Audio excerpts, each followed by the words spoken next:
मुल्क आजाद हो,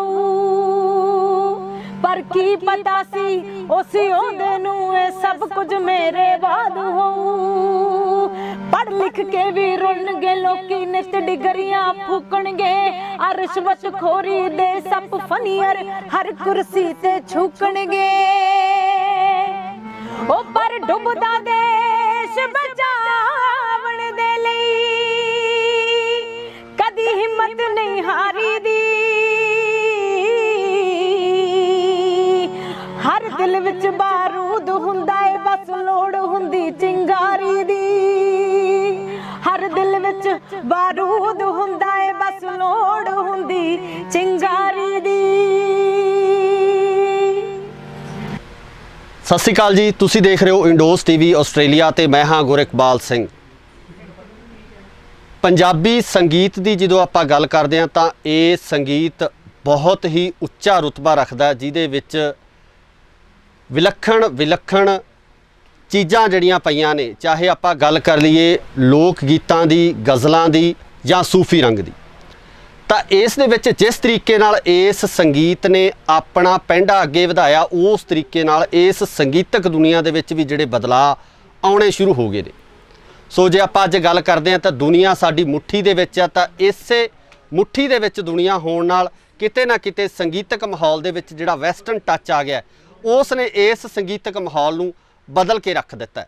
पर कुछ गीत इस तरह के भी ने जिहड़े साडे जहन दे विच पूरी तरह नाल वसे हुए ने, साडे दिमाग दे विच घर करे हुए ने, ते इन्हां गीतां नूं सांभण दी जिम्मेवारी कुछ ऐसे गायकां दे सिर है जिहड़े कि लगातार एक अच्छी गायकी ते सिखे हुए गायक के रूप के विचरते हैं। अज इस तरह की एक गायिका तुहाडे रूबरू कर रहे हैं। सो मेरी मुराद आ रज़ा हीद, जिहड़े कि किसी जान पहचान के मोहताज नहीं आ। सब तो पहला उन्होंने स्वागत करते हैं। स्वागत है जी इंडोज टीवी ते। बहुत शुक्रिया जी थोड़ा और इस टीवी का। रज़ा, पहला सवाल ही इस तरह, जिस तरह मैं इंट्रोडक्शन च दस्या कि जिमें जिमें इंटरनेट ने दुनिया नूं मैं समझदा छोटा करता, तो जिस तरीके नाल जिहड़ा वैसटर्न म्यूजिक आ लगातार पैर पसारदा जा रहा है साडी गायकी दे विच जां संगीत दे विच, की लगदा कि ये शुभ संकेत आ, जां जिहड़े साडी जिहड़ी विरासत है, जिहड़ी साडी गायकी आ, क्लासीकल गायकी है, उहनूं किते ना किते ये खोरे वांग जां घुण वांग खा रहा? मैं तो ये कहूँगी कि हर चीज़ का एक टाइम होंदा जी।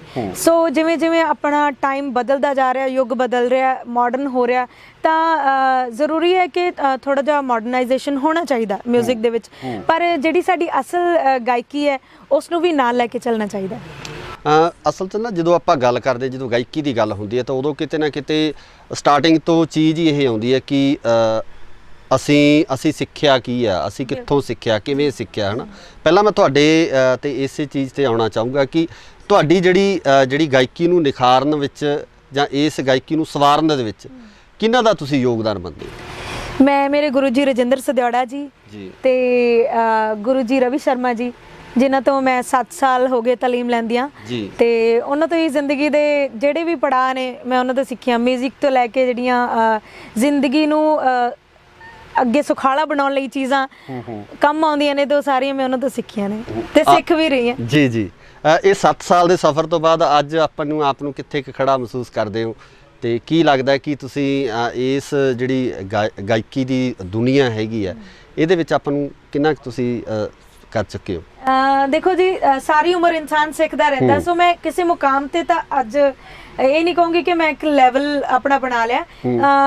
हमेशा बंदा सीखता रहता, पर यह है कि चीज़ां बहुत जिहड़ियां बरीकियां ने सीखण नूं मिलियां हुण तक।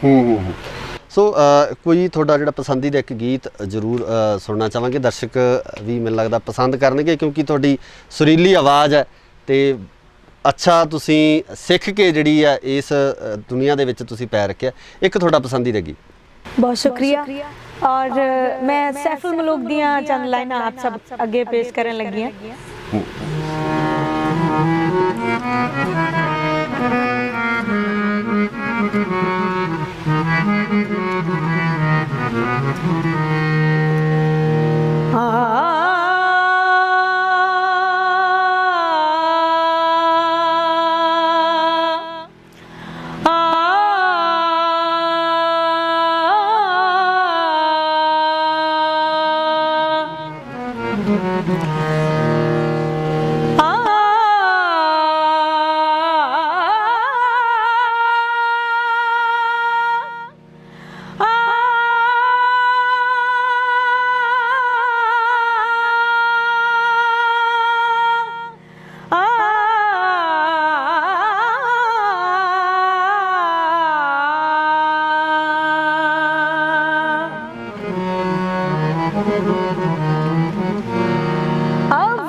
सना इलाही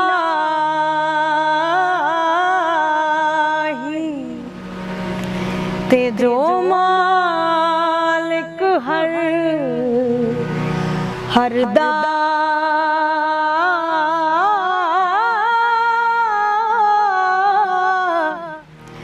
ते उस दा नाम चितारन वाला ते किसे मैदान नहीं हरदा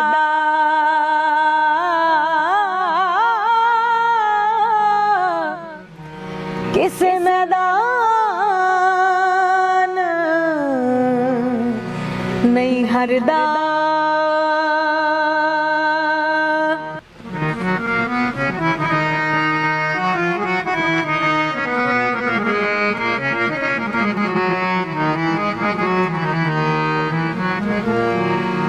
मैं मोहम्मद ठग मोहम्मद,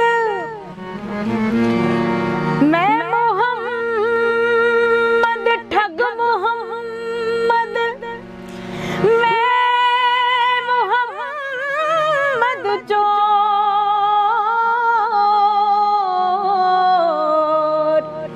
ते जिस दा दुनिया कलमा पढ़ दी ते ओ मुहम्मद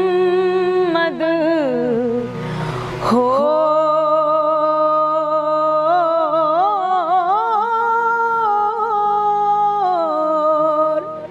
ओ मुहम्मद हो।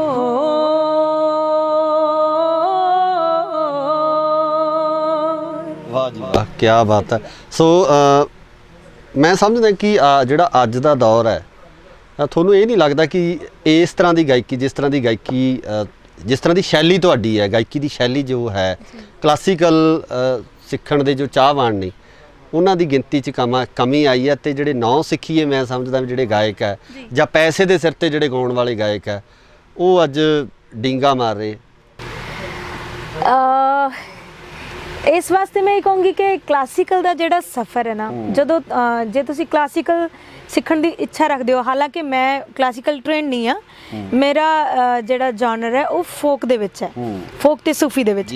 ਤੇ ਕਲਾਸੀਕਲ ਇਹ ਹੈ ਕਿ ਜ਼ਰੂਰਤ ਲਈ ਮੈਂ ਜ਼ਰੂਰ ਸਿੱਖਿਆ, ਜਿੰਨਾ ਕੁ ਮੇਰੇ ਗੁਰੂਆਂ ਨੇ ਮੈਨੂੰ ਸਿਖਾਇਆ ਔਰ ਜਿੰਨਾ ਕੁ ਮੈਂ ਯੂਨੀਵਰਸਿਟੀ ਜਾਂ ਕਾਲਜ ਲੈਵਲ ਤੇ ਸਿੱਖਿਆ।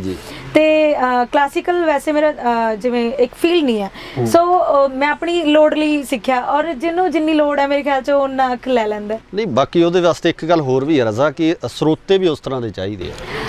ਬਿਲਕੁਲ, ਇਹ ਸਭ ਤੋਂ ਵੱਡੀ ਗੱਲ ਹੈ ਹਨਾ। ਬਿਲਕੁਲ, ਇਹ ਬਹੁਤ ਡਿਪੈਂਡ ਕਰਦਾ ਕਿ ਸੁਣਨ ਵਾਲੇ ਕਿਦਾਂ ਦੇ ਨੇ।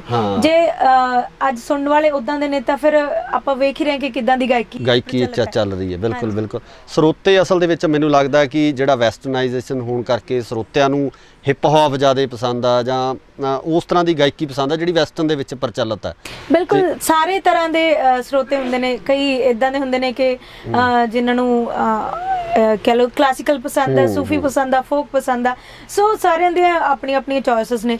ਨਹੀਂ, ਬਾਕੀ ਬੇਸਿਕ ਤਾਂ ਇਹ ਹੈ ਨਾ ਵੀ ਜਿਹੜੀ ਅਸਲ ਗਾਇਕੀ ਦੀ ਜਿਹੜੀ ਨੀਂਹ ਆ, ਜਿੱਥੋਂ ਆਪਾਂ ਕਹਿੰਦੇ ਵੀ ਅਸੀਂ ਸਾਹ ਲਾਉਣਾ ਸ਼ੁਰੂ ਕੀਤਾ, ਤੇ ਉੱਥੋਂ ਜਦੋਂ ਆਪਾਂ ਉਸ ਸਾਹ ਦੀ ਗੱਲ ਕਰਦੇ ਹਾਂ, ਗਾਇਕੀ ਦੀ ਸ਼ੁਰੂਆਤ ਦੀ ਗੱਲ ਕਰਦੇ ਹਾਂ, ਤਾਂ ਉੱਥੇ ਮੈਨੂੰ ਲੱਗਦਾ ਕਿ ਫੋਕ, ਸੂਫੀ ਤੇ ਇਹਨਾਂ ਸਾਰੇ ਰੰਗਾਂ ਨੂੰ ਮਿਲਾ ਕੇ ਹੀ ਇੱਕ ਚੰਗੇ ਗਾਇਕ ਦੀ ਉਤਪਤੀ ਆਪਾਂ ਮੰਨ ਸਕਦੇ ਹਾਂ। ਜੇ ਮੈਂ ਇਹ ਸੋਚਦੀ ਹਾਂ ਕਿ ਇੱਕ ਚੰਗਾ ਗਾਇਕ ਜੋ ਮੇਰੀ ਨਜ਼ਰ ਦੇ ਵਿੱਚ, ਜੋ ਮੇਰੇ ਜ਼ਿਹਨ ਦੇ ਵਿੱਚ ਆਉਂਦਾ, ਸਭ ਪੱਖਾਂ ਤੋਂ ਉਹਨੂੰ ਕਲੀਅਰ ਹੋਣਾ ਚਾਹੀਦਾ ਆਪਣਾ ਮੋਟੋ, ਕਿ ਜੇ ਉਹਨੂੰ ਕਿਸੇ ਵੀ ਚੀਜ਼ ਲਈ ਗਾਉਣਾ ਪਵੇ, ਕੋਈ ਵੀ ਜਨਰ ਗਾਉਣਾ ਪਵੇ, ਤਾਂ ਉਹ ਉਸ ਲਈ ਕਲੀਅਰ ਹੋਵੇ।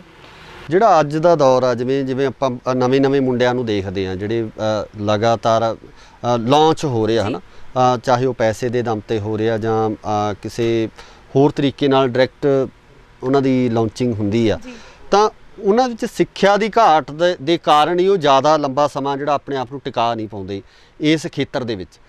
ਜਿਸ ਤਰੀਕੇ ਨਾਲ ਗਾਣੇ ਨਵੇਂ ਆ ਰਹੇ ਆ, ਪਰ ਉਹ ਮੈਨੂੰ ਲੱਗਦਾ ਵੀ ਇੱਕ ਹਫ਼ਤੇ ਤੱਕ ਸਾਡੀ ਜ਼ੁਬਾਨ ਤੇ ਰਹਿੰਦੇ ਆ, ਮੂੰਹ ਤੇ ਰਹਿੰਦੇ, ਉਸ ਤੋਂ ਬਾਅਦ ਸੋਸ਼ਲ ਮੀਡੀਆ ਇੱਕ ਇਹੋ ਜਿਹਾ ਟਾਈਮ ਹੈ ਕਿ ਸਾਨੂੰ ਹਰ ਚੀਜ਼ ਬਹੁਤ ਸੌਖੀ ਹੋ ਗਈ ਆ। ਪਹਿਲਾਂ ਇਦਾਂ ਹੁੰਦਾ ਸੀ ਕਿ ਕੋਈ ਵੀ ਗਾਣਾ ਸੁਣਨਾ ਸੀ ਉਹਦੇ ਲਈ ਬਹੁਤ ਮੁਸ਼ੱਕਤ ਕਰਨੀ ਪੈਂਦੀ ਸੀ, ਬਹੁਤ ਮਿਹਨਤ ਕਰਨੀ ਪੈਂਦੀ ਸੀ, ਕਸਟ ਖਰੀਦਣੀ ਪੈਂਦੀ ਸੀ ਜਾਂ ਸੀਡੀ ਖਰੀਦਣੀ ਪੈਂਦੀ ਸੀ। ਤਾਂ ਕਈ ਵਾਰ ਇਦਾਂ ਹੁੰਦਾ ਸੀ ਕਿ ਕਸਟ ਮਿਲਦੀ ਨਹੀਂ ਸੀ, ਸੋ ਉਹਦੇ ਲਈ ਸਟਰਗਲ ਕਰਨਾ ਪੈਂਦਾ ਸੀ। ਹੁਣ ਇਦਾਂ ਦਾ ਕੋਈ ਸਟਰਗਲ ਨਹੀਂ ਰਿਹਾ। ਇੱਕ ਕਲਿੱਕ ਦੀ ਲੋੜ ਹੁੰਦੀ ਹੈ, ਸਰਚ ਦੀ ਲੋੜ ਹੁੰਦੀ ਹੈ ਤੇ ਸਭ ਕੁਝ ਜਿਹੜਾ ਡੇਟਾ ਉਹ ਤੁਹਾਡੇ ਸਾਹਮਣੇ ਪਿਆ ਹੁੰਦਾ। ਸੋ ਇਸ ਚੀਜ਼ ਨੇ ਵੀ ਬਹੁਤ ਅਸਰ ਕੀਤਾ। ਅੱਛਾ, ਇੱਕ ਰਜ਼ਾ ਹੋਰ ਬੜਾ ਵੱਡੀ ਇੱਕ ਅਸਲ ਜਦੋਂ ਆਪਾਂ ਇਸ ਗਾਇਕੀ ਦੇ ਵਿੱਚ ਆਉਣੇ ਆ ਜਾਂ ਉੱਥੇ ਇੱਕ ਕੰਪਨੀਆਂ ਵੱਲੋਂ ਬੜੀ ਇੱਕ ਚੀਜ਼ ਕਮਰਸ਼ਲਾਈਜ਼ ਇਹਨੂੰ ਕਰ ਦਿੱਤਾ ਗਿਆ, ਕਮਰਸ਼ਲਾਈਜ਼ ਵੱਲ ਇਹਨੂੰ ਲਿਜਾਇਆ ਗਿਆ ਗਾਇਕੀ ਨੂੰ, ਹੈ ਨਾ। ਮੈਂ ਸਮਝਦਾ ਕਿ ਨਾ ਕੰਪਨੀਆਂ ਵੀ ਕਿਤੇ ਨਾ ਕਿਤੇ ਇਸ ਚੀਜ਼ ਦੀਆਂ ਜ਼ਿੰਮੇਵਾਰ ਨੇ ਵੀ ਉਹਨਾਂ ਵੱਲੋਂ ਗਾਇਕਾਂ ਨੂੰ ਬਾਉਂਡ ਕਰਕੇ ਜੇ ਉਹਨਾਂ ਦੀ ਅਸਲ ਗਾਇਕੀ ਨੂੰ ਪਿੱਛੇ ਰੱਖ ਕੇ ਕਮਰਸ਼ਲਾਈਜੇਸ਼ਨ ਕਰਕੇ ਵੀ ਇਹਦਾ ਰੂਪ ਹੈ ਜਿਹੜਾ ਵਿਗਾੜ ਦਿੱਤਾ ਗਿਆ। ਤੁਹਾਡੇ ਨਾਲ ਵੀ ਕੁਝ ਇਦਾਂ ਦਾ ਹੋਇਆ ਜਾਂ ਤੁਹਾਨੂੰ ਲੱਗਦਾ, ਤੁਸੀਂ ਸਹਿਮਤ ਹੋ ਇਸ ਗੱਲ? ਸਭ ਦਾ ਆਪਣਾ ਆਪਣਾ ਨਜ਼ਰੀਆ ਜੀ, ਕਿਉਂਕਿ ਮੈਂ ਹਾਲੇ ਤੱਕ ਕਿਸੇ ਕੰਪਨੀ ਨਾਲ ਕੰਮ ਨਹੀਂ ਕਰ ਰਹੀ। ਅੱਛਾ। ਤੇ ਮੇਰੇ ਗੁਰੂ ਜੀ ਮੈਨੂੰ ਸਾਰਾ ਸਿਖਾਉਂਦੇ ਨੇ। ਤੇ ਹਾਂਜੀ, ਕੰਪਨੀਜ਼ ਆਉਂਦੀਆਂ ਜ਼ਰੂਰ ਨੇ ਆਫਰਸ ਲਈ ਜਾਂ ਵੀ ਤੁਸੀਂ ਬਾਉਂਡ ਹੋ ਜਾਓ। ਸੋ ਆਪਣਾ ਆਪਣਾ ਨਜ਼ਰੀਆ ਵੇਖਣ ਦਾ, ਤੇ ਮੈਨੂੰ ਤਾਂ ਇਹ ਲੱਗਦਾ ਕਿ ਤੁਸੀਂ ਜਿੰਨਾ ਖੁੱਲ੍ਹ ਕੇ ਕੰਮ ਕਰ ਸਕੋ ਤੇ ਉਹਨਾਂ ਕਰੋ। ਤੁਹਾਡੀ ਪਸੰਦੀਦਾ ਸ਼ੈਲੀ ਕਿਹੜੀ ਹੈ? ਫੋਕ ਨੂੰ ਤੁਸੀਂ ਗਾਉਣਾ ਜ਼ਿਆਦਾ ਪਸੰਦ ਕਰਦੇ ਹੋ ਕਿ ਸੂਫੀਅਤ ਵਾਲੇ ਪਾਸੇ? ਜਾਂ ਮੈਂ ਟਰਾਈ ਕਰਦੀ ਹਾਂ ਕਿ ਮੈਂ ਸਭ ਗਾਵਾਂ, ਹਿੰਦੀ ਜਾਂ ਜੋ ਵੀ ਮੈਨੂੰ ਆਫਰ ਹੁੰਦਾ ਗਾਉਣ ਲਈ, ਪੰਜਾਬੀ, ਹਿੰਦੀ ਜਾਂ ਕੋਈ ਵੀ ਇੱਦਾਂ ਦੀ ਸ਼ੈਲੀ। ਪਰ ਜਿਹੜਾ ਮੇਰਾ ਅਸਲ ਹੈ, ਜਿਹਦੇ ਚ ਰੂਹ ਹੈ, ਉਹ ਸੂਫੀ ਹੈ। ਸੂਫੀ ਹੈ ਜੀ। ਸੂਫੀਅਤ ਰੰਗ ਕੋਈ ਇੱਕ ਹੋਰ ਜਿਹੜਾ ਤੁਹਾਡਾ ਮਤਲਬ ਦਿਲ ਦੇ ਬਹੁਤ ਕਰੀਬ ਹੋਵੇ ਤੇ ਪਸੰਦੀਦਾ ਹੋਵੇ ਉਹਨੂੰ?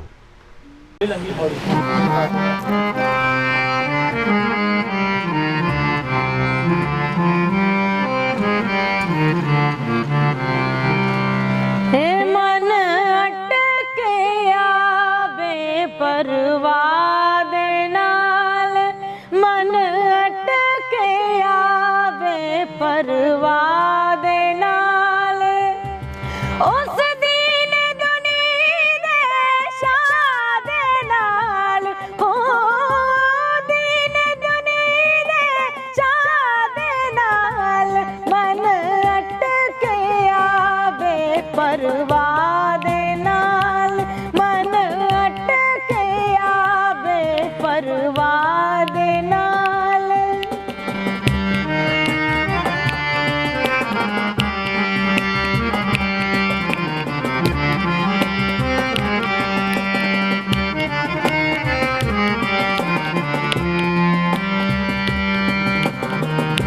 ਨदियों पार सजन दा ठाणा, नदियों पार सजन दा ठाणा, कीता कौल जरूरी जाना, कीता कौल जरूरी जाना, मिन्नत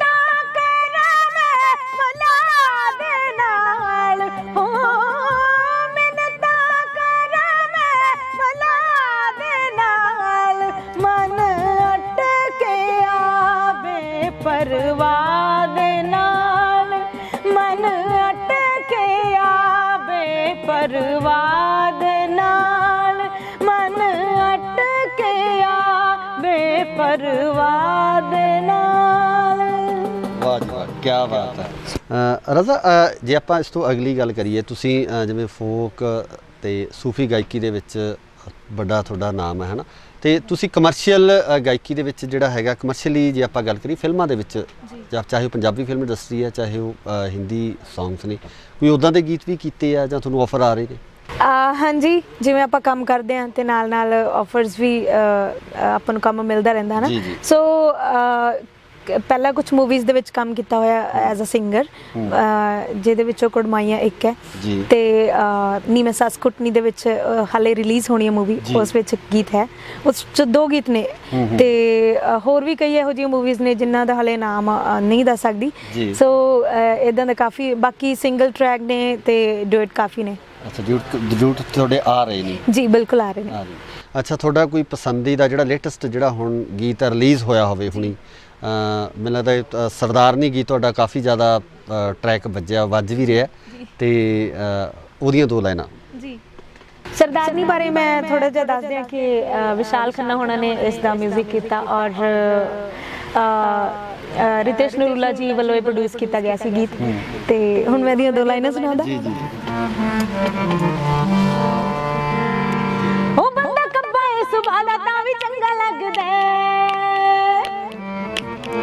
ਸਿੱਧਾ ਆਣ ਕੇ ਦੁਨਾਲੀ ਵਾਂਗੂ ਸੀਨੇ ਵੱਜਦਾ ਉਹ ਬੰਦਾ ਕੱਬਾ ਏ ਸੁਭਾ ਦਾ ਤਾਂ ਵੀ ਚੰਗਾ ਲੱਗਦਾ ਸਿੱਧਾ ਆਣ ਕੇ ਦੁਨਾਲੀ ਵਾਂਗੂ ਸੀਨੇ ਵੱਜਦਾ ਉਹ ਬੰਦਾ ਕੱਬਾ ਏ ਸੁਭਾ ਦਾ ਤਾਂ ਵੀ ਚੰਗਾ ਲੱਗਦਾ ਸਿੱਧਾ ਆਣ ਕੇ ਦੁਨਾਲੀ ਵਾਂਗੂ ਸੀਨੇ ਵੱਜਦਾ ਜਾਨ ਕੱਢ ਲੈਂਦਾ ਇਹਨੇ ਗੱਲ ਆਖ ਕੇ ਜਦੋਂ ਆਖਦਾ ਏ ਜਾਨ ਤੈਥੋਂ ਮਾਰਨੀ ਪੈਰ ਧਰਤੀ ਤੇ ਲੱਗਦੇ ਨਾ ਮੇਰੇ ਉਹ ਜਦੋਂ ਪਿਆਰ ਨਾਲ ਆਖੇ ਸਰਦਾਰਨੀ ਧਰਤੀ ਤੇ ਲੱਗਦੇ ਨਾ ਮੇਰੇ ਉਹ ਜਦੋਂ ਪਿਆਰ ਨਾਲ ਆਖੇ ਸਰਦਾਰਨੀ। ਵਾਹ ਵਾਹ ਕੀ ਬਾਤ ਹੈ। ਬਹੁਤ ਸ਼ੁਕਰੀਆ। ਸੋ ਜਦੋਂ ਤੁਸੀਂ ਜਿਹੜੇ ਗੀਤਾਂ ਦੀ ਤੁਹਾਡੀ ਜਿਹੜੀ ਸਿਲੈਕਸ਼ਨ ਹੈ ਸਿਲੈਕਸ਼ਨ ਦਾ ਤੁਹਾਡਾ ਕ੍ਰਾਈਟੇਰੀਆ ਕੀ ਹੈ ਕਿਸ ਤਰ੍ਹਾਂ ਗੀਤਾਂ ਨੂੰ ਸਿਲੈਕਟ ਕਰਦੇ ਹੋ ਕਿ ਇਸ ਤਰ੍ਹਾਂ ਦਾ ਜਿਹੜਾ ਗੀਤ ਹੈ ਕਿਉਂਕਿ ਇਹਦਾ ਪੁੱਛਣ ਦਾ ਕਾਰਨ ਇਹ ਹੈ ਕਿਉਂਕਿ ਅੱਜ ਕੱਲ੍ਹ ਜਿਸ ਤਰ੍ਹਾਂ ਦੇ ਗੀਤ ਮਾਰਕੀਟ ਦੇ ਵਿੱਚ ਆ ਰਹੇ ਨੇ ਉਹਦੇ ਵਿੱਚ ਕਾਫੀ ਸ਼ਬਦਾਂ ਦੇ ਵਿੱਚ ਅਸ਼ਲੀਲਤਾ ਜਾਂ ਹੋਰ ਇਸ ਤਰ੍ਹਾਂ ਦੇ ਸ਼ਬਦ ਵਰਤੇ ਜਾ ਰਹੇ ਨੇ ਹਨ ਤੇ ਇਹ ਫਿਰ ਤੁਹਾਡੀ ਸਿਲੈਕਸ਼ਨ ਕੌਣ ਕਰਦਾ ਹੈ ਤੇ ਕਿ ਤੁਸੀਂ ਖੁਦ ਸਿਲੈਕਸ਼ਨ ਕਰਦੇ ਹੋ ਕਿੱਦਾਂ ਗੀਤ ਸਿਲੈਕਟ ਹੁੰਦਾ? ਮੇਰਾ ਕੰਮ ਸਿਰਫ ਗਾਉਣਾ ਹੈ ਤੇ ਜਿਹੜਾ ਸਿਲੈਕਸ਼ਨ ਦਾ ਸਾਰਾ ਹੀ ਜਿਹੜਾ ਕੰਮ ਹੈ ਚਾਹੇ ਉਹ ਮਿਊਜ਼ਿਕ ਦਾ ਹੋਵੇ ਜਾਂ ਸਿੰਗਿੰਗ ਦਾ ਹੋਵੇ ਜਾਂ ਗੀਤਾਂ ਦਾ ਹੋਵੇ ਤੇ ਇਹ ਸਾਰਾ ਕੁਝ ਟੀਮ ਮੈਨੇਜ ਕਰਦੀ ਹੈ ਜੀ। ਮੇਰੇ ਗੁਰੂ ਜੀ ਮੈਨੇਜ ਕਰਦੇ ਆ ਔਰ ਜਿਹੜੀ ਸਾਡੀ ਟੀਮ ਹੈ ਤੇ ਉਹਨਾਂ ਵੱਲੋਂ ਸਾਰੇ ਜਿਹੜੇ ਲਿਰਿਕਸ ਨੇ ਸਿਲੈਕਟ ਕੀਤੇ ਜਾਂਦੇ ਆ ਤੇ ਫਿਰ ਅੱਗੇ ਉਹਨਾਂ ਤੇ ਕੰਮ ਹੁੰਦਾ ਤੇ ਉਸ ਤੋਂ ਬਾਅਦ ਜੇ ਅਗਲੀ ਆਪਾਂ ਇਹਦੀ ਅਗਲੇ ਜਿਹੜੀ ਵੰਨਗੀ ਦੀ ਆਪਾਂ ਜਦੋਂ ਗੱਲ ਕਰਦੇ ਆ ਕਿ ਮਿਊਜ਼ਿਕ ਦਾ ਜਿਹੜਾ ਸਾਰਾ ਅਰੇਂਜਮੈਂਟ ਆ ਕਿਉਂਕਿ ਜਿਵੇਂ ਤੁਸੀਂ ਲਾਈਵ ਸ਼ੋਜ਼ ਵੀ ਕਰਦੇ ਹੋ ਹਨਾ ਤੇ ਲਾਈਵ ਸ਼ੋਜ਼ ਲਈ ਜਾਣਾ ਪੈਂਦਾ ਉਹਦੇ ਵਿੱਚ ਤੁਸੀਂ ਸੂਫੀ ਗਾਇਕੀ ਨੂੰ ਜ਼ਿਆਦਾ ਮਤਲਬ ਜਿਹੜੇ ਤੁਹਾਡੇ ਸੁਣਨ ਵਾਲੇ ਨੇ ਵੀ ਉਹ ਤਰਜੀਹ ਸੂਫੀ ਗਾਇਕੀ ਵੱਲ ਦਿੰਦੇ ਆ ਫੋਕ ਵੱਲ ਦਿੰਦੇ ਆ ਜਾਂ ਕਮਰਸ਼ੀਅਲੀ? ਸਾਰੇ ਤਰ੍ਹਾਂ ਦੀ ਆਡੀਅנס ਹੈ ਜੀ ਮੇਰੀ। ਜੇ ਕਲੱਬਸ ਦੀ ਗੱਲ ਕਰੀਏ ਤਾਂ ਕਲੱਬਸ ਦੀ ਵੀ ਆਡੀਅנס ਹੈ ਤੇ ਬਾਲੀਵੁੱਡ ਗਾਉਣਾ ਹੋਵੇ ਤਾਂ ਮੈਨੂੰ ਉਹ ਵੀ ਅੱਛਾ ਲੱਗਦਾ। ਸੋ ਸਾਰੇ ਤਰ੍ਹਾਂ ਦੇ ਸਰੋਤੇ ਨੇ। ਜੇ ਸੂਫੀ ਮਹਿਫਲ ਹੁੰਦੀ ਆ ਤੇ ਉਹਦੇ ਵਿੱਚ ਵੀ ਮੈਨੂੰ ਬਹੁਤ ਮਜ਼ਾ ਆਉਂਦਾ ਤੇ ਜੇ ਕੋਈ ਇਦਾਂ ਦੀ ਸਟੇਜ ਹੁੰਦੀ ਹੈ ਫੋਕ ਦੀ ਸਟੇਜ ਹੁੰਦੀ ਆ ਤਾਂ ਉਹ ਵੀ ਕਰ ਲਈਦੀ ਹੈ ਜੀ। ਇੱਕ ਫੋਕ ਰੰਗ ਵੀ ਹੋ ਜਾਂਦਾ। ਬਿਲਕੁਲ ਬਿਲਕੁਲ ਜੀ।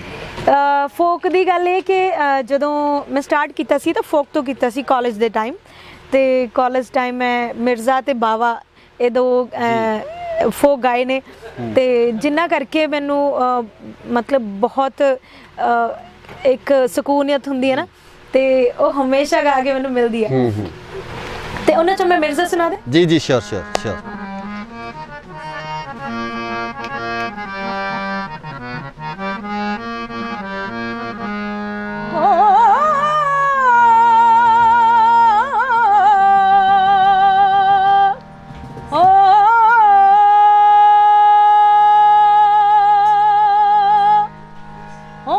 ਗੱਲ ਸੁਣ ਕਰਮੂ ਬਾਮਣਾ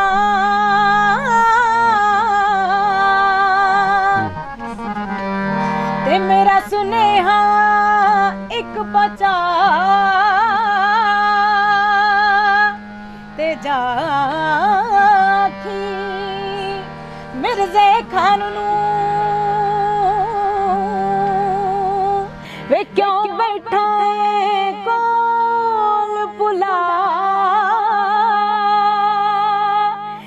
ਚੰਦੜ ਚੜ ਕੇ ਆਉਣਗੇ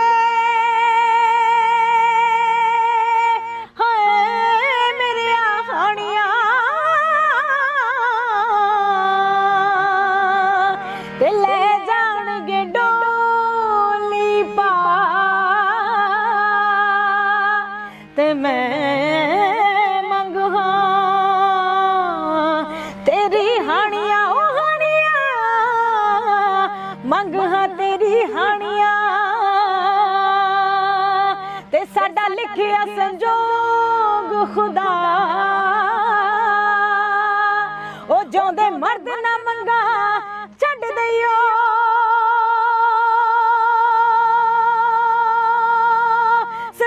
ਕਰਦੀ ਦਿੰਦੇ ਲਾਜ ਤੂੰ ਅਜ ਨਾ ਪਹੁੰਚਿਓ ਹਾਣੀਆਂ ਤੇ ਮੈਂ ਮਰਸਾ ਮੋਰਾ ਖਾ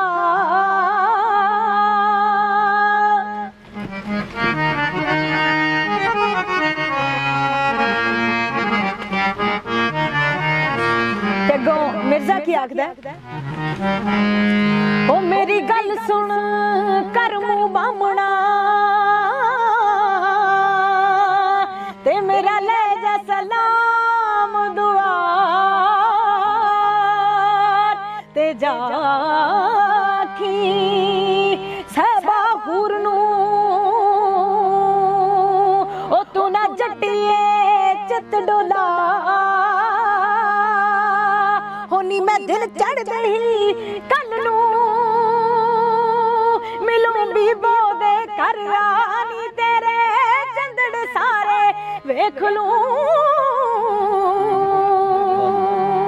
ਉਹ ਗਾਨੇ ਬਨ ਕੇ ਰਹੇ ਜੋ ਆ ਹੋਣੀ ਮੈਂ ਗਿਣ ਗਿਣ ਮਾਰਾ ਸੂਰ ਮੇ ਤੇ ਜੱਟੀਏ ਕਰਾਂ ਮੈਦਾਨ ਸਫਾ ਉਹ ਤੈਨੂੰ ਲੈ ਜੂ ਸਭ ਦੇ ਵੇਦਿਆਇਓ ਉਹ ਵੇਦਿਆ ਲੈ ਜੂ ਸਭ ਦੇ ਵੇਦਿਆ ਨੀ ਜੱਟੀਏ ਬੈਠ ਬੱਗੀ ਤੇ ਆ ਨੀ ਜੱਟੀਏ ਬੈਠ ਬੱਗੀ ਤੇ ਆ ਇੱਕ ਰਜ਼ਾ ਇੱਕ ਨਾ ਮੈਂ ਜਦੋਂ ਤੁਸੀਂ ਗਾ ਰਹੇ ਸੀ ਜਿਹੜੀ ਇਹ ਗਾਇਕੀ ਆ ਅਸਲ ਦੇ ਵਿੱਚ ਜਿਵੇਂ ਸਾਡੇ ਲੋਕ ਗੀਤ ਆ ਸਾਡੇ ਮੈਨੂੰ ਲੱਗਦਾ ਹੱਡਾਂ 'ਚ ਰਚੇ ਵੀ ਆ ਹਨਾ ਪਹਿਲਾਂ ਸਾਡੇ ਬਜ਼ੁਰਗਾਂ ਨੇ ਗਾਏ ਹਨਾ ਬਜ਼ੁਰਗਾਂ ਤੋਂ ਬਾਅਦ ਸਾਡੀ ਝੋਲੀ ਆਏ ਤੇ ਇਸੇ ਤਰ੍ਹਾਂ ਹੀ ਮੈਨੂੰ ਲੱਗਦਾ ਸਾਨੂੰ ਵੀ ਸਾਂਭ ਕੇ ਆਪਣੇ ਗਾਂ ਅੱਗੇ ਬੱਚਿਆਂ ਦੇ ਝੋਲੀ ਵਿੱਚ ਇਹ ਇੱਕ ਵੱਖਰਾ ਸਕੂਨ ਨਹੀਂ ਮਤਲਬ ਜੇ ਸੁਣਨ ਵਾਲੇ ਨੂੰ ਆ ਰਿਹਾ ਤਾਂ ਮੈਨੂੰ ਲੱਗਦਾ ਕਿ ਗਾਉਣ ਵਾਲੇ ਨੂੰ ਵੀ ਉਹਨਾਂ ਕੀ ਸਕੂਨ ਮਿਲਦਾ ਹੋਣਾ ਕਿ ਸਾਡੀ ਰੂਹ ਨੂੰ ਠਾਰ ਦਿੰਦੇ ਆ ਅੰਦਰੋਂ ਇੱਕ ਹੋਰ ਹੀ ਤਰ੍ਹਾਂ ਦਾ ਫੀਲ ਦਿੰਦਾ ਕੀ ਲੱਗਦਾ ਮੈਂ ਸੋਚਦੀ ਹਾਂ ਕਿ ਮੈਂ ਬਲੈਸਡ ਹਾਂ ਜੀ ਵਾਹਿਗੁਰੂ ਕਿਸੇ ਸੌਂ ਚੋਂ ਕਿਸੇ ਇੱਕ ਬੰਦੇ ਨੂੰ ਜਾਂ ਸੌਂ ਚੋਂ ਕੁਛ ਚੰਦ ਬੰਦੇ ਹੁੰਦੇ ਆ ਜਿਨ੍ਹਾਂ ਨੂੰ ਇਹ ਕਲਾ ਬਖਸ਼ਦਾ ਹੈ ਤੇ ਮੈਂ ਬਹੁਤ ਸ਼ੁਕਰ ਕਰਦੀ ਹਾਂ ਮੇਰੇ ਗੁਰੂ ਜੀ ਹੋਣਾ ਦਾ ਔਰ ਪਰਮਾਤਮਾ ਦਾ ਔਰ ਮੇਰੀ ਫੈਮਿਲੀ ਦਾ ਖਾਸ ਕਰਕੇ ਜਿਨ੍ਹਾਂ ਨੇ ਜਦੋਂ ਮੈਂ ਚਾਹਿਆ ਮੈਨੂੰ ਉਹ ਦਿੱਤਾ ਤੇ ਜਦੋਂ ਮੈਨੂੰ ਜਿਸ ਚੀਜ਼ ਦੀ ਵੀ ਲੋੜ ਸੀ ਕਿਉਂਕਿ ਕਈ ਵਾਰ ਆਪ ਨੂੰ ਨਹੀਂ ਪਤਾ ਲੱਗਦਾ ਤਾਂ ਜਿਹੜੇ ਵੱਡੇ ਹੁੰਦੇ ਆ ਜਿਹੜੇ ਦੱਸ ਰਹੇ ਹੁੰਦੇ ਆ ਸਿਖਾ ਰਹੇ ਹੁੰਦੇ ਆ ਰਾਹ ਪਾ ਰਹੇ ਹੁੰਦੇ ਆ ਤੇ ਉਹਨਾਂ ਨੂੰ ਪਤਾ ਹੁੰਦਾ ਕਿ ਇਹਨੂੰ ਕਦੋਂ ਕਿਹੜੀ ਚੀਜ਼ ਦੀ ਲੋੜ ਆ ਸੋ ਉਸ ਟਾਈਮ ਤੇ ਮੈਨੂੰ ਉਹ ਚੀਜ਼ਾਂ ਮੈਨੂੰ ਪ੍ਰੋਵਾਈਡ ਕਰਵਾਈਆਂ ਗਈਆਂ ਤੇ ਬਾਕੀ ਜਿਵੇਂ ਤੁਸੀਂ ਕਹਿ ਕੇ ਸਕੂਨੀਅਤ ਤਾਂ ਬਿਲਕੁਲ ਹੈ ਜੀ ਜਿਵੇਂ ਆਪਾਂ ਕਿਤੇ ਬਾਹਰ ਚਲੇ ਜਾਂਦੇ ਆ ਤੇ ਜਿੰਨਾ ਮਰਜ਼ੀ ਉਹ ਜਾ ਕੇ ਤੁਸੀਂ ਉੱਥੇ ਤੁਹਾਨੂੰ ਭਗਤ ਮਿਲੇ ਤੁਹਾਨੂੰ ਪਿਆਰ ਮਿਲੇ ਸਤਿਕਾਰ ਮਿਲੇ ਪਰ ਜਿੰਨਾ ਟਾਈਮ ਤੁਸੀਂ ਆਪਣੇ ਘਰੇ ਆ ਕੇ ਬੈਠਦੇ ਆਪਣਾ ਘਰ ਦੀ ਰੋਟੀ ਨਹੀਂ ਨਾ ਖਾਂਦੇ ਸਕੂਨ ਨਹੀਂ ਮਿਲਦਾ ਸੋ ਮੈਂ ਇਹੀ ਚੀਜ਼ ਮੰਨਦੀ ਆ ਆਪਣੀ ਗਾਇਕੀ ਨੂੰ ਬਿਲਕੁਲ ਸਹੀ ਹੈ ਤੁਸੀਂ ਦਰੁਸਤ ਫਰਮਾਇਆ ਤੇ ਇੱਕ ਚੀਜ਼ ਹੋਰ ਮੈਂ ਜਿਹੜੀ ਤੁਹਾਡੇ ਤੋਂ ਪੁੱਛਣੀ ਚਾਹੁੰਦਾ ਕਿ ਅੱਜ ਕੱਲ੍ਹ ਜਿਵੇਂ ਆਪਾਂ ਫੀਮੇਲ ਸਿੰਗਰ ਨੇ ਹਨਾ ਬਹੁਤ ਘੱਟ ਹੁੰਦਾ ਗਾਇਕੀ ਵਾਲੇ ਪਾਸੇ ਕਈ ਵਾਰ ਮਾਪਿਆਂ ਦਾ ਰੁਝਾਨ ਨਹੀਂ ਹੁੰਦਾ ਜਾਂ ਮਾਪੇ ਕਈ ਵਾਰ ਸੰਕੋਚ ਕਰਦੇ ਆ ਵੀ ਲੜਕੀਆਂ ਨੂੰ ਇਸ ਖੇਤਰ ਦੇ ਵਿੱਚ ਲਿਆਉਣਾ ਜਾਂ ਇਸ ਖੇਤਰ ਦੇ ਵਿੱਚ ਅੱਗੇ ਵਧਣਾ ਤੁਹਾਨੂੰ ਇਸ ਤਰ੍ਹਾਂ ਦੀ ਕਿਸੇ ਮੁਸ਼ਕਲ ਦਾ ਸਾਹਮਣਾ ਕਰਨਾ ਪਿਆ ਜਾਂ ਹੁਣ ਤੱਕ ਕਿਸੇ ਇਸ ਤਰ੍ਹਾਂ ਦੀ ਕੋਈ ਦਿੱਕਤ ਤੁਹਾਨੂੰ ਆਈ ਹੋਵੇ ਕਿ ਐਜ਼ ਅ ਫੀਮੇਲ ਆਰਟਿਸਟ ਵੀ ਇਸ ਪੂਰੀ ਇੰਡਸਟਰੀ ਦੇ ਵਿੱਚ ਕੋਈ ਇਦਾਂ ਦੀ ਕੋਈ ਚੀਜ਼ ਵਾਪਰੀ ਹੋ ਤੁਹਾਡੀ ਰਹੀ ਗੱਲ ਮਾਪਿਆਂ ਦੀ ਤਾਂ ਜਦੋਂ ਮੈਂ ਉਹਨਾਂ ਨੂੰ ਕਿਹਾ ਸੀ ਕਿ ਮੈਂ ਗਾਣਾ ਹੈ ਤੇ ਉਹਨਾਂ ਨੇ ਕਦੇ ਵੀ ਇਤਰਾਜ਼ ਨਹੀਂ ਕੀਤਾ ਸਗੋਂ ਦੀ ਉਹਨਾਂ ਨੇ ਮੈਨੂੰ ਪੁਸ਼ ਕੀਤਾ ਹਮੇਸ਼ਾ ਹੀ ਤੇ ਇੰਡਸਟਰੀ ਦੀ ਗੱਲ ਕਰੀਏ ਤਾਂ ਮੈਨੂੰ ਹਾਲੇ ਤੱਕ ਇਦਾਂ ਦਾ ਕਿਉਂਕਿ ਉਹਦਾ ਇੱਕ ਕਾਰਨ ਹੈ ਕਿ ਮੇਰੀ ਟੀਮ ਇਦਾਂ ਦੀ ਹੈ ਕਿ ਮੈਨੂੰ ਅੱਗੇ ਆਉਣ ਹੀ ਨਹੀਂ ਦਿੱਤਾ ਜਾਂਦਾ ਮੈਂ ਕਿਸੇ ਨਾਲ ਡੀਲ ਹੀ ਨਹੀਂ ਕਰਦੀ ਸੋ ਫਿਲਟਰ ਹੋ ਕੇ ਆਉਣੀ ਚੀਜ਼ ਉਹਦਾ ਫਰਕ ਹੈ ਸੋ ਮੈਨੂੰ ਚੀਜ਼ਾਂ ਫੇਸ ਨਹੀਂ ਕਰਨੀਆਂ ਪਈਆਂ ਹਾਂਜੀ ਬਾਕੀ ਸਟਰਗਲ ਸਾਰੇ ਕਰਦੇ ਨੇ ਤੇ ਜਿੰਨਾ ਚੋਂ ਮੈਂ ਵੀ ਇੱਕ ਨਹੀਂ ਸਟਰਗਲ ਦਾ ਤਾਂ ਦੇਖੋ ਬੰਦਾ ਜਦੋਂ ਤਰੱਕੀ ਦੀ ਪੌੜੀ ਜਦੋਂ ਚੜ੍ਹਦਾ ਤਾਂ ਉਹ ਸਟਰਗਲ ਦੇ ਰਾਹ ਹੋ ਕੇ ਨਿਕਲਦੀ ਹੈ ਜਿਵੇਂ ਜਿਵੇਂ ਦਿਮਾਗ ਦਾ ਦਾਇਰਾ ਵੱਧਦਾ ਤੇ ਪਹਿਲਾਂ ਮੈਨੂੰ ਇਹ ਲੱਗਦਾ ਸੀ ਕਿ ਸਟਰਗਲ ਕਰ ਰਹੇ ਹਾਂ ਪਰ ਹੁਣ ਮੈਨੂੰ ਇਦਾਂ ਲੱਗ ਰਿਹਾ ਕਿ ਮੈਂ ਕੋਈ ਅਲੱਗਾ ਨਹੀਂ ਜੋ ਸਟਰਗਲ ਕਰ ਰਹੀ ਹਾਂ ਇਹ ਮੇਰੀ ਮਿਹਨਤ ਦਾ ਪਾਰਟ ਹੈ ਤੇ ਜੇ ਮੈਂ ਇਹ ਨਹੀਂ ਕਰੂੰਗੀ ਤਾਂ ਮੈਨੂੰ ਅੱਗੇ ਵਾਲੀਆਂ ਚੀਜ਼ਾਂ ਜਿਹੜੀਆਂ ਮੈਂ ਸੋਚੀਆਂ ਉਹ ਨਹੀਂ ਮਿਲਣਗੀਆਂ ਅੱਛਾ ਅੱਗੇ ਬਾਰੇ ਵੀ ਹੁਣ ਤੁਸੀਂ ਅੱਗੇ ਗੱਲ ਕੀਤੀ ਅੱਗੇ ਬਾਰੇ ਵੀ ਦੱਸ ਦਿਓ ਥੋੜਾ ਜਿਹਾ ਕੀ ਸੋਚ ਰੱਖਿਆ ਜੀ ਪਹਿਲੀ ਗੱਲ ਇਹ ਹੈ ਕਿ ਚੰਗਾ ਵਾਹਿਗੁਰੂ ਸੁਰ ਬਖਸ਼ਣ ਹਮੇਸ਼ਾ ਤੇ ਬਸ ਆਪਣੀ ਔਕਾਤ ਵਿੱਚ ਰਵਾਂ ਹਮੇਸ਼ਾ ਹੀ। ਤੇ ਬਾਕੀ ਇਹ ਕਿ ਸੁਪਨੇ ਹਰ ਇੱਕ ਨੇ ਸਜਾਏ ਹੁੰਦੇ ਆ, ਸੋ ਮੇਰੇ ਵੀ ਨੇ, ਚੰਗਾ ਗਾਵਾਂ ਤੇ ਵਧੀਆ ਵਧੀਆ ਗਾਵਾਂ, ਬਸ ਹਰ ਇੱਕ ਜਨਰ ਦਾ ਗਾਵਾਂ। ਇੱਕ ਤੁਹਾਨੂੰ ਮੈਂ ਵਧਾਈ ਜ਼ਰੂਰ ਦੇਵਾਂਗਾ ਕਿ ਜਿਹੜੇ ਹੁਣ ਤੱਕ ਤੁਹਾਡੇ ਟਰੈਕਸ ਆਏ ਨੇ ਹਨਾ, ਜਿੰਨਾ ਤੁਸੀਂ ਗਾਇਆ, ਜਿਵੇਂ ਭਗਤ ਸਿੰਘ ਤਾਂ ਚੜ ਗਿਆ ਫਾਂਸੀ, ਮੈਂ ਖੁਦ ਕਹਿੰਦਾ ਵੀ ਮੈਨੂੰ ਬਹੁਤ ਸੁਣਿਆ ਮੈਂ, ਬਿਲਕੁਲ ਰੀਅਲੀ, ਮਤਲਬ ਮੈਨੂੰ ਇੰਨਾ ਕੁ ਉਸ ਵਿੱਚੋਂ ਫੀਲ ਆਉਂਦਾ ਸੀ, ਇੱਕ ਜਜ਼ਬਾ ਭਰਦਾ ਸੀ ਉਸ ਗੀਤ ਨੂੰ ਸੁਣ ਕੇ, ਉਹਨਾਂ ਬੋਲਾਂ ਨੂੰ ਸੁਣ ਕੇ, ਵੀ ਵਾਕਈ ਸਾਡੇ ਦੇਸ਼ ਦੇ ਜੋ ਹਾਲਾਤ ਆ ਵੀ ਇਹਨਾਂ ਚੋਂ ਨਿਕਲਣ ਵਾਸਤੇ, ਕਿਉਂਕਿ ਜਿਹੜੀ ਗਾਇਕੀ ਹੈ ਨਾ, ਗਾਇਕੀ ਮੈਂ ਸਮਝਦਾ ਕਿ ਇੱਕ ਕ੍ਰਾਂਤੀ ਦਾ ਨਾਮ ਹੈ। ਇਹ ਸ਼ਬਦ ਹੈ ਜਿਹੜੇ ਨਾ ਇੱਕ ਗਾਇਕ ਦੇ ਮੂੰਹ ਚੋਂ ਜਦੋਂ ਨਿਕਲਦੇ ਆ, ਇੱਕ ਲੇਖਕ ਦੀ ਕਲਮ ਚੋਂ ਜਦੋਂ ਉਹ ਸ਼ਬਦ ਬਣਦੇ ਆ ਤਾਂ ਉਹ ਇੱਕ ਕ੍ਰਾਂਤੀ ਸਿਰਜਦੇ ਆ। ਤੇ ਉਸੇ ਤਰ੍ਹਾਂ ਦੀ ਕ੍ਰਾਂਤੀ ਇਸ ਗੀਤ ਦੇ ਵਿੱਚੋਂ ਮੈਨੂੰ ਲੱਗਦਾ ਸੀਗਾ ਵੀ ਲੋਕਾਂ ਦੇ ਜਿਹੜਾ ਮੂੰਹ ਤੇ ਚੜੇ ਉਹ ਸ਼ਬਦ, ਲੋਕਾਂ ਨੇ ਉਹ ਬਹੁਤ ਪਿਆਰ ਦਿੱਤਾ, ਮੈਂ ਖੁਦ ਉਹਨੂੰ ਬਹੁਤ ਪਸੰਦ ਕੀਤਾ। ਤੇ ਇਸ ਤਰ੍ਹਾਂ ਦੀ ਗਾਇਕੀ ਵਾਸਤੇ ਤੁਸੀਂ ਵਧਾਈ ਦੇ ਪਾਤਰ ਹੋ। ਪਹਿਲਾਂ ਤਾਂ ਜਿਹੜੀ ਇੰਡਸਟਰੀ ਦੇ ਵਿੱਚ ਜਿਸ ਤਰ੍ਹਾਂ ਦਾ ਦੌਰ ਚੱਲਦਾ ਹੈ, ਜਿਸ ਤਰ੍ਹਾਂ ਦੀ ਗਾਇਕੀ ਚੱਲ ਰਹੀ ਹੈ, ਜਿਸ ਤਰ੍ਹਾਂ ਦੇ ਗੀਤ ਚੱਲ ਰਹੇ ਆ, ਉਹਨਾਂ ਤੋਂ ਹਟ ਕੇ ਗਾਉਣ ਦੇ ਖਾਤਰ ਤੁਸੀਂ ਵਧਾਈ ਦੇ ਪਾਤਰ ਹੋ। ਤੇ ਪ੍ਰਮਾਤਮਾ ਅੱਗੇ ਇਹੀ ਦੁਆ ਕਰਦੇ ਕਿ ਇਸੇ ਤਰ੍ਹਾਂ ਹੀ ਤੁਸੀਂ ਗਾਉਂਦੇ ਰਹੋ। ਤੁਹਾਡੇ ਕੋਲੋਂ ਵੀ ਅਸੀਂ ਇਹੀ ਉਮੀਦ ਕਰਾਂਗੇ ਵੀ ਇਦਾਂ ਦੀ ਹੀ ਗਾਇਕੀ ਤੁਹਾਡੀ, ਇਸ ਤਰ੍ਹਾਂ ਦੀ ਸ਼ੈਲੀ ਰਹੂਗੀ। ਬਹੁਤ ਸ਼ੁਕਰੀਆ ਤੁਹਾਡਾ। ਔਰ ਇੱਕ ਗੱਲ ਮੈਂ ਜ਼ਰੂਰ ਕਹਿਣੀ ਚਾਹੂੰਗੀ ਕਿ ਇੱਕ ਜਦੋਂ ਕੋਰਾ ਕਾਗਜ਼ ਹੁੰਦਾ ਨਾ, ਤੇ ਉਸ ਤੇ ਤੁਸੀਂ ਜੋ ਵੀ ਲਿਖੋਗੇ ਉਹ ਰਿਕਾਰਡ ਹੋ ਜਾਣਾ। ਤੇ ਜਦੋਂ ਮੈਂ ਸਿੱਖਣਾ ਸਟਾਰਟ ਕੀਤਾ ਸੀ, ਪਹਿਲੀ ਗੱਲ ਫੈਮਿਲੀ ਦਾ ਮਾਹੌਲ ਇਦਾਂ ਦਾ ਸੀ, ਤੇ ਦੂਸਰਾ ਇਹ ਸੀ ਕਿ ਗੁਰੂਆਂ ਨੇ ਜੋ ਮੇਰੇ ਅੰਦਰ ਭਰਿਆ ਤੇ ਉਹੀ ਅੱਗੇ ਆਪਾਂ ਨੂੰ ਦੇਖਣ ਨੂੰ ਮਿਲ ਰਿਹਾ, ਜਾਂ ਮੈਂ ਜੋ ਸਿੱਖੀ ਹੈ ਨਾ, ਸੋ ਇਹ ਚੀਜ਼ਾਂ ਮੇਰੇ ਅੰਦਰ ਭਰੀਆਂ ਗਈਆਂ ਨੇ ਤੇ ਉਹੀ ਚੀਜ਼ਾਂ ਹੁਣ ਮੈਂ ਅਡਾਪਟ ਕਰ ਲਈਆਂ। ਸੋ ਇੱਕ ਆਪਣਾ ਮਨ ਹੁੰਦਾ, ਇੱਕ ਜਿਹੜਾ ਤੁਹਾਨੂੰ ਆਲਾ ਦੁਆਲਾ ਉਹ ਜਿਹਾ ਮਿਲਦਾ। ਸੋ ਮੈਂ ਬਸ ਖੁਸ਼ ਨਸੀਬ ਕਹੂੰਗੀ ਆਪਣੇ ਆਪ ਨੂੰ ਕਿ ਮੇਰੀ ਟੀਮ ਅੱਛੀ ਹੈ। ਸੋ ਸ਼ੁਕਰੀਆ ਰਜ਼ਾ, ਤੁਸੀਂ ਸਾਨੂੰ ਟਾਈਮ ਦਿੱਤਾ, ਤੁਸੀਂ ਆਪਣੇ ਕੀਮਤੀ ਸਮੇਂ ਦੇ ਵਿੱਚੋਂ ਸਮਾਂ ਕੱਢ ਕੇ ਸਾਡੀ ਛੋਟੀ ਜਿਹੀ ਕਾਲ ਦੇ ਉੱਪਰ ਤੁਸੀਂ ਸਾਰਾ ਇਹ ਸਮਾਂ ਕੱਢਿਆ। ਸੋ ਇਹ ਸਨ ਰਜ਼ਾ ਹੀਰ, ਜਿਨ੍ਹਾਂ ਵੱਲੋਂ ਜਿਨ੍ਹਾਂ ਦੀ ਗਾਇਕੀ ਇੱਕ ਇਹਨਾਂ ਦੀ ਪਹਿਚਾਣ ਆ, ਇੱਕ ਵੱਖਰੀ ਤਰ੍ਹਾਂ ਦੀ ਗਾਇਕੀ ਤੇ ਵੱਖਰੀ ਤਰ੍ਹਾਂ ਦਾ ਸਕੂਨ ਇਹਨਾਂ ਦੀ ਆਵਾਜ਼ ਦੇ ਵਿੱਚ ਹੈ। ਇਸੇ ਤਰ੍ਹਾਂ ਦੇ ਹੋਰ ਆਰਟਿਸਟ ਅਸੀਂ ਤੁਹਾਡੇ ਸਾਹਮਣੇ ਲਗਾਤਾਰ ਲੈ ਕੇ ਹਾਜ਼ਰ ਹੁੰਦੇ ਰਵਾਂਗੇ। ਜੁੜੇ ਰਹੋ ਇੰਡੋਜ਼ ਟੀਵੀ ਆਸਟ੍ਰੇਲੀਆ ਨਾਲ। ਧੰਨਵਾਦ।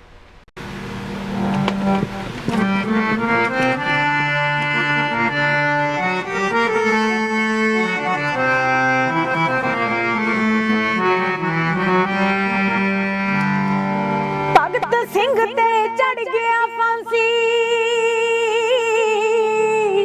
ਕਿ ਮੁਲਕ ਆਜ਼ਾਦ ਹੋਊ, ਪਰ ਕੀ ਪਤਾ ਸੀ ਉਸ ਉਹਦੇ ਨੂੰ ਇਹ ਸਭ ਕੁਝ ਮੇਰੇ ਬਾਅਦ ਹੋਊ। ਪੜ੍ਹ ਲਿਖ ਕੇ ਵੀ ਰੁਲਣਗੇ ਲੋਕੀ, ਨਿਤ ਡਿਗਰੀਆਂ ਫੂਕਣਗੇ, ਆ ਰਿਸ਼ਵਤ ਖੋਰੀ ਦੇ ਸੱਪ ਫਨੀਅਰ ਹਰ ਕੁਰਸੀ ਤੇ ਛੂਕਣਗੇ। ਉਹ ਪਰ ਡੁੱਬਦਾ ਦੇਸ਼ ਬਚਾਵਣ ਦੇ ਲਈ ਕਦੀ ਹਿੰਮਤ ਨਹੀਂ ਹਾਰੀ ਦੀ। ਹਰ ਦਿਲ ਵਿੱਚ ਬਾਰੂਦ ਹੁੰਦਾ ਏ, ਬਸ ਲੋੜ ਹੁੰਦੀ ਚਿੰਗਾਰੀ ਦੀ। ਹਰ ਦਿਲ ਵਿੱਚ ਬਾਰੂਦ ਹੁੰਦਾ ਏ, ਬਸ ਲੋੜ ਹੁੰਦੀ ਚਿੰਗਾਰੀ ਦੀ। ਸਤਿ ਸ਼੍ਰੀ ਅਕਾਲ ਜੀ, ਤੁਸੀਂ ਦੇਖ ਰਹੇ ਹੋ ਇੰਡੋਜ਼ ਟੀਵੀ ਆਸਟ੍ਰੇਲੀਆ ਤੇ ਮੈਂ ਹਾਂ ਗੁਰਿਕਬਾਲ ਸਿੰਘ। ਪੰਜਾਬੀ ਸੰਗੀਤ ਦੀ ਜਦੋਂ ਆਪਾਂ ਗੱਲ ਕਰਦੇ ਹਾਂ ਤਾਂ ਇਹ ਸੰਗੀਤ ਬਹੁਤ ਹੀ ਉੱਚਾ ਰੁਤਬਾ ਰੱਖਦਾ, ਜਿਹਦੇ ਵਿੱਚ ਵਿਲੱਖਣ ਚੀਜ਼ਾਂ ਜਿਹੜੀਆਂ ਪਈਆਂ ਨੇ, ਚਾਹੇ ਆਪਾਂ ਗੱਲ ਕਰ ਲਈਏ ਲੋਕ ਗੀਤਾਂ ਦੀ, ਗਜ਼ਲਾਂ ਦੀ ਜਾਂ ਸੂਫੀ ਰੰਗ ਦੀ, ਤਾਂ ਇਸ ਦੇ ਵਿੱਚ ਜਿਸ ਤਰੀਕੇ ਨਾਲ ਇਸ ਸੰਗੀਤ ਨੇ ਆਪਣਾ ਪੈਂਡਾ ਅੱਗੇ ਵਧਾਇਆ, ਉਸ ਤਰੀਕੇ ਨਾਲ ਇਸ ਸੰਗੀਤਕ ਦੁਨੀਆ ਦੇ ਵਿੱਚ ਵੀ ਜਿਹੜੇ ਬਦਲਾਅ ਆਉਣੇ ਸ਼ੁਰੂ ਹੋ ਗਏ ਨੇ। ਸੋ ਜੇ ਆਪਾਂ ਅੱਜ ਗੱਲ ਕਰਦੇ ਹਾਂ ਤਾਂ ਦੁਨੀਆ ਸਾਡੀ ਮੁੱਠੀ ਦੇ ਵਿੱਚ ਆ, ਤਾਂ ਇਸੇ ਮੁੱਠੀ ਦੇ ਵਿੱਚ ਦੁਨੀਆ ਹੋਣ ਨਾਲ ਕਿਤੇ ਨਾ ਕਿਤੇ ਸੰਗੀਤਕ ਮਾਹੌਲ ਦੇ ਵਿੱਚ ਜਿਹੜਾ ਵੈਸਟਰਨ ਟੱਚ ਆ ਗਿਆ, ਉਸ ਨੇ ਇਸ ਸੰਗੀਤਕ ਮਾਹੌਲ ਨੂੰ ਬਦਲ ਕੇ ਰੱਖ ਦਿੱਤਾ।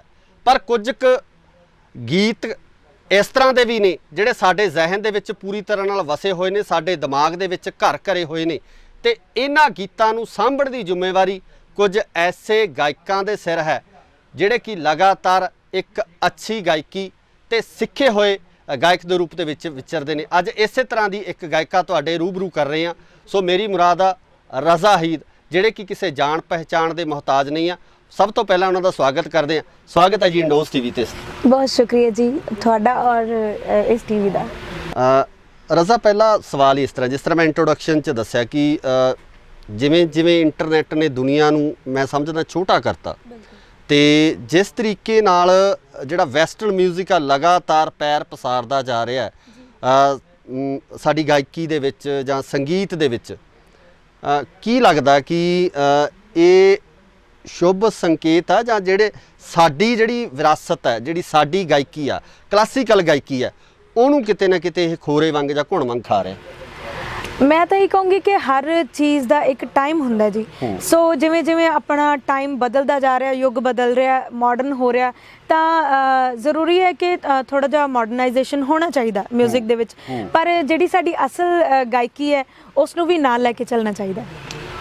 ਅਸਲ 'ਚ ਨਾ ਜਦੋਂ ਆਪਾਂ ਗੱਲ ਕਰਦੇ, ਜਦੋਂ ਗਾਇਕੀ ਦੀ ਗੱਲ ਹੁੰਦੀ ਹੈ ਤਾਂ ਉਦੋਂ ਕਿਤੇ ਨਾ ਕਿਤੇ ਸਟਾਰਟਿੰਗ ਤੋਂ ਚੀਜ਼ ਹੀ ਇਹ ਆਉਂਦੀ ਹੈ ਕਿ ਅਸੀਂ ਸਿੱਖਿਆ ਕੀ ਆ, ਅਸੀਂ ਕਿੱਥੋਂ ਸਿੱਖਿਆ, ਕਿਵੇਂ ਸਿੱਖਿਆ, ਹੈ ਨਾ। ਪਹਿਲਾਂ ਮੈਂ ਤੁਹਾਡੇ ਤੇ ਇਸੇ ਚੀਜ਼ ਤੇ ਆਉਣਾ ਚਾਹੂੰਗਾ ਕਿ ਤੁਹਾਡੀ ਜਿਹੜੀ ਗਾਇਕੀ ਨੂੰ ਨਿਖਾਰਨ ਵਿੱਚ ਜਾਂ ਇਸ ਗਾਇਕੀ ਨੂੰ ਸਵਾਰਨ ਦੇ ਵਿੱਚ ਕਿਹਨਾਂ ਦਾ ਤੁਸੀਂ ਯੋਗਦਾਨ ਮੰਨਦੇ ਹੋ? ਮੈਂ ਮੇਰੇ ਗੁਰੂ ਜੀ ਰਜਿੰਦਰ ਸਦਿਓੜਾ ਜੀ ਤੇ ਗੁਰੂ ਜੀ ਰਵੀ ਸ਼ਰਮਾ ਜੀ, ਜਿਨ੍ਹਾਂ ਤੋਂ ਮੈਂ 7 ਸਾਲ ਹੋ ਗਏ ਤਾਲੀਮ ਲੈਂਦੀ ਹਾਂ, ਤੇ ਉਹਨਾਂ ਤੋਂ ਹੀ ਜ਼ਿੰਦਗੀ ਦੇ ਜਿਹੜੇ ਵੀ ਪੜਾਅ ਨੇ ਮੈਂ ਉਹਨਾਂ ਤੋਂ ਸਿੱਖਿਆ। ਮਿਊਜ਼ਿਕ ਤੋਂ ਲੈ ਕੇ ਜਿਹੜੀਆਂ ਜ਼ਿੰਦਗੀ ਨੂੰ ਅੱਗੇ ਸੁਖਾਲਾ ਬਣਾਉਣ ਲਈ ਚੀਜ਼ਾਂ ਕੰਮ ਆਉਂਦੀਆਂ ਨੇ, ਤੇ ਉਹ ਸਾਰੀਆਂ ਮੈਂ ਉਹਨਾਂ ਤੋਂ ਸਿੱਖੀਆਂ ਨੇ ਤੇ ਸਿੱਖ ਵੀ ਰਹੀ ਹਾਂ। ਜੀ ਜੀ ਇਹ 7 ਸਾਲ ਦੇ ਸਫ਼ਰ ਤੋਂ ਬਾਅਦ ਅੱਜ ਆਪਾਂ ਨੂੰ ਆਪ ਨੂੰ ਕਿੱਥੇ ਖੜਾ ਮਹਿਸੂਸ ਕਰਦੇ ਹੋ, ਤੇ ਕੀ ਲੱਗਦਾ ਕਿ ਤੁਸੀਂ ਇਸ ਜਿਹੜੀ ਗਾਇਕੀ ਦੀ ਦੁਨੀਆ ਹੈਗੀ ਆ ਇਹਦੇ ਵਿੱਚ ਆਪਾਂ ਨੂੰ ਕਿੰਨਾ ਤੁਸੀਂ ਕਰ ਚੁੱਕੇ ਹੋ? ਦੇਖੋ ਜੀ, ਸਾਰੀ ਉਮਰ ਇਨਸਾਨ ਸਿੱਖਦਾ ਰਹਿੰਦਾ। ਸੋ ਮੈਂ ਕਿਸੇ ਮੁਕਾਮ ਤੇ ਤਾਂ ਅੱਜ ਇਹ ਨਹੀਂ ਕਹੂੰਗੀ ਕਿ ਮੈਂ ਇੱਕ ਲੈਵਲ ਆਪਣਾ ਬਣਾ ਲਿਆ।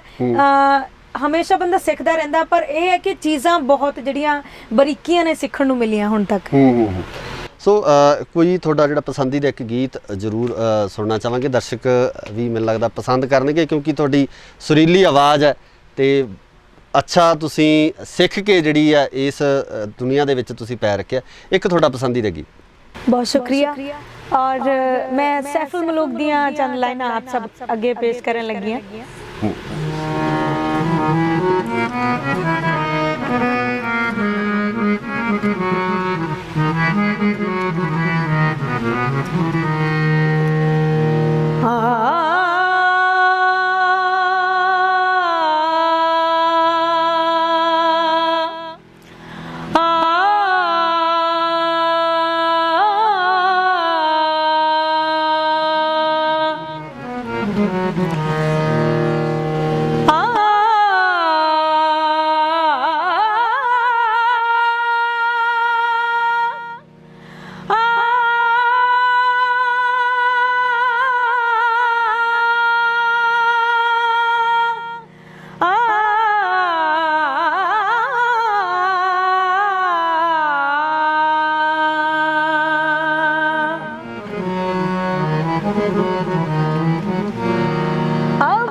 ते जो मालिक हर दा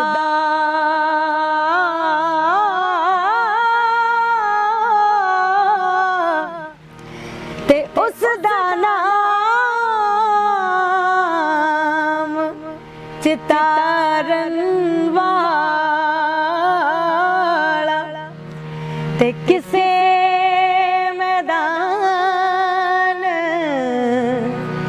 नहीं हरदा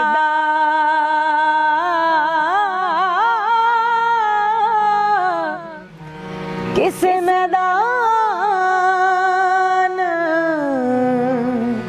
नहीं हरदा।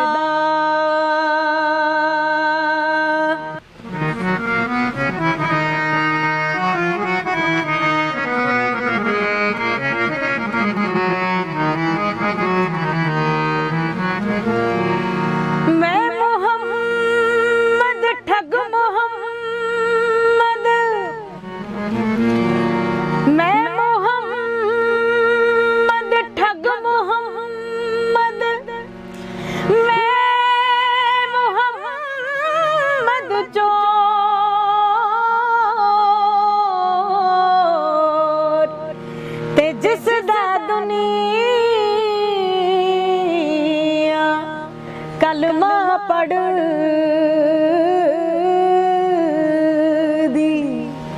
ਤੇ ਓ ਮੁਹੰਮਦ ਹੋ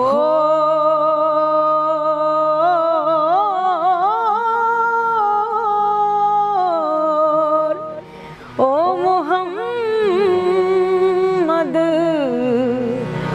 ਹੋ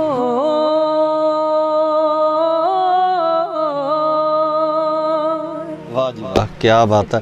ਸੋ ਮੈਂ ਸਮਝਦਾ ਕਿ ਜਿਹੜਾ ਅੱਜ ਦਾ ਦੌਰ ਹੈ, ਤੁਹਾਨੂੰ ਇਹ ਨਹੀਂ ਲੱਗਦਾ ਕਿ ਇਸ ਤਰ੍ਹਾਂ ਦੀ ਗਾਇਕੀ, ਜਿਸ ਤਰ੍ਹਾਂ ਦੀ ਗਾਇਕੀ, ਜਿਸ ਤਰ੍ਹਾਂ ਦੀ ਸ਼ੈਲੀ ਤੁਹਾਡੀ ਹੈ, ਗਾਇਕੀ ਦੀ ਸ਼ੈਲੀ ਜੋ ਹੈ, ਕਲਾਸੀਕਲ ਸਿੱਖਣ ਦੇ ਜੋ ਚਾਹਵਾਨ ਨੇ ਉਹਨਾਂ ਦੀ ਗਿਣਤੀ 'ਚ ਕਮੀ ਆਈ ਹੈ, ਤੇ ਜਿਹੜੇ ਨੌ ਸਿੱਖੀਏ ਮੈਂ ਸਮਝਦਾ ਵੀ ਜਿਹੜੇ ਗਾਇਕ ਹੈ ਜਾਂ ਪੈਸੇ ਦੇ ਸਿਰ ਤੇ ਜਿਹੜੇ ਗਾਉਣ ਵਾਲੇ ਗਾਇਕ ਹੈ ਉਹ ਅੱਜ ਡੀਂਗਾ ਮਾਰ ਰਹੇ। ਇਸ ਵਾਸਤੇ ਮੈਂ ਇਹ ਕਹੂੰਗੀ ਕਿ ਕਲਾਸੀਕਲ ਦਾ ਜਿਹੜਾ ਸਫ਼ਰ ਹੈ ਨਾ, ਜਦੋਂ ਜੇ ਤੁਸੀਂ ਕਲਾਸੀਕਲ ਸਿੱਖਣ ਦੀ ਇੱਛਾ ਰੱਖਦੇ ਹੋ, ਹਾਲਾਂਕਿ ਮੈਂ ਕਲਾਸੀਕਲ ਟ੍ਰੇਨਡ ਨਹੀਂ ਆ, ਮੇਰਾ ਜਿਹੜਾ ਜਨਰ ਹੈ ਉਹ ਫੋਕ ਦੇ ਵਿੱਚ ਹੈ, ਫੋਕ ਤੇ ਸੂਫੀ ਦੇ ਵਿੱਚ। ਤੇ ਕਲਾਸੀਕਲ ਇਹ ਹੈ ਕਿ ਜ਼ਰੂਰਤ ਲਈ ਮੈਂ ਜ਼ਰੂਰ ਸਿੱਖਿਆ, ਜਿੰਨਾ ਕੁ ਮੇਰੇ ਗੁਰੂਆਂ ਨੇ ਮੈਨੂੰ ਸਿਖਾਇਆ ਔਰ ਜਿੰਨਾ ਕੁ ਮੈਂ ਯੂਨੀਵਰਸਿਟੀ ਜਾਂ ਕਾਲਜ ਲੈਵਲ ਤੇ ਸਿੱਖਿਆ। ਤੇ ਕਲਾਸੀਕਲ ਵੈਸੇ ਮੇਰਾ ਜਿਵੇਂ ਇੱਕ ਫੀਲਡ ਨਹੀਂ ਹੈ, ਸੋ ਮੈਂ ਆਪਣੀ ਲੋੜ ਲਈ ਸਿੱਖਿਆ ਔਰ ਜਿਹਨੂੰ ਜਿੰਨੀ ਲੋੜ ਹੈ ਮੇਰੇ ਖਿਆਲ 'ਚ ਉਹਨਾਂ ਕੁ ਲੈ ਲੈਂਦਾ। ਨਹੀਂ, ਬਾਕੀ ਉਹਦੇ ਵਾਸਤੇ ਇੱਕ ਗੱਲ ਹੋਰ ਵੀ ਹੈ ਰਜ਼ਾ, ਕਿ ਸਰੋਤੇ ਵੀ ਉਸ ਤਰ੍ਹਾਂ ਦੇ ਚਾਹੀਦੇ ਆ। ਬਿਲਕੁਲ, ਇਹ ਸਭ ਤੋਂ ਵੱਡੀ ਗੱਲ ਹੈ ਹਨਾ। ਬਿਲਕੁਲ, ਇਹ ਬਹੁਤ ਡਿਪੈਂਡ ਕਰਦਾ ਕਿ ਸੁਣਨ ਵਾਲੇ ਕਿਦਾਂ ਦੇ ਨੇ। ਜੇ ਅੱਜ ਸੁਣਨ ਵਾਲੇ ਉਦਾਂ ਦੇ ਨੇ ਤਾਂ ਫਿਰ ਆਪਾਂ ਵੇਖ ਹੀ ਰਹੇ ਕਿ ਕਿਦਾਂ ਦੀ ਗਾਇਕੀ ਚੱਲ ਰਹੀ ਹੈ। ਬਿਲਕੁਲ ਸਰੋਤੇ ਅਸਲ ਦੇ ਵਿੱਚ ਮੈਨੂੰ ਲੱਗਦਾ ਕਿ ਜਿਹੜਾ ਵੈਸਟਰਨਾਈਜੇਸ਼ਨ ਹੋਣ ਕਰਕੇ ਸਰੋਤਿਆਂ ਨੂੰ ਹਿਪ ਹੌਪ ਜ਼ਿਆਦਾ ਪਸੰਦ ਆ, ਜਾਂ ਉਸ ਤਰ੍ਹਾਂ ਦੀ ਗਾਇਕੀ ਪਸੰਦ ਆ ਜਿਹੜੀ ਵੈਸਟਰਨ ਦੇ ਵਿੱਚ ਪ੍ਰਚਲਿਤ ਹੈ। ਬਿਲਕੁਲ, ਸਾਰੇ ਤਰ੍ਹਾਂ ਦੇ ਸਰੋਤੇ ਹੁੰਦੇ ਨੇ। ਕਈ ਇਦਾਂ ਦੇ ਹੁੰਦੇ ਨੇ ਕਿ ਜਿਨ੍ਹਾਂ ਨੂੰ ਕਹਿ ਲਓ ਕਲਾਸੀਕਲ ਪਸੰਦ ਆ, ਸੂਫੀ ਪਸੰਦ ਆ, ਫੋਕ ਪਸੰਦ ਆ। ਸੋ ਸਾਰਿਆਂ ਦੀਆਂ ਆਪਣੀਆਂ ਚੋਇਸਸ ਨੇ। ਨਹੀਂ, ਬਾਕੀ ਬੇਸਿਕ ਤਾਂ ਇਹ ਹੈ ਨਾ ਵੀ ਜਿਹੜੀ ਅਸਲ ਗਾਇਕੀ ਦੀ ਜਿਹੜੀ ਨੀਂਹ ਆ, ਜਿੱਥੋਂ ਆਪਾਂ ਕਹਿੰਦੇ ਵੀ ਅਸੀਂ ਸਾਹ ਲਾਉਣਾ ਸ਼ੁਰੂ ਕੀਤਾ, ਤੇ ਉੱਥੋਂ ਜਦੋਂ ਆਪਾਂ ਉਸ ਸਾਹ ਦੀ ਗੱਲ ਕਰਦੇ ਹਾਂ, ਗਾਇਕੀ ਦੀ ਸ਼ੁਰੂਆਤ ਦੀ ਗੱਲ ਕਰਦੇ ਹਾਂ, ਤਾਂ ਉੱਥੇ ਮੈਨੂੰ ਲੱਗਦਾ ਕਿ ਫੋਕ, ਸੂਫੀ ਤੇ ਇਹਨਾਂ ਸਾਰੇ ਰੰਗਾਂ ਨੂੰ ਮਿਲਾ ਕੇ ਹੀ ਇੱਕ ਚੰਗੇ ਗਾਇਕ ਦੀ ਉਤਪਤੀ ਆਪਾਂ ਮੰਨ ਸਕਦੇ ਹਾਂ। ਬਿਲਕੁਲ, ਜੇ ਮੈਂ ਇਹ ਸੋਚਦੀ ਹਾਂ ਕਿ ਇੱਕ ਚੰਗਾ ਗਾਇਕ ਜੋ ਮੇਰੀ ਨਜ਼ਰ ਦੇ ਵਿੱਚ, ਜੋ ਮੇਰੇ ਜ਼ਿਹਨ ਦੇ ਵਿੱਚ ਆਉਂਦਾ, ਸਭ ਪੱਖਾਂ ਤੋਂ ਉਹਨੂੰ ਕਲੀਅਰ ਹੋਣਾ ਚਾਹੀਦਾ ਆਪਣਾ ਮੋਟੋ, ਕਿ ਜੇ ਉਹਨੂੰ ਕਿਸੇ ਵੀ ਚੀਜ਼ ਲਈ ਗਾਉਣਾ ਪਵੇ, ਕੋਈ ਵੀ ਜਨਰ ਗਾਉਣਾ ਪਵੇ, ਤਾਂ ਉਹ ਉਸ ਲਈ ਕਲੀਅਰ ਹੋਵੇ। ਜਿਹੜਾ ਅੱਜ ਦਾ ਦੌਰ ਆ, ਜਿਵੇਂ ਆਪਾਂ ਨਵੇਂ ਮੁੰਡਿਆਂ ਨੂੰ ਦੇਖਦੇ ਆ ਜਿਹੜੇ ਲਗਾਤਾਰ ਲਾਂਚ ਹੋ ਰਹੇ ਆ ਹਨਾ, ਚਾਹੇ ਉਹ ਪੈਸੇ ਦੇ ਦਮ ਤੇ ਹੋ ਰਿਹਾ ਜਾਂ ਕਿਸੇ ਹੋਰ ਤਰੀਕੇ ਨਾਲ ਡਾਇਰੈਕਟ ਉਹਨਾਂ ਦੀ ਲਾਂਚਿੰਗ ਹੁੰਦੀ ਆ, ਤਾਂ ਉਹਨਾਂ ਵਿੱਚ ਸਿੱਖਿਆ ਦੀ ਘਾਟ ਦੇ ਕਾਰਨ ਹੀ ਉਹ ਜ਼ਿਆਦਾ ਲੰਬਾ ਸਮਾਂ ਜਿਹੜਾ ਆਪਣੇ ਆਪ ਨੂੰ ਟਿਕਾ ਨਹੀਂ ਪਾਉਂਦੇ ਇਸ ਖੇਤਰ ਦੇ ਵਿੱਚ। ਜਿਸ ਤਰੀਕੇ ਨਾਲ ਗਾਣੇ ਨਵੇਂ ਆ ਰਹੇ ਆ, ਪਰ ਉਹ ਮੈਨੂੰ ਲੱਗਦਾ ਵੀ ਇੱਕ ਹਫ਼ਤੇ ਤੱਕ ਸਾਡੀ ਜ਼ੁਬਾਨ ਤੇ ਰਹਿੰਦੇ ਆ, ਮੂੰਹ ਤੇ ਰਹਿੰਦੇ ਆ, ਉਸ ਤੋਂ ਬਾਅਦ ਸੋਸ਼ਲ ਮੀਡੀਆ ਇੱਕ ਇਹੋ ਜਿਹਾ ਟਾਈਮ ਹੈ ਕਿ ਸਾਨੂੰ ਹਰ ਚੀਜ਼ ਬਹੁਤ ਸੌਖੀ ਹੋ ਗਈ ਆ। ਪਹਿਲਾਂ ਇਦਾਂ ਹੁੰਦਾ ਸੀ ਕਿ ਕੋਈ ਵੀ ਗਾਣਾ ਸੁਣਨਾ ਸੀ ਉਹਦੇ ਲਈ ਬਹੁਤ ਮੁਸ਼ੱਕਤ ਕਰਨੀ ਪੈਂਦੀ ਸੀ, ਬਹੁਤ ਮਿਹਨਤ ਕਰਨੀ ਪੈਂਦੀ ਸੀ, ਕਸਟ ਖਰੀਦਣੀ ਪੈਂਦੀ ਸੀ ਜਾਂ CD ਖਰੀਦਣੀ ਪੈਂਦੀ ਸੀ, ਤਾਂ ਕਈ ਵਾਰ ਇਦਾਂ ਹੁੰਦਾ ਸੀ ਕਿ ਕਸਟ ਮਿਲਦੀ ਨਹੀਂ ਸੀ, ਸੋ ਉਹਦੇ ਲਈ ਸਟਰਗਲ ਕਰਨਾ ਪੈਂਦਾ ਸੀ। ਹੁਣ ਇਦਾਂ ਦਾ ਕੋਈ ਸਟਰਗਲ ਨਹੀਂ ਰਿਹਾ। ਇੱਕ ਕਲਿੱਕ ਦੀ ਲੋੜ ਹੁੰਦੀ ਹੈ, ਸਰਚ ਦੀ ਲੋੜ ਹੁੰਦੀ ਹੈ, ਤੇ ਸਭ ਕੁਝ ਜਿਹੜਾ ਡੇਟਾ ਉਹ ਤੁਹਾਡੇ ਸਾਹਮਣੇ ਪਿਆ ਹੁੰਦਾ। ਸੋ ਇਸ ਚੀਜ਼ ਨੇ ਵੀ ਬਹੁਤ ਅਸਰ ਕੀਤਾ। ਅੱਛਾ, ਇੱਕ ਰਜ਼ਾ ਹੋਰ ਬੜਾ ਵੱਡੀ ਇੱਕ ਅਸਲ ਜਦੋਂ ਆਪਾਂ ਇਸ ਗਾਇਕੀ ਦੇ ਵਿੱਚ ਆਉਣੇ ਆ, ਜਾਂ ਉੱਥੇ ਇੱਕ ਕੰਪਨੀਆਂ ਵੱਲੋਂ ਬੜੀ ਇੱਕ ਚੀਜ਼ ਕਮਰਸ਼ਲਾਈਜ਼ ਇਹਨੂੰ ਕਰ ਦਿੱਤਾ ਗਿਆ, ਕਮਰਸ਼ਲਾਈਜ਼ ਵੱਲ ਇਹਨੂੰ ਲਿਜਾਇਆ ਗਿਆ ਗਾਇਕੀ ਨੂੰ, ਹੈ ਨਾ। ਮੈਂ ਸਮਝਦਾ ਕਿ ਨਾ ਕੰਪਨੀਆਂ ਵੀ ਕਿਤੇ ਨਾ ਕਿਤੇ ਇਸ ਚੀਜ਼ ਦੀਆਂ ਜ਼ਿੰਮੇਵਾਰ ਨੇ, ਵੀ ਉਹਨਾਂ ਵੱਲੋਂ ਗਾਇਕਾਂ ਨੂੰ ਬਾਉਂਡ ਕਰਕੇ, ਜੇ ਉਹਨਾਂ ਦੀ ਅਸਲ ਗਾਇਕੀ ਨੂੰ ਪਿੱਛੇ ਰੱਖ ਕੇ ਕਮਰਸ਼ਲਾਈਜੇਸ਼ਨ ਕਰਕੇ ਵੀ ਇਹਦਾ ਰੂਪ ਆ ਜਿਹੜਾ ਵਿਗਾੜ ਦਿੱਤਾ ਗਿਆ। ਤੁਹਾਡੇ ਨਾਲ ਵੀ ਕੁਝ ਇਦਾਂ ਦਾ ਹੋਇਆ ਜਾਂ ਤੁਹਾਨੂੰ ਲੱਗਦਾ, ਤੁਸੀਂ ਸਹਿਮਤ ਹੋ ਇਸ ਗੱਲ ਨਾਲ? ਸਭ ਦਾ ਆਪਣਾ ਨਜ਼ਰੀਆ ਜੀ, ਕਿਉਂਕਿ ਮੈਂ ਹਾਲੇ ਤੱਕ ਕਿਸੇ ਕੰਪਨੀ ਨਾਲ ਕੰਮ ਨਹੀਂ ਕਰ ਰਹੀ। ਅੱਛਾ। ਤੇ ਮੇਰੇ ਗੁਰੂ ਜੀ ਮੈਨੂੰ ਸਾਰਾ ਸਿਖਾਉਂਦੇ ਨੇ, ਤੇ ਹਾਂਜੀ ਕੰਪਨੀਆਂ ਆਉਂਦੀਆਂ ਜ਼ਰੂਰ ਨੇ ਆਫਰਸ ਲਈ, ਜਾਂ ਵੀ ਤੁਸੀਂ ਬਾਉਂਡ ਹੋ ਜਾਓ। ਸੋ ਆਪਣਾ ਨਜ਼ਰੀਆ ਵੇਖਣ ਦਾ, ਤੇ ਮੈਨੂੰ ਤਾਂ ਇਹ ਲੱਗਦਾ ਕਿ ਤੁਸੀਂ ਜਿੰਨਾ ਖੁੱਲ੍ਹ ਕੇ ਕੰਮ ਕਰ ਸਕੋ ਤੇ ਉਹਨਾਂ ਕਰੋ। ਤੁਹਾਡੀ ਪਸੰਦੀਦਾ ਸ਼ੈਲੀ ਕਿਹੜੀ ਹੈ? ਫੋਕ ਨੂੰ ਤੁਸੀਂ ਗਾਉਣਾ ਜ਼ਿਆਦਾ ਪਸੰਦ ਕਰਦੇ ਹੋ ਕਿ ਸੂਫੀਅਤ ਵਾਲੇ ਪਾਸੇ ਜਾਂ? ਮੈਂ ਟਰਾਈ ਕਰਦੀ ਹਾਂ ਕਿ ਮੈਂ ਸਭ ਗਾਵਾਂ, ਹਿੰਦੀ ਜਾਂ ਜੋ ਵੀ ਮੈਨੂੰ ਆਫਰ ਹੁੰਦਾ ਗਾਉਣ ਲਈ, ਪੰਜਾਬੀ, ਹਿੰਦੀ ਜਾਂ ਕੋਈ ਵੀ ਇਦਾਂ ਦੀ ਸ਼ੈਲੀ, ਪਰ ਜਿਹੜਾ ਮੇਰਾ ਅਸਲ ਹੈ, ਜਿਹਦੇ ਚ ਰੂਹ ਹੈ, ਉਹ ਸੂਫੀ ਹੈ। ਸੂਫੀ ਹੈ ਜੀ। ਸੂਫੀਅਤ ਰੰਗ ਕੋਈ ਇੱਕ ਹੋਰ ਜਿਹੜਾ ਤੁਹਾਡਾ ਮਤਲਬ ਦਿਲ ਦੇ ਬਹੁਤ ਕਰੀਬ ਹੋਵੇ ਤੇ ਪਸੰਦੀਦਾ ਹੋਵੇ ਉਹਨੂੰ?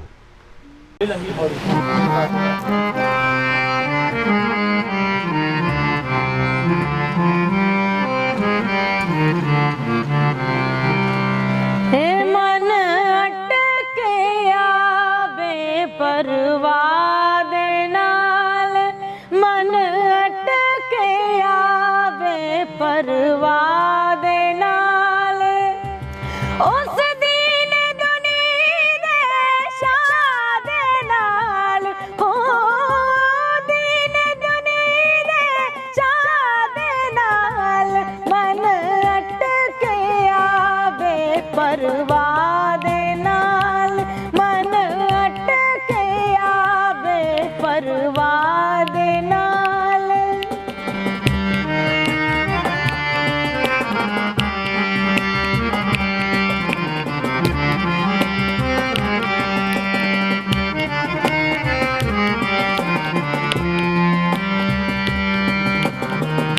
ਨदियों पार सजन दा ठाणा, नदियों पार सजन दा ठाणा, कीता कौल जरूरी जाना, कीता कौल जरूरी जाना, मिन्नत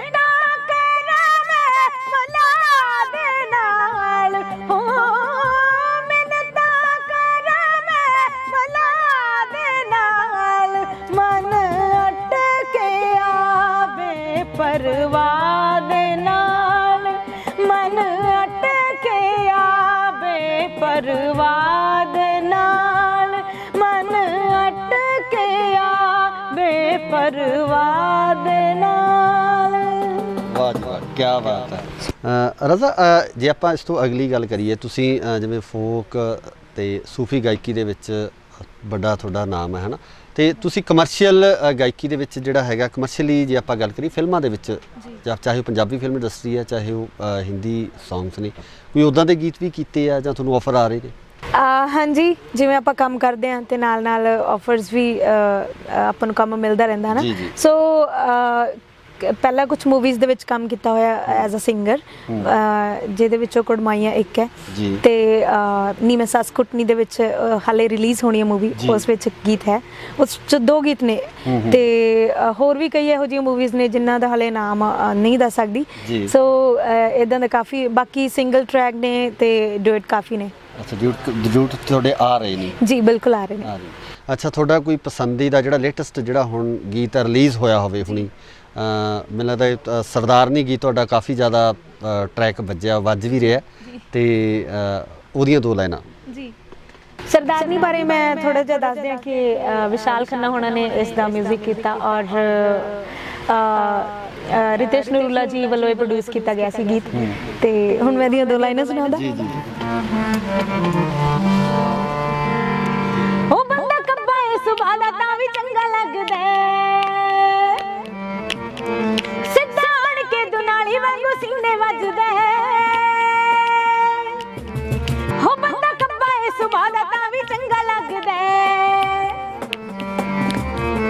ਸਿੱਧਾ ਆਣ ਕੇ ਦੁਨਾਲੀ ਵਾਂਗੂ ਸੀਨੇ ਵੱਜਦਾ, ਹੋ ਬੰਦਾ ਕੱਬਾ ਏ ਸੁਭਾ ਦਾ ਤਾਂ ਵੀ ਚੰਗਾ ਲੱਗਦਾ, ਸਿੱਧਾ ਆਣ ਕੇ ਦੁਨਾਲੀ ਵਾਂਗੂ ਸੀਨੇ ਵੱਜਦਾ, ਜਾਨ ਕੱਢ ਲੈਂਦਾ ਇਹਨੇ ਗੱਲ ਆਖ ਕੇ, ਜਦੋਂ ਆਖਦਾ ਏ ਜਾਨ ਤੈਥੋਂ ਮਾਰਨੀ, ਪੈਰ ਧਰਤੀ ਤੇ ਲੱਗਦੇ ਨਾ ਮੇਰੇ, ਉਹ ਜਦੋਂ ਪਿਆਰ ਨਾਲ ਆਖੇ ਸਰਦਾਰਨੀ, ਧਰਤੀ ਤੇ ਲੱਗਦੇ ਨਾ ਮੇਰੇ, ਉਹ ਜਦੋਂ ਪਿਆਰ ਨਾਲ ਆਖੇ ਸਰਦਾਰਨੀ। ਵਾਹ ਵਾਹ, ਕੀ ਬਾਤ ਹੈ, ਬਹੁਤ ਸ਼ੁਕਰੀਆ। ਸੋ ਜਦੋਂ ਤੁਸੀਂ ਜਿਹੜੇ ਗੀਤਾਂ ਦੀ ਤੁਹਾਡੀ ਜਿਹੜੀ ਸਿਲੈਕਸ਼ਨ ਹੈ, ਸਿਲੈਕਸ਼ਨ ਦਾ ਤੁਹਾਡਾ ਕ੍ਰਾਈਟੇਰੀਆ ਕੀ ਹੈ? ਕਿਸ ਤਰ੍ਹਾਂ ਗੀਤਾਂ ਨੂੰ ਸਿਲੈਕਟ ਕਰਦੇ ਹੋ? कि इस तरह का जोड़ा गीत है, क्योंकि ਇਹਦਾ ਪੁੱਛਣ ਦਾ ਕਾਰਨ ਇਹ ਹੈ ਕਿਉਂਕਿ ਅੱਜ ਕੱਲ੍ਹ ਜਿਸ ਤਰ੍ਹਾਂ ਦੇ ਗੀਤ ਮਾਰਕੀਟ ਦੇ ਵਿੱਚ ਆ ਰਹੇ ਨੇ ਉਹਦੇ ਵਿੱਚ ਕਾਫੀ ਸ਼ਬਦਾਂ ਦੇ ਵਿੱਚ ਅਸ਼ਲੀਲਤਾ ਜਾਂ ਹੋਰ ਇਸ ਤਰ੍ਹਾਂ ਦੇ ਸ਼ਬਦ ਵਰਤੇ ਜਾ ਰਹੇ ਨੇ, ਹੈ ਨਾ।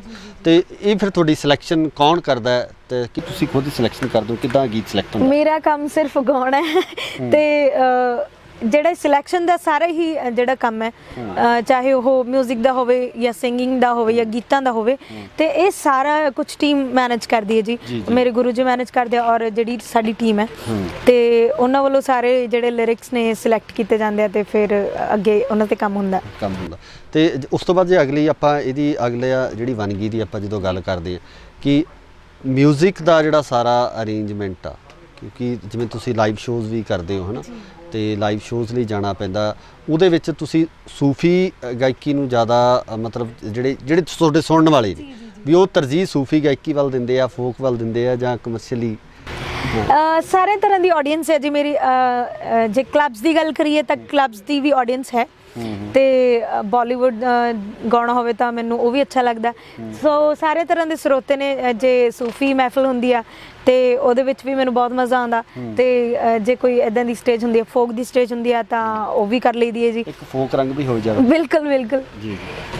ਫੋਕ ਦੀ ਗੱਲ ਇਹ ਕਿ ਜਦੋਂ ਮੈਂ ਸਟਾਰਟ ਕੀਤਾ ਸੀ ਤਾਂ ਫੋਕ ਤੋਂ ਕੀਤਾ ਸੀ ਕਾਲਜ ਦੇ ਟਾਈਮ, ਤੇ ਕਾਲਜ ਟਾਈਮ ਮੈਂ ਮਿਰਜ਼ਾ ਤੇ ਬਾਵਾ ਇਹ ਦੋ ਫੋਕ ਗਾਏ ਨੇ, ਤੇ ਜਿਨ੍ਹਾਂ ਕਰਕੇ ਮੈਨੂੰ ਮਤਲਬ ਬਹੁਤ ਇੱਕ ਸਕੂਨੀਅਤ ਹੁੰਦੀ ਹੈ ਨਾ, ਤੇ ਉਹ ਹਮੇਸ਼ਾ ਗਾ ਕੇ ਮੈਨੂੰ ਮਿਲਦੀ ਹੈ। ਤੇ ਉਹਨਾਂ ਚੋਂ ਮੈਂ ਮਿਰਜ਼ਾ ਸੁਣਾ ਦੇ? ਜੀ ਜੀ, ਸ਼ੋਰ ਸ਼ੋਰ ਸ਼ੋਰ।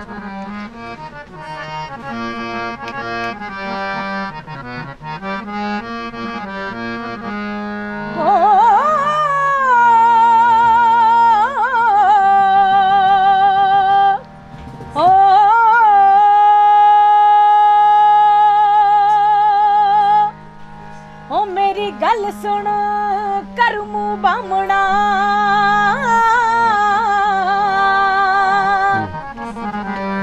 ਤੇ ਮੇਰਾ ਸੁਨੇਹਾ ਇੱਕ ਪਹੁੰਚਾ, ਤੇ ਜਾਖੀ ਮਿਰਜ਼ੇ ਖਾਨ ਨੂੰ ਵੇ ਕਿਉਂ ਬੈਠਾ ਏ ਕੋਲ ਪੁਲਾ, ਕੱਲ ਚੰਦੜ ਚੜ ਕੇ ਆਉਣਗੇ, ਹਾਏ ਮੇਰੀਆਂ ਹਾਣੀਆਂ, ਤੇ ਲੈ ਜਾਣਗੇ ਡੋਲੀ ਪਾ, ਤੇ ਮੈਂ ਮੰਗਾਂ ਤੇਰੀ ਹਾਣੀਆਂ, ਉਹ ਹਾਣੀਆਂ ਮੰਗਾਂ ਤੇਰੀ ਹਾਣੀਆਂ, ਤੇ ਸਾਡਾ ਲਿਖਿਆ ਸੰਜੋਗ ਖੁਦਾ, ਉਹ ਜਿਉਂਦੇ ਮਰਦ ਨਾ ਮੰਗਾ ਛੱਡ ਦਈਓ,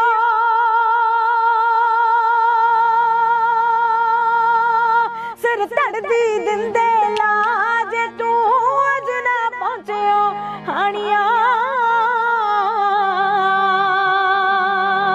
ਤੇ ਮੈਂ ਮਰਸਾ ਮੋਰਾ ਖਾ।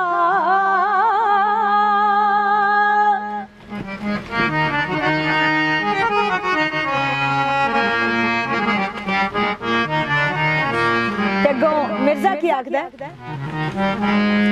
ਉਹ ਮੇਰੀ ਗੱਲ ਸੁਣ ਕਰਮੂ ਬਾਮਣਾ, ਤੇ ਮੇਰਾ ਲੈ ਜਾ ਸਲਾਮ ਦੁਆ, ਤੇ ਜਾਖੀ ਸਹਿਬਾ ਹੂਰ ਨੂੰ ਉਹ ਤੂੰ ਨਾ ਜੱਟੀਏ ਚਿੱਤ ਡੋਲਾ, ਹੋਣੀ ਮੈਂ ਦਿਨ ਚੜ੍ਹਦੇ ਹੀ ਕੱਲ ਨੂੰ ਮਿਲੂੰ ਬੀਬੋ ਦੇ ਘਰ, ਰਾਣੀ ਤੇਰੇ ਚੰਦੜ ਸਾਰੇ ਵੇਖ ਲੂੰ, ਉਹ ਗਾਨੇ ਬਨ ਕੇ ਰਹੇ ਜੋ ਹੋਣੀ ਮੈਂ ਗਿਣ ਗਿਣ ਮਾਰਾ ਸੂਰ ਮੇ, ਤੇ ਜੱਟੀਏ ਕਰਾਂ ਮੈਦਾਨ ਸਫਾ, ਉਹ ਤੈਨੂੰ ਲੈ ਜੂ ਸਭ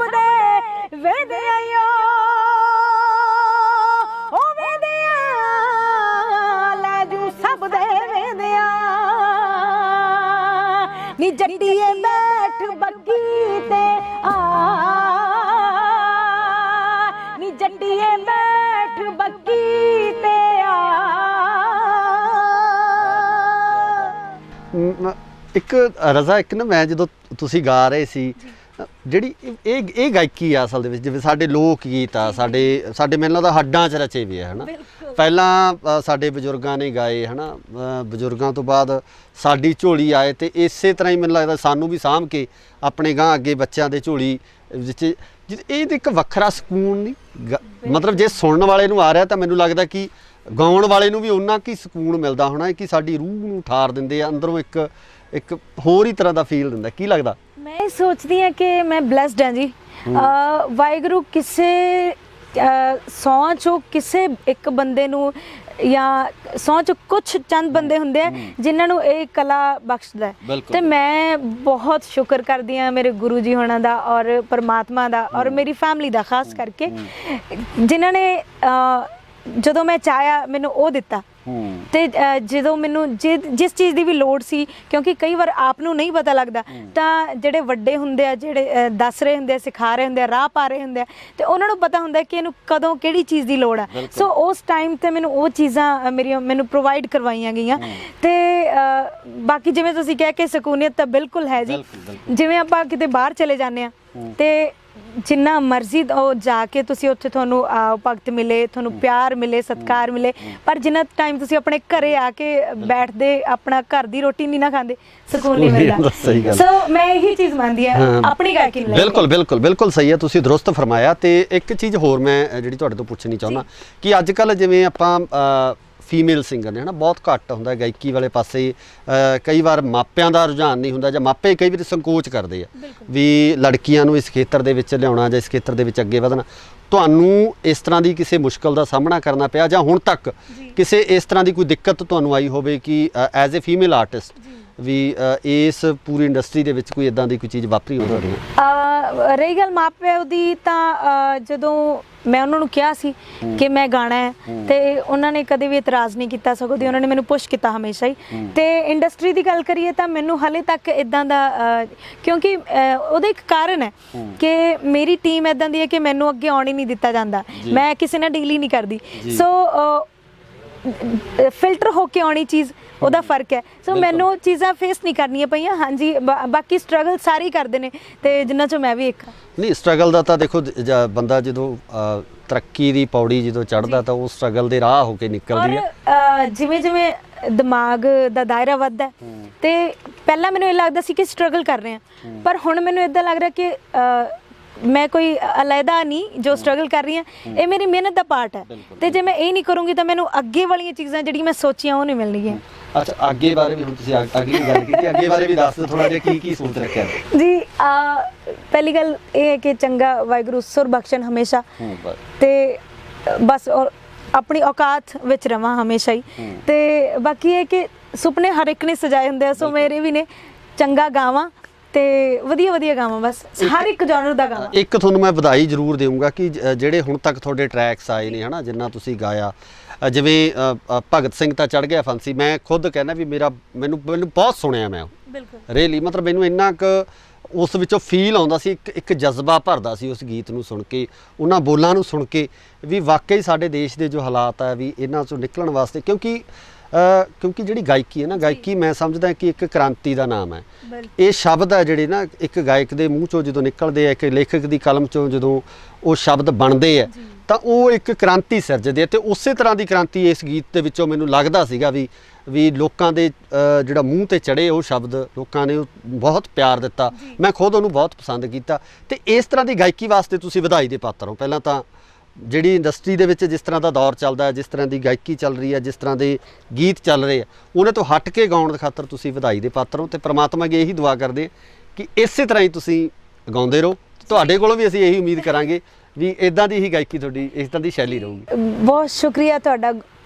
ਔਰ ਇੱਕ ਗੱਲ ਮੈਂ ਜ਼ਰੂਰ ਕਹਿਣੀ ਚਾਹੂੰਗੀ ਕਿ ਇੱਕ ਜਦੋਂ ਕੋਰਾ ਕਾਗਜ਼ ਹੁੰਦਾ ਨਾ, ਤੇ ਉਸ 'ਤੇ ਤੁਸੀਂ ਜੋ ਵੀ ਲਿਖੋਗੇ ਉਹ ਰਿਕਾਰਡ ਹੋ ਜਾਣਾ। ਤੇ ਜਦੋਂ ਮੈਂ ਸਿੱਖਣਾ ਸਟਾਰਟ ਕੀਤਾ ਸੀ, ਪਹਿਲੀ ਗੱਲ ਫੈਮਿਲੀ ਦਾ ਮਾਹੌਲ ਇੱਦਾਂ ਦਾ ਸੀ, ਤੇ ਦੂਸਰਾ ਇਹ ਸੀ ਕਿ ਗੁਰੂਆਂ ਨੇ ਜੋ ਮੇਰੇ ਅੰਦਰ ਭਰਿਆ ਤੇ ਉਹੀ ਅੱਗੇ ਆਪਾਂ ਨੂੰ ਦੇਖਣ ਨੂੰ ਮਿਲ ਰਿਹਾ ਜਾਂ ਮੈਂ ਜੋ ਸਿੱਖੀ ਆ ਨਾ। ਸੋ ਇਹ ਚੀਜ਼ਾਂ ਮੇਰੇ ਅੰਦਰ ਭਰੀਆਂ ਗਈਆਂ ਨੇ ਤੇ ਉਹੀ ਚੀਜ਼ਾਂ ਹੁਣ ਮੈਂ ਅਡਾਪਟ ਕਰ ਲਈਆਂ। ਸੋ ਇੱਕ ਆਪਣਾ ਮਨ ਹੁੰਦਾ, ਇੱਕ ਜਿਹੜਾ ਤੁਹਾਨੂੰ ਆਲਾ ਦੁਆਲਾ ਉਸ ਦਾ ਮਿਲਦਾ।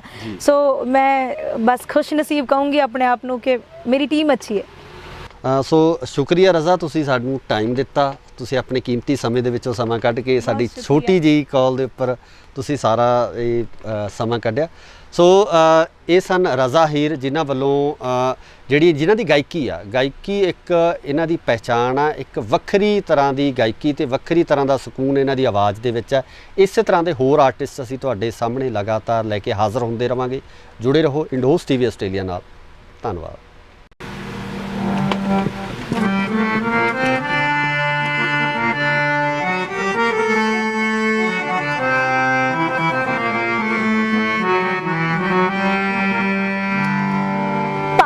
ਸਿੰਘ ਤੇ ਚੜ ਗਿਆ ਫਾਂਸੀ ਕਿ ਮੁਲਕ ਆਜ਼ਾਦ ਹੋਊ, ਪਰ ਕੀ ਪਤਾ ਸੀ ਉਸ ਉਹਦੇ ਨੂੰ ਇਹ ਸਭ ਕੁਝ ਮੇਰੇ ਬਾਅਦ ਹੋਊ। ਪੜ੍ਹ ਲਿਖ ਕੇ ਵੀ ਰੁਲਣਗੇ ਲੋਕੀ, ਨਿਤ ਡਿਗਰੀਆਂ ਫੂਕਣਗੇ, ਆ ਰਿਸ਼ਵਤ ਖੋਰੀ ਦੇ ਸੱਪ ਫਨੀਅਰ ਹਰ ਕੁਰਸੀ ਤੇ ਛੂਕਣਗੇ। ਉਹ ਪਰ ਡੁੱਬਦਾ ਦੇਸ਼ ਬਚਾਵਣ ਦੇ ਲਈ ਕਦੀ ਹਿੰਮਤ ਨਹੀਂ ਹਾਰੀ ਦੀ। ਹਰ ਦਿਲ ਵਿੱਚ ਬਾਰੂਦ ਹੁੰਦਾ ਏ, ਬਸ ਲੋੜ ਹੁੰਦੀ ਚਿੰਗਾਰੀ ਦੀ। ਹਰ ਦਿਲ ਵਿੱਚ ਬਾਰੂਦ ਹੁੰਦਾ ਏ, ਬਸ ਲੋੜ ਹੁੰਦੀ ਚਿੰਗਾਰੀ ਦੀ।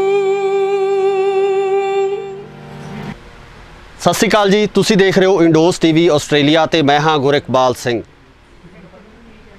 ਪੰਜਾਬੀ ਸੰਗੀਤ ਦੀ ਜਦੋਂ ਆਪਾਂ ਗੱਲ ਕਰਦੇ ਹਾਂ ਤਾਂ ਇਹ ਸੰਗੀਤ ਬਹੁਤ ਹੀ ਉੱਚਾ ਰੁਤਬਾ ਰੱਖਦਾ, ਜਿਹਦੇ ਵਿੱਚ ਵਿਲੱਖਣ ਚੀਜ਼ਾਂ ਜਿਹੜੀਆਂ ਪਈਆਂ ਨੇ, ਚਾਹੇ ਆਪਾਂ ਗੱਲ ਕਰ ਲਈਏ ਲੋਕ ਗੀਤਾਂ ਦੀ, ਗਜ਼ਲਾਂ ਦੀ ਜਾਂ ਸੂਫੀ ਰੰਗ ਦੀ। ਤਾਂ ਇਸ ਦੇ ਵਿੱਚ ਜਿਸ ਤਰੀਕੇ ਨਾਲ ਇਸ ਸੰਗੀਤ ਨੇ ਆਪਣਾ ਪੈਂਡਾ ਅੱਗੇ ਵਧਾਇਆ, ਉਸ ਤਰੀਕੇ ਨਾਲ ਇਸ ਸੰਗੀਤਕ ਦੁਨੀਆ ਦੇ ਵਿੱਚ ਵੀ ਜਿਹੜੇ ਬਦਲਾਅ ਆਉਣੇ ਸ਼ੁਰੂ ਹੋ ਗਏ ਨੇ। ਸੋ ਜੇ ਆਪਾਂ ਅੱਜ ਗੱਲ ਕਰਦੇ ਹਾਂ ਤਾਂ ਦੁਨੀਆ ਸਾਡੀ ਮੁੱਠੀ ਦੇ ਵਿੱਚ ਆ, ਤਾਂ ਇਸੇ ਮੁੱਠੀ ਦੇ ਵਿੱਚ ਦੁਨੀਆ ਹੋਣ ਨਾਲ ਕਿਤੇ ਨਾ ਕਿਤੇ ਸੰਗੀਤਕ ਮਾਹੌਲ ਦੇ ਵਿੱਚ ਜਿਹੜਾ ਵੈਸਟਰਨ ਟੱਚ ਆ ਗਿਆ, ਉਸ ਨੇ ਇਸ ਸੰਗੀਤਕ ਮਾਹੌਲ ਨੂੰ ਬਦਲ ਕੇ ਰੱਖ ਦਿੱਤਾ। ਪਰ ਕੁਝ ਕੁ ਗੀਤ ਇਸ ਤਰ੍ਹਾਂ ਦੇ ਵੀ ਨੇ ਜਿਹੜੇ ਸਾਡੇ ਜ਼ਿਹਨ ਦੇ ਵਿੱਚ ਪੂਰੀ ਤਰ੍ਹਾਂ ਨਾਲ ਵਸੇ ਹੋਏ ਨੇ, ਸਾਡੇ ਦਿਮਾਗ ਦੇ ਵਿੱਚ ਘਰ ਘਰੇ ਹੋਏ ਨੇ, ਤੇ ਇਹਨਾਂ ਗੀਤਾਂ ਨੂੰ ਸਾਂਭਣ ਦੀ ਜ਼ਿੰਮੇਵਾਰੀ ਕੁਝ ਐਸੇ ਗਾਇਕਾਂ ਦੇ ਸਿਰ ਹੈ ਜਿਹੜੇ ਕਿ ਲਗਾਤਾਰ ਇੱਕ ਅੱਛੀ ਗਾਇਕੀ ਤੇ ਸਿੱਖੇ ਹੋਏ ਗਾਇਕ ਦੇ ਰੂਪ ਦੇ ਵਿੱਚ ਵਿਚਰਦੇ ਨੇ। ਅੱਜ ਇਸੇ ਤਰ੍ਹਾਂ ਦੀ ਇੱਕ ਗਾਇਕਾ ਤੁਹਾਡੇ ਰੂਬਰੂ ਕਰ ਰਹੇ ਹਾਂ। ਸੋ ਮੇਰੀ ਮੁਰਾਦ ਆ ਰਜ਼ਾ ਹੀਰ, ਜਿਹੜੇ ਕਿ ਕਿਸੇ ਜਾਣ ਪਹਿਚਾਣ ਦੇ ਮੁਹਤਾਜ ਨਹੀਂ ਆ। ਸਭ ਤੋਂ ਪਹਿਲਾਂ ਉਹਨਾਂ ਦਾ ਸਵਾਗਤ ਕਰਦੇ ਹਾਂ। ਸਵਾਗਤ ਹੈ ਜੀ ਇੰਡੋਜ਼ ਟੀਵੀ ਤੇ। ਬਹੁਤ ਸ਼ੁਕਰੀਆ ਜੀ ਤੁਹਾਡਾ ਔਰ ਇਸ ਟੀਵੀ ਦਾ। ਰਜ਼ਾ, ਪਹਿਲਾ ਸਵਾਲ ਇਸ ਤਰ੍ਹਾਂ, ਜਿਸ ਤਰ੍ਹਾਂ ਮੈਂ ਇੰਟਰੋਡਕਸ਼ਨ 'ਚ ਦੱਸਿਆ ਕਿ ਜਿਵੇਂ ਇੰਟਰਨੈਟ ਨੇ ਦੁਨੀਆ ਨੂੰ ਮੈਂ ਸਮਝਦਾ ਛੋਟਾ ਕਰਤਾ, ਤੇ ਜਿਸ ਤਰੀਕੇ ਨਾਲ ਜਿਹੜਾ ਵੈਸਟਰਨ ਮਿਊਜ਼ਿਕ ਆ ਲਗਾਤਾਰ ਪੈਰ ਪਸਾਰਦਾ ਜਾ ਰਿਹਾ ਸਾਡੀ ਗਾਇਕੀ ਦੇ ਵਿੱਚ ਜਾਂ ਸੰਗੀਤ ਦੇ ਵਿੱਚ, ਕੀ ਲੱਗਦਾ ਕਿ ਇਹ ਸ਼ੁਭ ਸੰਕੇਤ ਆ ਜਾਂ ਜਿਹੜੇ ਸਾਡੀ ਜਿਹੜੀ ਵਿਰਾਸਤ ਹੈ, ਜਿਹੜੀ ਸਾਡੀ ਗਾਇਕੀ ਆ, ਕਲਾਸੀਕਲ ਗਾਇਕੀ ਆ, ਉਹਨੂੰ ਕਿਤੇ ਨਾ ਕਿਤੇ ਇਹ ਖੋਰੇ ਵਾਂਗ ਜਾਂ ਘੁਣ ਵਾਂਗ ਖਾ ਰਿਹਾ? ਮੈਂ ਤਾਂ ਇਹ ਕਹੂੰਗੀ ਕਿ ਹਰ ਚੀਜ਼ ਦਾ ਇੱਕ ਟਾਈਮ ਹੁੰਦਾ ਜੀ। ਸੋ ਜਿਵੇਂ ਆਪਣਾ ਟਾਈਮ ਬਦਲਦਾ ਜਾ ਰਿਹਾ, ਯੁੱਗ ਬਦਲ ਰਿਹਾ, ਮਾਡਰਨ ਹੋ ਰਿਹਾ, ਤਾਂ ਜ਼ਰੂਰੀ ਹੈ ਕਿ ਥੋੜਾ ਜਿਹਾ ਮਾਡਰਨਾਈਜੇਸ਼ਨ ਹੋਣਾ ਚਾਹੀਦਾ ਮਿਊਜ਼ਿਕ ਦੇ ਵਿੱਚ। ਪਰ ਜਿਹੜੀ ਸਾਡੀ ਅਸਲ ਗਾਇਕੀ ਹੈ ਉਸ ਨੂੰ ਵੀ ਨਾਲ ਲੈ ਕੇ ਚੱਲਣਾ ਚਾਹੀਦਾ। ਅਸਲ 'ਚ ਨਾ ਜਦੋਂ ਆਪਾਂ ਗੱਲ ਕਰਦੇ, ਜਦੋਂ ਗਾਇਕੀ ਦੀ ਗੱਲ ਹੁੰਦੀ ਹੈ ਤਾਂ ਉਦੋਂ ਕਿਤੇ ਨਾ ਕਿਤੇ ਸਟਾਰਟਿੰਗ ਤੋਂ ਚੀਜ਼ ਹੀ ਇਹ ਆਉਂਦੀ ਹੈ ਕਿ ਅਸੀਂ ਸਿੱਖਿਆ ਕੀ ਆ, ਅਸੀਂ ਕਿੱਥੋਂ ਸਿੱਖਿਆ, ਕਿਵੇਂ ਸਿੱਖਿਆ, ਹੈ ਨਾ। ਪਹਿਲਾਂ ਮੈਂ ਤੁਹਾਡੇ ਤੇ ਇਸੇ ਚੀਜ਼ ਤੇ ਆਉਣਾ ਚਾਹੂੰਗਾ ਕਿ ਤੁਹਾਡੀ ਜਿਹੜੀ ਗਾਇਕੀ ਨੂੰ ਨਿਖਾਰਨ ਵਿੱਚ ਜਾਂ ਇਸ ਗਾਇਕੀ ਨੂੰ ਸਵਾਰਨ ਦੇ ਵਿੱਚ ਕਿਹਨਾਂ ਦਾ ਤੁਸੀਂ ਯੋਗਦਾਨ ਮੰਨਦੇ ਹੋ? ਮੇਰੇ ਗੁਰੂ ਜੀ ਰਜਿੰਦਰ ਸਦਿਓੜਾ ਜੀ ਤੇ ਗੁਰੂ ਜੀ ਰਵੀ ਸ਼ਰਮਾ ਜੀ, ਜਿਨ੍ਹਾਂ ਤੋਂ ਮੈਂ 7 ਸਾਲ ਹੋ ਗਏ ਤਾਲੀਮ ਲੈਂਦੀਆਂ, ਤੇ ਉਹਨਾਂ ਤੋਂ ਹੀ ਜ਼ਿੰਦਗੀ ਦੇ ਜਿਹੜੇ ਵੀ ਪੜਾਅ ਨੇ ਮੈਂ ਉਹਨਾਂ ਤੋਂ ਸਿੱਖਿਆ। ਮਿਊਜ਼ਿਕ ਤੋਂ ਲੈ ਕੇ ਜਿਹੜੀਆਂ ਜ਼ਿੰਦਗੀ ਨੂੰ ਅੱਗੇ ਸੁਖਾਲਾ ਬਣਾਉਣ ਲਈ ਚੀਜ਼ਾਂ ਕੰਮ ਆਉਂਦੀਆਂ ਨੇ, ਤੇ ਉਹ ਸਾਰੀਆਂ ਮੈਂ ਉਹਨਾਂ ਤੋਂ ਸਿੱਖੀਆਂ ਨੇ ਤੇ ਸਿੱਖ ਵੀ ਰਹੀ ਹਾਂ। ਜੀ ਇਹ 7 ਸਾਲ ਦੇ ਸਫ਼ਰ ਤੋਂ ਬਾਅਦ ਅੱਜ ਆਪ ਨੂੰ ਕਿੱਥੇ ਕੁ ਖੜਾ ਮਹਿਸੂਸ ਕਰਦੇ ਹੋ ਤੇ ਕੀ ਲੱਗਦਾ ਕਿ ਤੁਸੀਂ ਇਸ ਜਿਹੜੀ ਗਾਇਕੀ ਦੀ ਦੁਨੀਆ ਹੈਗੀ ਹੈ ਇਹਦੇ ਵਿੱਚ ਆਪਾਂ ਨੂੰ ਕਿੰਨਾ ਕੁ ਤੁਸੀਂ ਕਰ ਚੁੱਕੇ ਹੋ? ਦੇਖੋ ਜੀ, ਸਾਰੀ ਉਮਰ ਇਨਸਾਨ ਸਿੱਖਦਾ ਰਹਿੰਦਾ। ਸੋ ਮੈਂ ਕਿਸੇ ਮੁਕਾਮ ਤੇ ਤਾਂ ਅੱਜ ਇਹ ਨਹੀਂ ਕਹੂੰਗੀ ਕਿ ਮੈਂ ਇੱਕ ਲੈਵਲ ਆਪਣਾ ਬਣਾ ਲਿਆ। ਹਮੇਸ਼ਾ ਬੰਦਾ ਸਿੱਖਦਾ ਰਹਿੰਦਾ, ਪਰ ਇਹ ਹੈ ਕਿ ਚੀਜ਼ਾਂ ਬਹੁਤ ਜਿਹੜੀਆਂ ਬਰੀਕੀਆਂ ਨੇ ਸਿੱਖਣ ਨੂੰ ਮਿਲੀਆਂ ਹੁਣ ਤੱਕ। ਸੋ ਕੋਈ ਤੁਹਾਡਾ ਜਿਹੜਾ ਪਸੰਦੀਦਾ ਇੱਕ ਗੀਤ ਜ਼ਰੂਰ ਸੁਣਨਾ ਚਾਹਾਂਗੇ, ਦਰਸ਼ਕ ਵੀ ਮੈਨੂੰ ਲੱਗਦਾ ਪਸੰਦ ਕਰਨਗੇ ਕਿਉਂਕਿ ਤੁਹਾਡੀ ਸੁਰੀਲੀ ਆਵਾਜ਼ ਹੈ ਤੇ ਅੱਛਾ ਤੁਸੀਂ ਸਿੱਖ ਕੇ ਜਿਹੜੀ ਹੈ ਇਸ ਦੁਨੀਆ ਦੇ ਵਿੱਚ ਤੁਸੀਂ ਪੈਰ ਰੱਖਿਆ। ਇੱਕ ਤੁਹਾਡਾ ਪਸੰਦੀਦਾ ਗੀਤ। ਬਹੁਤ ਸ਼ੁਕਰੀਆ। ਔਰ ਮੈਂ ਸੈਫੁਲ ਮਲੂਕ ਦੀਆਂ ਚੰਦ ਲਾਈਨਾਂ ਆਪ ਸਭ ਅੱਗੇ ਪੇਸ਼ ਕਰਨ ਲੱਗੀ ਹਾਂ।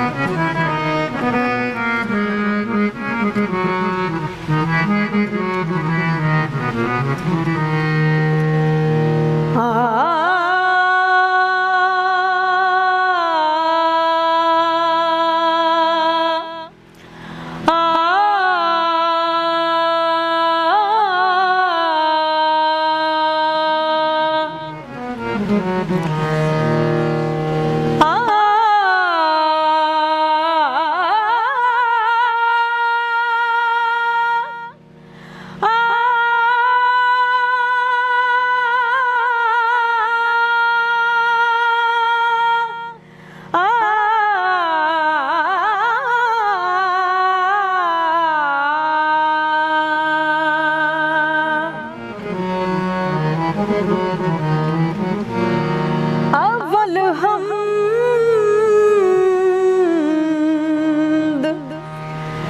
सना इलाही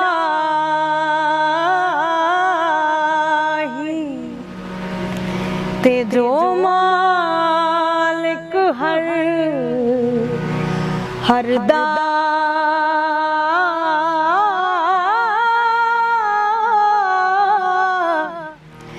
ते उस दा नाम चितारन वाला ते किसे मैदान नहीं हरदा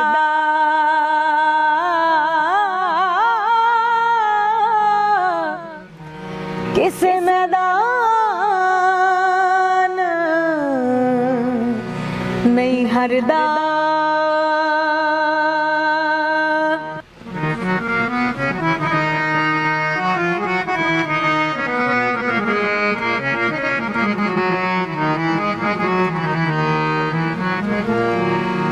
मैं मोहम्मद ठग मोहम्मद, मैं मोहम्मद ठग मोहम्मद, मैं मोहम्मद चोर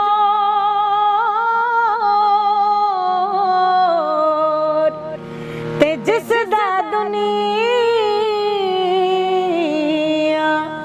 कलमा पढ़ दी ते ओ मुहम्मद हो।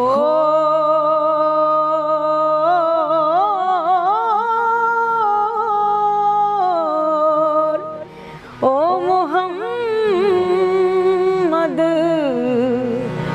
हो।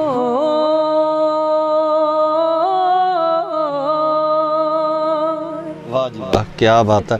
ਸੋ ਮੈਂ ਸਮਝਦਾ ਕਿ ਜਿਹੜਾ ਅੱਜ ਦਾ ਦੌਰ ਹੈ, ਤੁਹਾਨੂੰ ਇਹ ਨਹੀਂ ਲੱਗਦਾ ਕਿ ਇਸ ਤਰ੍ਹਾਂ ਦੀ ਗਾਇਕੀ, ਜਿਸ ਤਰ੍ਹਾਂ ਦੀ ਗਾਇਕੀ, ਜਿਸ ਤਰ੍ਹਾਂ ਦੀ ਸ਼ੈਲੀ ਤੁਹਾਡੀ ਹੈ, ਗਾਇਕੀ ਦੀ ਸ਼ੈਲੀ ਜੋ ਹੈ, ਕਲਾਸੀਕਲ ਸਿੱਖਣ ਦੇ ਜੋ ਚਾਹਵਾਨ ਨੇ ਉਹਨਾਂ ਦੀ ਗਿਣਤੀ 'ਚ ਕਮੀ ਆਈ ਹੈ ਤੇ ਜਿਹੜੇ ਨੌ ਸਿੱਖੀਏ, ਮੈਂ ਸਮਝਦਾ ਵੀ ਜਿਹੜੇ ਗਾਇਕ ਹੈ ਜਾਂ ਪੈਸੇ ਦੇ ਸਿਰ ਤੇ ਜਿਹੜੇ ਗਾਉਣ ਵਾਲੇ ਗਾਇਕ ਹੈ, ਉਹ ਅੱਜ ਡਿੰਗਾ ਮਾਰ ਰਹੇ।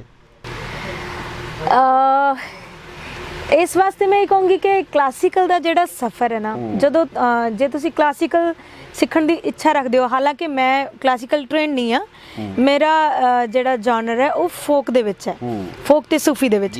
ਤੇ ਕਲਾਸੀਕਲ ਇਹ ਹੈ ਕਿ ਜ਼ਰੂਰਤ ਲਈ ਮੈਂ ਜ਼ਰੂਰ ਸਿੱਖਿਆ, ਜਿੰਨਾ ਕੁ ਮੇਰੇ ਗੁਰੂਆਂ ਨੇ ਮੈਨੂੰ ਸਿਖਾਇਆ ਔਰ ਜਿੰਨਾ ਕੁ ਮੈਂ ਯੂਨੀਵਰਸਿਟੀ ਜਾਂ ਕਾਲਜ ਲੈਵਲ ਤੇ ਸਿੱਖਿਆ। ਤੇ ਕਲਾਸੀਕਲ ਵੈਸੇ ਮੇਰਾ ਜਿਵੇਂ ਇੱਕ ਫੀਲਡ ਨਹੀਂ ਹੈ, ਸੋ ਮੈਂ ਆਪਣੀ ਲੋੜ ਲਈ ਸਿੱਖਿਆ, ਔਰ ਜਿਹਨੂੰ ਜਿੰਨੀ ਲੋੜ ਹੈ ਮੇਰੇ ਖਿਆਲ 'ਚ ਉਹਨਾਂ ਅੱਖ ਲੈ ਲੈਂਦਾ। ਨਹੀਂ, ਬਾਕੀ ਉਹਦੇ ਵਾਸਤੇ ਇੱਕ ਗੱਲ ਹੋਰ ਵੀ ਹੈ ਰਜ਼ਾ, ਕਿ ਸਰੋਤੇ ਵੀ ਉਸ ਤਰ੍ਹਾਂ ਦੇ ਚਾਹੀਦੇ ਆ। ਬਿਲਕੁਲ, ਇਹ ਸਭ ਤੋਂ ਵੱਡੀ ਗੱਲ ਹੈ ਹਨਾ। ਬਿਲਕੁਲ, ਇਹ ਬਹੁਤ ਡਿਪੈਂਡ ਕਰਦਾ ਕਿ ਸੁਣਨ ਵਾਲੇ ਕਿਦਾਂ ਦੇ ਨੇ। ਜੇ ਅੱਜ ਸੁਣਨ ਵਾਲੇ ਉਦਾਂ ਦੇ ਨੇ ਤਾਂ ਫਿਰ ਆਪਾਂ ਵੇਖ ਹੀ ਰਹੇ ਕਿ ਕਿਦਾਂ ਦੀ ਗਾਇਕੀ ਚੱਲ ਰਹੀ ਹੈ। ਬਿਲਕੁਲ ਸਰੋਤੇ ਅਸਲ ਦੇ ਵਿੱਚ ਮੈਨੂੰ ਲੱਗਦਾ ਕਿ ਜਿਹੜਾ ਵੈਸਟਰਨਾਈਜੇਸ਼ਨ ਹੋਣ ਕਰਕੇ ਸਰੋਤਿਆਂ ਨੂੰ ਹਿਪ ਹੌਪ ਜ਼ਿਆਦਾ ਪਸੰਦ ਆ, ਜਾਂ ਉਸ ਤਰ੍ਹਾਂ ਦੀ ਗਾਇਕੀ ਪਸੰਦ ਆ ਜਿਹੜੀ ਵੈਸਟਰਨ ਦੇ ਵਿੱਚ ਪ੍ਰਚਲਿਤ ਹੈ। ਬਿਲਕੁਲ, ਸਾਰੇ ਤਰ੍ਹਾਂ ਦੇ ਸਰੋਤੇ ਹੁੰਦੇ ਨੇ। ਕਈ ਇਦਾਂ ਦੇ ਹੁੰਦੇ ਨੇ ਕਿ ਜਿਨ੍ਹਾਂ ਨੂੰ ਕਹਿ ਲਓ ਕਲਾਸੀਕਲ ਪਸੰਦ ਹੈ, ਸੂਫੀ ਪਸੰਦ ਆ, ਫੋਕ ਪਸੰਦ ਆ, ਸੋ ਸਾਰਿਆਂ ਦੀਆਂ ਆਪਣੀਆਂ ਚੋਇਸਸ ਨੇ। ਨਹੀਂ, ਬਾਕੀ ਬੇਸਿਕ ਤਾਂ ਇਹ ਹੈ ਨਾ ਵੀ ਜਿਹੜੀ ਅਸਲ ਗਾਇਕੀ ਦੀ ਜਿਹੜੀ ਨੀਂਹ ਆ, ਜਿੱਥੋਂ ਆਪਾਂ ਕਹਿੰਦੇ ਵੀ ਅਸੀਂ ਸਾਹ ਲਾਉਣਾ ਸ਼ੁਰੂ ਕੀਤਾ, ਤੇ ਉੱਥੋਂ ਜਦੋਂ ਆਪਾਂ ਉਸ ਸਾਹ ਦੀ ਗੱਲ ਕਰਦੇ ਹਾਂ, ਗਾਇਕੀ ਦੀ ਸ਼ੁਰੂਆਤ ਦੀ ਗੱਲ ਕਰਦੇ ਹਾਂ, ਤਾਂ ਉੱਥੇ ਮੈਨੂੰ ਲੱਗਦਾ ਕਿ ਫੋਕ, ਸੂਫੀ ਤੇ ਇਹਨਾਂ ਸਾਰੇ ਰੰਗਾਂ ਨੂੰ ਮਿਲਾ ਕੇ ਹੀ ਇੱਕ ਚੰਗੇ ਗਾਇਕ ਦੀ ਉਤਪਤੀ ਆਪਾਂ ਮੰਨ ਸਕਦੇ ਹਾਂ। ਬਿਲਕੁਲ, ਜੇ ਮੈਂ ਇਹ ਸੋਚਦੀ ਹਾਂ ਕਿ ਇੱਕ ਚੰਗਾ ਗਾਇਕ ਜੋ ਮੇਰੀ ਨਜ਼ਰ ਦੇ ਵਿੱਚ, ਜੋ ਮੇਰੇ ਜ਼ਿਹਨ ਦੇ ਵਿੱਚ ਆਉਂਦਾ, ਸਭ ਪੱਖਾਂ ਤੋਂ ਉਹਨੂੰ ਕਲੀਅਰ ਹੋਣਾ ਚਾਹੀਦਾ ਆਪਣਾ ਮੋਟੋ, ਕਿ ਜੇ ਉਹਨੂੰ ਕਿਸੇ ਵੀ ਚੀਜ਼ ਲਈ ਗਾਉਣਾ ਪਵੇ, ਕੋਈ ਵੀ ਜਨਰ ਗਾਉਣਾ ਪਵੇ, ਤਾਂ ਉਹ ਉਸ ਲਈ ਕਲੀਅਰ ਹੋਵੇ।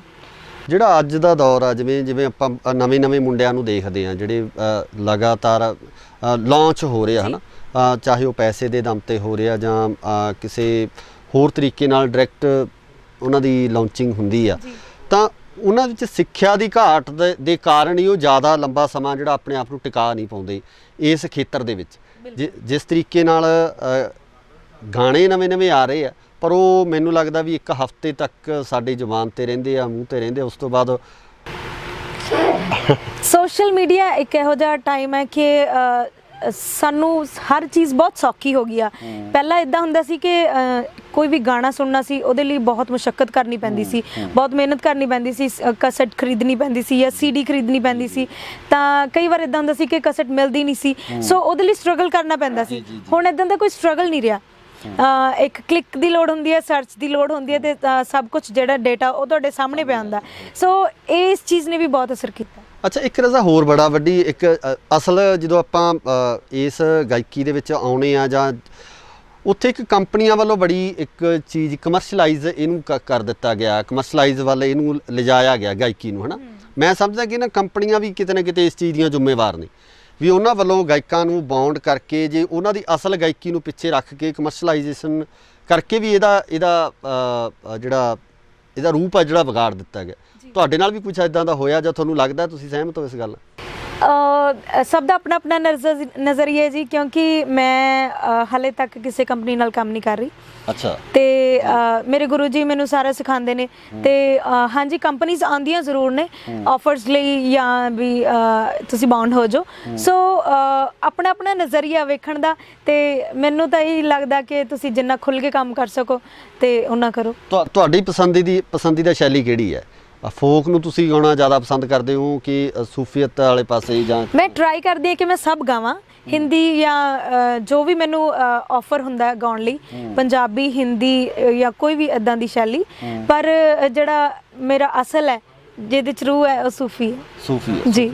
ਸੂਫੀਅਤ ਰੰਗ ਕੋਈ ਇੱਕ ਹੋਰ ਜਿਹੜਾ ਤੁਹਾਡਾ ਮਤਲਬ ਦਿਲ ਦੇ ਬਹੁਤ ਕਰੀਬ ਹੋਵੇ ਤੇ ਪਸੰਦੀਦਾ ਹੋਵੇ, ਉਹਨੂੰ?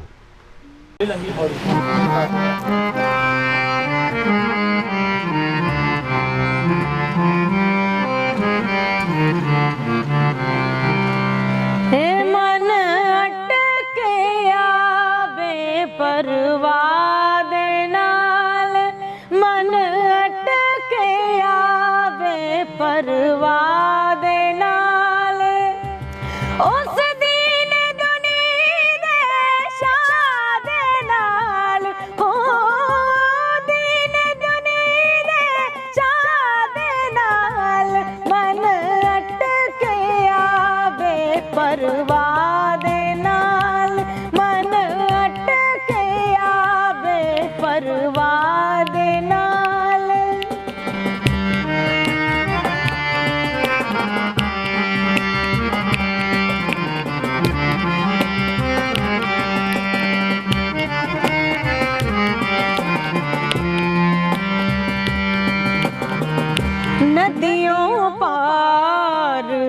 ਸਜਣ ਦਾ ਠਾਣਾ ਨदियों ਪਾਰ ਸਜਣ ਦਾ ਠਾਣਾ ਕੀਤਾ ਕੋਲ ਜ਼ਰੂਰੀ ਜਾਣਾ ਕੀਤਾ ਕੋਲ ਜ਼ਰੂਰੀ ਜਾਣਾ ਮਿੰਨਤਾਂ ਕਰਾਂ ਮੈਂ ਮਲਾ ਦੇ ਨਾਲ ਹੋ ਮਿੰਨਤਾਂ ਕਰਾਂ ਮੈਂ ਮਲਾ ਦੇ ਨਾਲ ਮਨ ਅਟਕੇ ਆਵੇ ਪਰਵਾਹ ਦੇ ਨਾਲ ਮਨ ਅਟਕੇ ਆਵੇ ਪਰਵਾਹ ਦੇ ਨਾਲ ਮਨ ਅਟਕੇ ਆਵੇ ਪਰਵਾਹ ਦੇ ਨਾਲ। ਵਾਹ ਜੀ ਵਾਹ, ਕੀ ਬਾਤ ਹੈ। ਰਜ਼ਾ, ਜੇ ਆਪਾਂ ਇਸ ਤੋਂ ਅਗਲੀ ਗੱਲ ਕਰੀਏ, ਤੁਸੀਂ ਜਿਵੇਂ ਫੋਕ ਤੇ ਸੂਫੀ ਗਾਇਕੀ ਦੇ ਵਿੱਚ ਵੱਡਾ ਤੁਹਾਡਾ ਨਾਮ ਹੈ ਨਾ, ਤੇ ਤੁਸੀਂ ਕਮਰਸ਼ੀਅਲ ਗਾਇਕੀ ਦੇ ਵਿੱਚ ਜਿਹੜਾ ਹੈਗਾ ਕਮਰਸ਼ੀਅਲੀ ਜੇ ਆਪਾਂ ਗੱਲ ਕਰੀਏ ਫਿਲਮਾਂ ਦੇ ਵਿੱਚ, ਚਾਹੇ ਉਹ ਪੰਜਾਬੀ ਫਿਲਮ ਇੰਡਸਟਰੀ ਹੈ ਚਾਹੇ ਉਹ ਹਿੰਦੀ ਸੌਂਗਸ ਨੇ, ਕੋਈ ਉੱਦਾਂ ਦੇ ਗੀਤ ਵੀ ਕੀਤੇ ਆ ਜਾਂ ਤੁਹਾਨੂੰ ਆਫਰ ਆ ਰਹੇ ਨੇ? ਹਾਂਜੀ, ਜਿਵੇਂ ਆਪਾਂ ਕੰਮ ਕਰਦੇ ਹਾਂ ਤੇ ਨਾਲ ਨਾਲ ਆਫਰਸ ਵੀ ਆਪਾਂ ਨੂੰ ਕੰਮ ਮਿਲਦਾ ਰਹਿੰਦਾ ਹੈ ਨਾ। ਸੋ ਪਹਿਲਾਂ ਕੁਝ ਮੂਵੀਜ਼ ਦੇ ਵਿੱਚ ਕੰਮ ਕੀਤਾ ਹੋਇਆ ਐਜ਼ ਅ ਸਿੰਗਰ, ਜਿਹਦੇ ਵਿੱਚੋਂ ਕੁੜਮਾਈਆਂ ਇੱਕ ਹੈ ਤੇ ਨੀ ਮੈਂ ਸੱਸ ਕੁੱਟਣੀ ਦੇ ਵਿੱਚ ਹਾਲੇ ਰਿਲੀਜ਼ ਹੋਣੀ ਹੈ ਮੂਵੀ, ਉਸ ਵਿੱਚ ਗੀਤ ਹੈ, ਉਸ 'ਚ 2 ਗੀਤ ਨੇ ਤੇ ਹੋਰ ਵੀ ਕਈ ਇਹੋ ਜਿਹੀਆਂ ਮੂਵੀਜ਼ ਨੇ ਜਿਨ੍ਹਾਂ ਦਾ ਹਾਲੇ ਨਾਮ ਨਹੀਂ ਦੱਸ ਸਕਦੀ। ਸੋ ਇਦਾਂ ਦਾ ਕਾਫੀ ਬਾਕੀ ਸਿੰਗਲ ਟਰੈਕ ਨੇ ਤੇ ਡੁਇਟ ਕਾਫੀ ਨੇ। ਅੱਛਾ, ਡਿਊਟ ਤੁਹਾਡੇ ਆ ਰਹੇ ਨੇ? ਜੀ ਬਿਲਕੁਲ ਆ ਰਹੇ ਨੇ। ਅੱਛਾ, ਤੁਹਾਡਾ ਕੋਈ ਪਸੰਦੀਦਾ ਜਿਹੜਾ ਲੇਟੈਸਟ ਜਿਹੜਾ ਹੁਣ ਗੀਤ ਰਿਲੀਜ਼ ਹੋਇਆ ਹੋਵੇ ਹੁਣੀ? ਮੈਨੂੰ ਲੱਗਦਾ ਸਰਦਾਰਨੀ ਗੀਤ ਤੁਹਾਡਾ ਕਾਫੀ ਜ਼ਿਆਦਾ ਟਰੈਕ ਵੱਜ ਵੀ ਰਿਹਾ ਤੇ ਉਹਦੀਆਂ 2 ਲਾਈਨਾਂ। ਜੀ, ਸਰਦਾਰਨੀ ਬਾਰੇ ਮੈਂ ਥੋੜਾ ਜਿਹਾ ਦੱਸ ਦਿਆਂ ਕਿ ਵਿਸ਼ਾਲ ਖੰਨਾ ਹੋਣਾ ਨੇ ਇਸ ਦਾ 뮤직 ਕੀਤਾ ਔਰ ਰਿਤੇਸ਼ ਨਰੂਲਾ ਜੀ ਵੱਲੋਂ ਇਹ ਪ੍ਰੋਡਿਊਸ ਕੀਤਾ ਗਿਆ ਸੀ ਗੀਤ। ਤੇ ਹੁਣ ਮੈਂ ਇਹਦੀਆਂ 2 ਲਾਈਨਾਂ ਸੁਣਾਉਂਦਾ। ਉਹ ਬੰਦਾ ਕੱਬਾ ਏ ਸੁਭਾ ਦਾ ਤਾਂ ਵੀ ਚੰਗਾ ਲੱਗਦਾ, ਸਿੱਧਾ ਆਣ ਕੇ ਦੁਨਾਲੀ ਵਾਂਗੂ ਸੀਨੇ ਵੱਜਦਾ। ਹੋ ਬੰਦਾ ਕੱਬਾ ਏ ਸੁਭਾ ਦਾ ਤਾਂ ਵੀ ਚੰਗਾ ਲੱਗਦਾ, ਸਿੱਧਾ ਆਣ ਕੇ ਦੁਨਾਲੀ ਵਾਂਗੂ ਸੀਨੇ ਵੱਜਦਾ। ਹੋ ਬੰਦਾ ਕੱਬਾ ਏ ਸੁਭਾ ਦਾ ਤਾਂ ਵੀ ਚੰਗਾ ਲੱਗਦਾ, ਸਿੱਧਾ ਆਣ ਕੇ ਦੁਨਾਲੀ ਵਾਂਗੂ ਸੀਨੇ ਵੱਜਦਾ। ਜਾਨ ਕੱਢ ਲੈਂਦਾ ਇੰਨੀ ਗੱਲ ਆਖ ਕੇ, ਜਦੋਂ ਆਖਦਾ ਏ ਜਾਨ ਤੈਥੋਂ ਮਾਰਨੀ। ਪੈਰ ਧਰਤੀ ਤੇ ਲੱਗਦੇ ਨਾ ਮੇਰੇ, ਉਹ ਜਦੋਂ ਪਿਆਰ ਨਾਲ ਆਖੇ ਸਰਦਾਰਨੀ। ਧਰਤੀ ਤੇ ਲੱਗਦੇ ਨਾ ਮੇਰੇ, ਉਹ ਜਦੋਂ ਪਿਆਰ ਨਾਲ ਆਖੇ ਸਰਦਾਰਨੀ। ਵਾਹ ਵਾਹ, ਕੀ ਬਾਤ ਹੈ, ਬਹੁਤ ਸ਼ੁਕਰੀਆ। ਸੋ ਜਦੋਂ ਤੁਸੀਂ ਜਿਹੜੇ ਗੀਤਾਂ ਦੀ ਤੁਹਾਡੀ ਜਿਹੜੀ ਸਿਲੈਕਸ਼ਨ ਹੈ, ਸਿਲੈਕਸ਼ਨ ਦਾ ਤੁਹਾਡਾ ਕ੍ਰਾਈਟੇਰੀਆ ਕੀ ਹੈ? ਕਿਸ ਤਰ੍ਹਾਂ ਗੀਤਾਂ ਨੂੰ ਸਿਲੈਕਟ ਕਰਦੇ ਹੋ ਕਿ ਇਸ ਤਰ੍ਹਾਂ ਦਾ ਜਿਹੜਾ ਗੀਤ ਹੈ? ਕਿਉਂਕਿ ਇਹਦਾ ਪੁੱਛਣ ਦਾ ਕਾਰਨ ਇਹ ਹੈ ਕਿਉਂਕਿ ਅੱਜ ਕੱਲ੍ਹ ਜਿਸ ਤਰ੍ਹਾਂ ਦੇ ਗੀਤ ਮਾਰਕੀਟ ਦੇ ਵਿੱਚ ਆ ਰਹੇ ਨੇ ਉਹਦੇ ਵਿੱਚ ਕਾਫੀ ਸ਼ਬਦਾਂ ਦੇ ਵਿੱਚ ਅਸ਼ਲੀਲਤਾ ਜਾਂ ਹੋਰ ਇਸ ਤਰ੍ਹਾਂ ਦੇ ਸ਼ਬਦ ਵਰਤੇ ਜਾ ਰਹੇ ਨੇ, ਹੈ ਨਾ? ਤੇ ਇਹ ਫਿਰ ਤੁਹਾਡੀ ਸਿਲੈਕਸ਼ਨ ਕੌਣ ਕਰਦਾ ਹੈ ਤੇ ਕੀ ਤੁਸੀਂ ਖੁਦ ਹੀ ਸਿਲੈਕਸ਼ਨ ਕਰਦੇ ਹੋ? ਕਿੱਦਾਂ ਗੀਤ ਸਿਲੈਕਟ ਹੁੰਦਾ? ਮੇਰਾ ਕੰਮ ਸਿਰਫ ਗਾਉਣਾ ਹੈ ਤੇ ਜਿਹੜਾ ਸਿਲੈਕਸ਼ਨ ਦਾ ਸਾਰਾ ਹੀ ਜਿਹੜਾ ਕੰਮ ਹੈ, ਚਾਹੇ ਉਹ 뮤직 ਦਾ ਹੋਵੇ ਜਾਂ ਸਿੰਗਿੰਗ ਦਾ ਹੋਵੇ ਜਾਂ ਗੀਤਾਂ ਦਾ ਹੋਵੇ, ਤੇ ਇਹ ਸਾਰਾ ਕੁਝ ਟੀਮ ਮੈਨੇਜ ਕਰਦੀ ਹੈ ਜੀ। ਮੇਰੇ ਗੁਰੂ ਜੀ ਮੈਨੇਜ ਕਰਦੇ ਆ ਔਰ ਜਿਹੜੀ ਸਾਡੀ ਟੀਮ ਹੈ ਤੇ ਉਹਨਾਂ ਵੱਲੋਂ ਸਾਰੇ ਜਿਹੜੇ ਲਿਰਿਕਸ ਨੇ ਸਿਲੈਕਟ ਕੀਤੇ ਜਾਂਦੇ ਆ ਤੇ ਫਿਰ ਅੱਗੇ ਉਹਨਾਂ ਤੇ ਕੰਮ ਹੁੰਦਾ। ਤੇ ਉਸ ਤੋਂ ਬਾਅਦ ਜੇ ਅਗਲੀ ਆਪਾਂ ਇਹਦੀ ਅਗਲੇ ਜਿਹੜੀ ਵੰਨਗੀ ਦੀ ਆਪਾਂ ਜਦੋਂ ਗੱਲ ਕਰਦੇ ਆ ਕਿ 뮤직 ਦਾ ਜਿਹੜਾ ਸਾਰਾ ਅਰੇਂਜਮੈਂਟ ਆ, ਕਿਉਂਕਿ ਜਿਵੇਂ ਤੁਸੀਂ ਲਾਈਵ ਸ਼ੋਜ਼ ਵੀ ਕਰਦੇ ਹੋ, ਹੈ ਨਾ? ਤੇ ਲਾਈਵ ਸ਼ੋਜ਼ ਲਈ ਜਾਣਾ ਪੈਂਦਾ, ਉਹਦੇ ਵਿੱਚ ਤੁਸੀਂ ਸੂਫੀ ਗਾਇਕੀ ਨੂੰ ਜ਼ਿਆਦਾ ਮਤਲਬ ਜਿਹੜੇ ਤੁਹਾਡੇ ਸੁਣਨ ਵਾਲੇ ਨੇ ਵੀ ਉਹ ਤਰਜੀਹ ਸੂਫੀ ਗਾਇਕੀ ਵੱਲ ਦਿੰਦੇ ਆ, ਫੋਕ ਵੱਲ ਦਿੰਦੇ ਆ ਜਾਂ ਕਮਰਸ਼ੀਅਲੀ? ਸਾਰੇ ਤਰ੍ਹਾਂ ਦੀ ਆਡੀਅנס ਹੈ ਜੀ ਮੇਰੀ। ਜੇ ਕਲੱਬਸ ਦੀ ਗੱਲ ਕਰੀਏ ਤਾਂ ਕਲੱਬਸ ਦੀ ਵੀ ਆਡੀਅנס ਹੈ ਤੇ ਬਾਲੀਵੁੱਡ ਗਾਉਣਾ ਹੋਵੇ ਤਾਂ ਮੈਨੂੰ ਉਹ ਵੀ ਅੱਛਾ ਲੱਗਦਾ। ਸੋ ਸਾਰੇ ਤਰ੍ਹਾਂ ਦੇ ਸਰੋਤੇ ਨੇ। ਜੇ ਸੂਫੀ ਮਹਿਫਲ ਹੁੰਦੀ ਆ ਤੇ ਉਹਦੇ ਵਿੱਚ ਵੀ ਮੈਨੂੰ ਬਹੁਤ ਮਜ਼ਾ ਆਉਂਦਾ ਤੇ ਜੇ ਕੋਈ ਇਦਾਂ ਦੀ ਸਟੇਜ ਹੁੰਦੀ ਹੈ, ਫੋਕ ਦੀ ਸਟੇਜ ਹੁੰਦੀ ਆ ਤਾਂ ਉਹ ਵੀ ਕਰ ਲਈਦੀ ਹੈ ਜੀ। ਇੱਕ ਫੋਕ ਰੰਗ ਵੀ ਹੋ ਜਾਵੇ। ਬਿਲਕੁਲ ਬਿਲਕੁਲ ਜੀ। ਫੋਕ ਦੀ ਗੱਲ ਇਹ ਕਿ ਜਦੋਂ ਮੈਂ ਸਟਾਰਟ ਕੀਤਾ ਸੀ ਤਾਂ ਫੋਕ ਤੋਂ ਕੀਤਾ ਸੀ ਕਾਲਜ ਦੇ ਟਾਈਮ, ਤੇ ਕਾਲਜ ਟਾਈਮ ਮੈਂ ਮਿਰਜ਼ਾ ਤੇ ਬਾਵਾ ਇਹ 2 ਫੋਕ ਗਾਏ ਨੇ ਤੇ ਜਿਨ੍ਹਾਂ ਕਰਕੇ ਮੈਨੂੰ ਮਤਲਬ ਬਹੁਤ ਇੱਕ ਸਕੂਨੀਅਤ ਹੁੰਦੀ ਹੈ ਨਾ, ਤੇ ਉਹ ਹਮੇਸ਼ਾ ਗਾ ਕੇ ਮੈਨੂੰ ਮਿਲਦੀ ਹੈ। ਤੇ ਉਹਨਾਂ ਚੋਂ ਮੈਂ ਮਿਰਜ਼ਾ ਸੁਣਾ ਦੇ। ਜੀ ਜੀ, ਸ਼ੋਰ ਸ਼ੋਰ ਸ਼ੋਰ।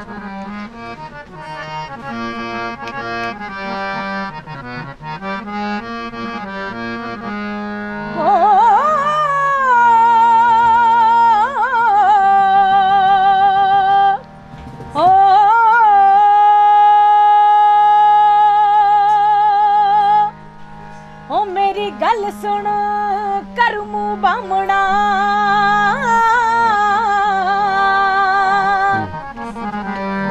ਤੇ ਮੇਰਾ ਸੁਨੇਹਾ ਇੱਕ ਪਹੁੰਚਾ, ਤੇ ਜਾਖੀ ਮਿਰਜ਼ੇ ਖਾਨ ਨੂੰ ਵੇ ਕਿਉਂ ਬੈਠਾ ਏ ਕੋਲ ਪੁਲਾ, ਕੱਲ ਚੰਦੜ ਚੜ ਕੇ ਆਉਣਗੇ, ਹਾਏ ਮੇਰੇ ਹਾਣੀਆਂ ਤੇ ਲੈ ਜਾਣਗੇ ਡੋਲੀ ਪਾ, ਤੇ ਮੈਂ ਮੰਗਾਂ ਤੇਰੀ ਹਾਣੀਆਂ, ਉਹ ਹਾਣੀਆਂ ਮੰਗਾਂ ਤੇਰੀ ਹਾਣੀਆਂ, ਤੇ ਸਾਡਾ ਲਿਖਿਆ ਸੰਜੋਗ ਖੁਦਾ, ਉਹ ਜਿਉਂਦੇ ਮਰਦ ਨਾ ਮੰਗਾ ਛੱਡ ਦਈਓ,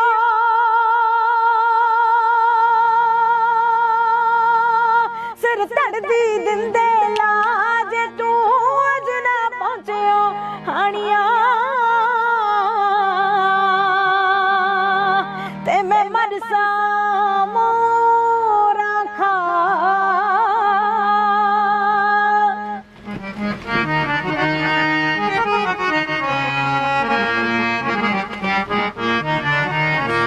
ਤੇ ਅੱਗੋਂ ਮਿਰਜ਼ਾ ਕੀ ਆਖਦਾ, ਉਹ ਮੇਰੀ ਗੱਲ ਸੁਣ ਕਰਮੂ ਬਾਮਣਾ, ਤੇ ਮੇਰਾ ਲੈ ਜਾ ਸਲਾਮ ਦੁਆ, ਤੇ ਜਾਖੀ ਸਹਿਬਾ ਹੂਰ ਨੂੰ ਉਹ ਤੂੰ ਨਾ ਜੱਟੀਏ ਚਿੱਤ ਡੋਲਾ, ਹੋਣੀ ਮੈਂ ਦਿਨ ਚੜ੍ਹਦੀ ਕੱਲ ਨੂੰ ਮਿਲੂੰ ਬੀਬੋ ਦੇ ਘਰ ਰਾਣੀ, ਤੇਰੇ ਚੰਦੜ ਸਾਰੇ ਵੇਖ ਲੂੰ, ਉਹ ਗਾਨੇ ਬਨ ਕੇ ਰਹੇ ਜੋ ਹੋਣੀ ਮੈਂ ਗਿਣ ਗਿਣ ਮਾਰਾ ਸੂਰ ਮੇ, ਤੇ ਜੱਟੀਏ ਕਰਾਂ ਮੈਦਾਨ ਸਫਾ, ਉਹ ਤੈਨੂੰ ਲੈ ਜੂ ਸਭ ਦੇ ਵੇਦਿਆਇਓ,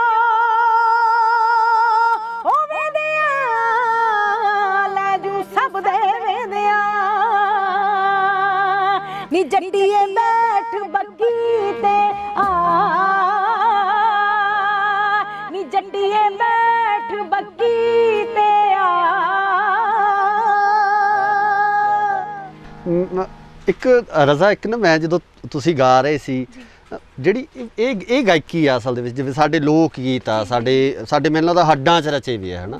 ਪਹਿਲਾਂ ਸਾਡੇ ਬਜ਼ੁਰਗਾਂ ਨੇ ਗਾਏ, ਹੈ ਨਾ, ਬਜ਼ੁਰਗਾਂ ਤੋਂ ਬਾਅਦ ਸਾਡੀ ਝੋਲੀ ਆਏ, ਤੇ ਇਸੇ ਤਰ੍ਹਾਂ ਹੀ ਮੈਨੂੰ ਲੱਗਦਾ ਸਾਨੂੰ ਵੀ ਸਾਂਭ ਕੇ ਆਪਣੇ ਗਾਂ ਅੱਗੇ ਬੱਚਿਆਂ ਦੇ ਝੋਲੀ ਵਿੱਚ ਇਹ ਇੱਕ ਵੱਖਰਾ ਸਕੂਨ ਨਹੀਂ, ਮਤਲਬ ਜੇ ਸੁਣਨ ਵਾਲੇ ਨੂੰ ਆ ਰਿਹਾ ਤਾਂ ਮੈਨੂੰ ਲੱਗਦਾ ਕਿ ਗਾਉਣ ਵਾਲੇ ਨੂੰ ਵੀ ਉਹਨਾਂ ਕੀ ਸਕੂਨ ਮਿਲਦਾ ਹੋਣਾ ਕਿ ਸਾਡੀ ਰੂਹ ਨੂੰ ਠਾਰ ਦਿੰਦੇ ਆ ਅੰਦਰੋਂ, ਇੱਕ ਹੋਰ ਹੀ ਤਰ੍ਹਾਂ ਦਾ ਫੀਲ ਦਿੰਦਾ। ਕੀ ਲੱਗਦਾ? ਮੈਂ ਸੋਚਦੀ ਹਾਂ ਕਿ ਮੈਂ ਬਲੈਸਡ ਹਾਂ ਜੀ।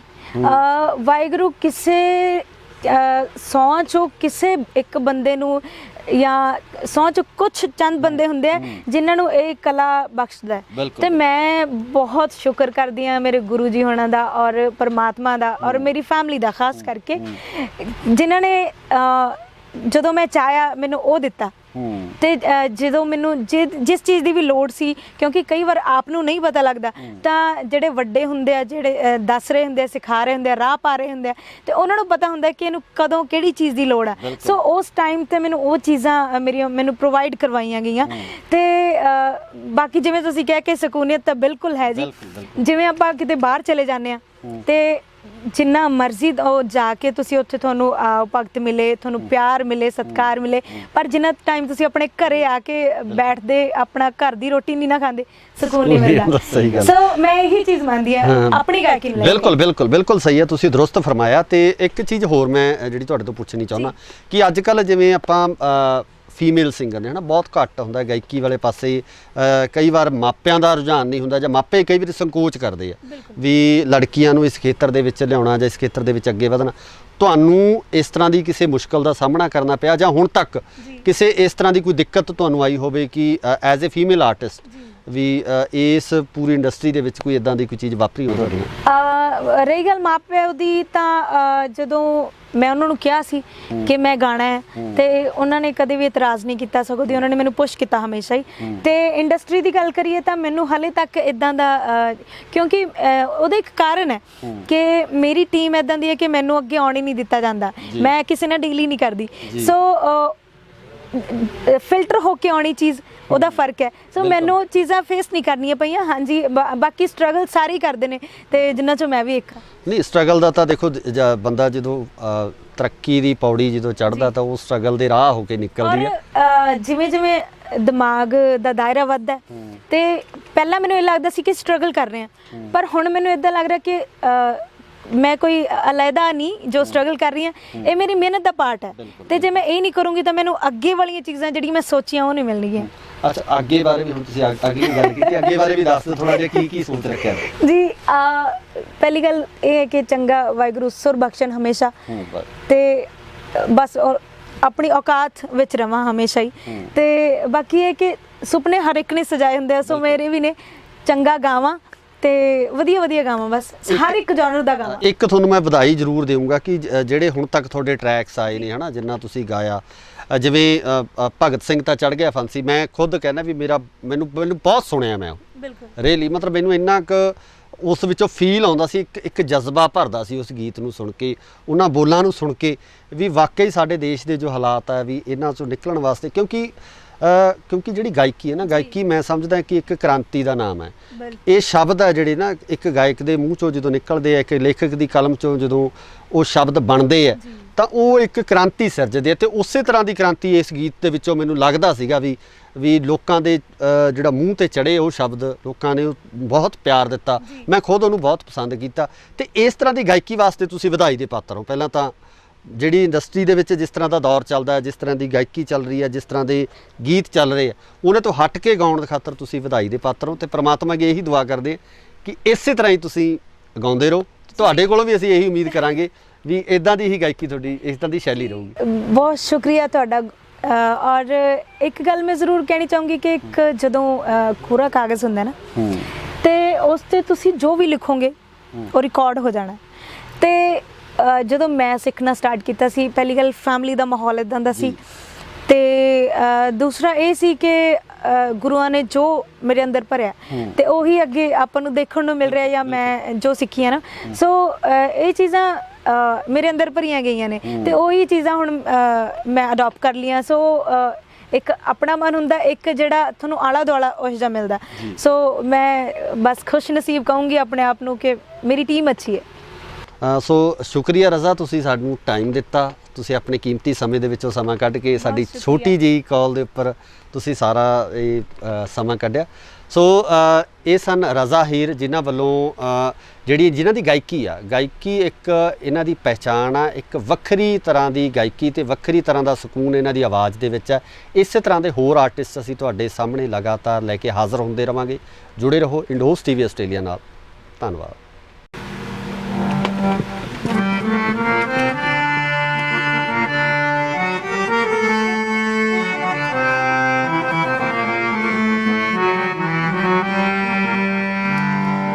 ਭਗਤ ਸਿੰਘ ਤੇ ਚੜ ਗਿਆ ਫਾਂਸੀ, ਕਿ ਮੁਲਕ ਆਜ਼ਾਦ ਹੋਊ। की पता सी उसी ओहदे नू ये सब कुछ मेरे बाद होऊ। पढ़ लिख के भी रुणगे लोकी नित डिगरियां फूकणगे आ रिश्वत खोरी दे सप फनीअर हर कुर्सी ते छूकणगे। ओ पर डुबदा देश बचावण दे लई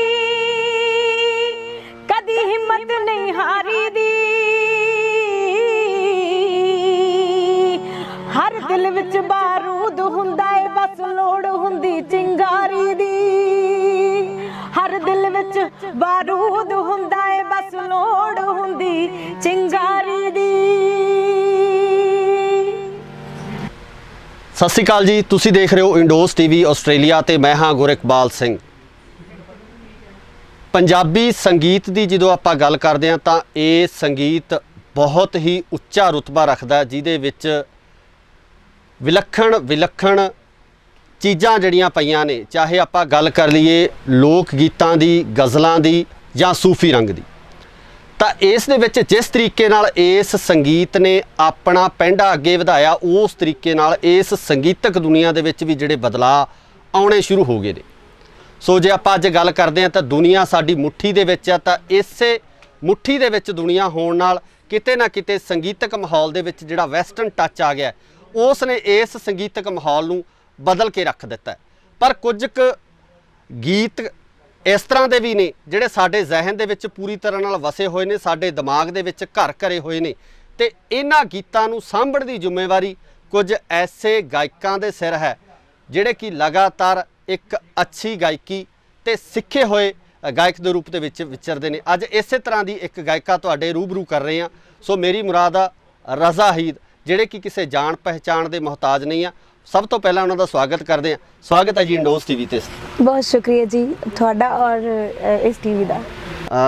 रज़ा, पहला सवाल ही इस तरह, जिस तरह मैं इंट्रोडक्शन च दस्या कि जिमें जिमें इंटरनेट ने दुनिया नूं मैं समझदा छोटा करता, तो जिस तरीके नाल जिहड़ा वैसटर्न म्यूजिक आ लगातार पैर पसारदा जा रहा है साडी गायकी दे विच जां संगीत दे विच, की लगदा कि ये शुभ संकेत आ जां जिहड़े साडी जिहड़ी विरासत है, जिहड़ी साडी गायकी आ, क्लासीकल गायकी है, ਉਹਨੂੰ किते ना किते खोरे वांग जां घुण वांग खा रहा? मैं तो ये कहूँगी कि हर चीज़ का एक टाइम हुंदा जी। सो जिमें जिमें अपना टाइम बदलता जा रहा, युग बदल रहा, मॉडर्न हो रहा, तो ज़रूरी है कि थोड़ा जिहा मॉडर्नाइजेशन होना चाहिए म्यूजिक दे विच, पर जिहड़ी साडी असल गायकी है उसनूं भी नाल लैके चलना चाहिए। असल च ना जो आप गल करते, जो गायकी की गल होंदी है, तो उदों किते ना किते स्टार्टिंग तो चीज़ ही यह आउंदी है कि असी सिक्ख्या की आ, असी कित्थों सिक्ख्या, किवें सिक्ख्या, है ना। पहला मैं तुहाडे ते इस चीज़ ते आउणा चाहूँगा कि तुहाडी जिहड़ी गायकी नूं निखारन विच जां इस गायकी नूं सवारन दे विच किन्ना दा तुसीं योगदान मंनदे हो? मैं मेरे गुरु जी रजिंदर सदौड़ा जी ते गुरु जी रवि शर्मा जी, जिन्हां तो मैं 7 साल हो गए तालीम लैंदियां, ते उन्हां तो ही जिंदगी दे जिहड़े भी पड़ाਅ ने मैं उन्हां तो सिੱਖਿਆ। म्यूजिक तो लैके जिहड़ियां जिंदगी नूं अगे सुखाला बनाने लई चीज़ां कम आउंदियां ने, तो सारियां मैं उन्हां तो सिੱਖੀਆਂ ने ते सिੱਖ भी रही हां। जी जी, ये 7 साल के सफ़र तो बाद अज आप नूं कित्थे खड़ा महसूस करते हो, तो की लगता है कि तुसी इस जिहड़ी गायकी की दुनिया हैगी है, इहदे विच आपां नूं किन्ना तुसी कर चुके हो? देखो जी, सारी उम्र इंसान सीखता रहता। सो मैं किसी मुकाम ते तां अज ये नहीं कहूँगी कि मैं एक लैवल अपना बना लिया। हमेशा बंदा सीखता रहता, पर यह है कि चीज़ां बहुत जिहड़ियां बरीकियां ने सीखण नूं मिलियां हुण तक। सो कोई थोड़ा जिहड़ा पसंदीदा एक गीत जरूर सुनना चाहांगे, दर्शक भी मैनूं लगदा पसंद करनगे, क्योंकि तुहाडी सुरीली आवाज़ है, तो अच्छा तुसी सिख के जिहड़ी है इस दुनिया दे विच तुसी पैर रखिया। एक थोड़ा पसंदीदा गीत। बहुत शुक्रिया। और मैं सैफुल मलूक दियां चंद लाइनां आप सब अगे पेश करन लगी हां।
सना इलाही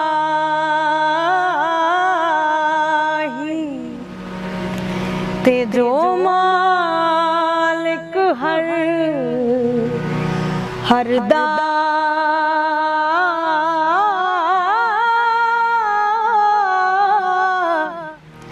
ते उस दा नाम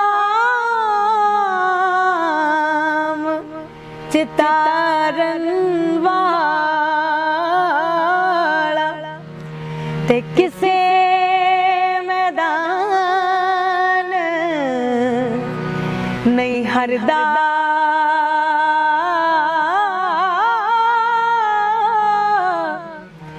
किसे मैदान नहीं हरदा।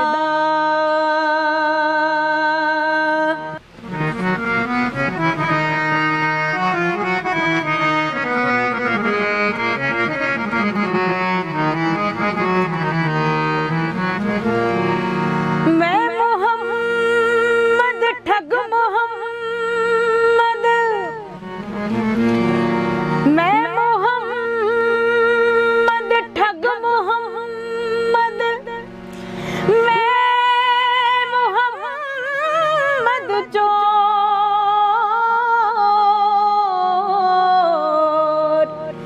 ते जिस दा दुनिया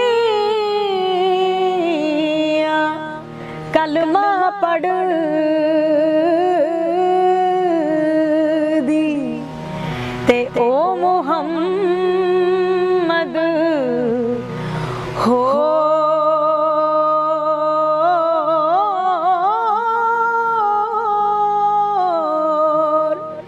ओ मुहम्मद हो।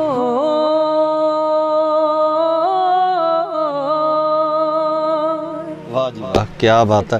ਸੋ ਮੈਂ ਸਮਝਦਾ ਕਿ ਜਿਹੜਾ ਅੱਜ ਦਾ ਦੌਰ ਹੈ, ਤੁਹਾਨੂੰ ਇਹ ਨਹੀਂ ਲੱਗਦਾ ਕਿ ਇਸ ਤਰ੍ਹਾਂ ਦੀ ਗਾਇਕੀ, ਜਿਸ ਤਰ੍ਹਾਂ ਦੀ ਗਾਇਕੀ, ਜਿਸ ਤਰ੍ਹਾਂ ਦੀ ਸ਼ੈਲੀ ਤੁਹਾਡੀ ਹੈ, ਗਾਇਕੀ ਦੀ ਸ਼ੈਲੀ ਜੋ ਹੈ, ਕਲਾਸੀਕਲ ਸਿੱਖਣ ਦੇ ਜੋ ਚਾਹਵਾਨ ਨੇ ਉਹਨਾਂ ਦੀ ਗਿਣਤੀ 'ਚ ਕਮੀ ਆਈ ਹੈ, ਤੇ ਜਿਹੜੇ ਨੌ ਸਿੱਖੀਏ ਮੈਂ ਸਮਝਦਾ ਵੀ ਜਿਹੜੇ ਗਾਇਕ ਹੈ ਜਾਂ ਪੈਸੇ ਦੇ ਸਿਰ ਤੇ ਜਿਹੜੇ ਗਾਉਣ ਵਾਲੇ ਗਾਇਕ ਹੈ, ਉਹ ਅੱਜ ਡਿੰਗਾ ਮਾਰ ਰਹੇ। ਇਸ ਵਾਸਤੇ ਮੈਂ ਇਹ ਕਹੂੰਗੀ ਕਿ ਕਲਾਸੀਕਲ ਦਾ ਜਿਹੜਾ ਸਫ਼ਰ ਹੈ ਨਾ, ਜਦੋਂ ਜੇ ਤੁਸੀਂ ਕਲਾਸੀਕਲ ਸਿੱਖਣ ਦੀ ਇੱਛਾ ਰੱਖਦੇ ਹੋ, ਹਾਲਾਂਕਿ ਮੈਂ ਕਲਾਸੀਕਲ ਟ੍ਰੇਨਡ ਨਹੀਂ ਆ, ਮੇਰਾ ਜਿਹੜਾ ਜਨਰ ਹੈ ਉਹ ਫੋਕ ਦੇ ਵਿੱਚ ਹੈ, ਫੋਕ ਤੇ ਸੂਫੀ ਦੇ ਵਿੱਚ। ਤੇ ਕਲਾਸੀਕਲ ਇਹ ਹੈ ਕਿ ਜ਼ਰੂਰਤ ਲਈ ਮੈਂ ਜ਼ਰੂਰ ਸਿੱਖਿਆ, ਜਿੰਨਾ ਕੁ ਮੇਰੇ ਗੁਰੂਆਂ ਨੇ ਮੈਨੂੰ ਸਿਖਾਇਆ ਔਰ ਜਿੰਨਾ ਕੁ ਮੈਂ ਯੂਨੀਵਰਸਿਟੀ ਜਾਂ ਕਾਲਜ ਲੈਵਲ ਤੇ ਸਿੱਖਿਆ। ਤੇ ਕਲਾਸੀਕਲ ਵੈਸੇ ਮੇਰਾ ਜਿਵੇਂ ਇੱਕ ਫੀਲਡ ਨਹੀਂ ਹੈ, ਸੋ ਮੈਂ ਆਪਣੀ ਲੋੜ ਲਈ ਸਿੱਖਿਆ ਔਰ ਜਿਹਨੂੰ ਜਿੰਨੀ ਲੋੜ ਹੈ ਮੇਰੇ ਖਿਆਲ 'ਚ ਉਹਨਾਂ ਕੁ ਲੈ ਲੈਂਦਾ। ਨਹੀਂ, ਬਾਕੀ ਉਹਦੇ ਵਾਸਤੇ ਇੱਕ ਗੱਲ ਹੋਰ ਵੀ ਹੈ ਰਜ਼ਾ, ਕਿ ਸਰੋਤੇ ਵੀ ਉਸ ਤਰ੍ਹਾਂ ਦੇ ਚਾਹੀਦੇ ਆ। ਬਿਲਕੁਲ, ਇਹ ਸਭ ਤੋਂ ਵੱਡੀ ਗੱਲ ਹੈ ਹਨਾ। ਬਿਲਕੁਲ, ਇਹ ਬਹੁਤ ਡਿਪੈਂਡ ਕਰਦਾ ਕਿ ਸੁਣਨ ਵਾਲੇ ਕਿਦਾਂ ਦੇ ਨੇ। ਜੇ ਅੱਜ ਸੁਣਨ ਵਾਲੇ ਉਦਾਂ ਦੇ ਨੇ ਤਾਂ ਫਿਰ ਆਪਾਂ ਵੇਖ ਹੀ ਰਹੇ ਕਿ ਕਿਦਾਂ ਦੀ ਗਾਇਕੀ ਚੱਲ ਰਹੀ ਹੈ। ਬਿਲਕੁਲ ਬਿਲਕੁਲ। ਸਰੋਤੇ ਅਸਲ ਦੇ ਵਿੱਚ ਮੈਨੂੰ ਲੱਗਦਾ ਕਿ ਜਿਹੜਾ ਵੈਸਟਰਨਾਈਜੇਸ਼ਨ ਹੋਣ ਕਰਕੇ ਸਰੋਤਿਆਂ ਨੂੰ ਹਿਪ ਹੌਪ ਜ਼ਿਆਦਾ ਪਸੰਦ ਆ, ਜਾਂ ਉਸ ਤਰ੍ਹਾਂ ਦੀ ਗਾਇਕੀ ਪਸੰਦ ਆ ਜਿਹੜੀ ਵੈਸਟਰਨ ਦੇ ਵਿੱਚ ਪ੍ਰਚਲਿਤ ਹੈ। ਬਿਲਕੁਲ, ਸਾਰੇ ਤਰ੍ਹਾਂ ਦੇ ਸਰੋਤੇ ਹੁੰਦੇ ਨੇ। ਕਈ ਇਦਾਂ ਦੇ ਹੁੰਦੇ ਨੇ ਕਿ ਜਿਨ੍ਹਾਂ ਨੂੰ ਕਹਿ ਲਓ ਕਲਾਸੀਕਲ ਪਸੰਦ ਹੈ, ਸੂਫੀ ਪਸੰਦ ਆ, ਫੋਕ ਪਸੰਦ ਆ। ਸੋ ਸਾਰਿਆਂ ਦੀਆਂ ਆਪਣੀਆਂ ਚੋਇਸਸ ਨੇ।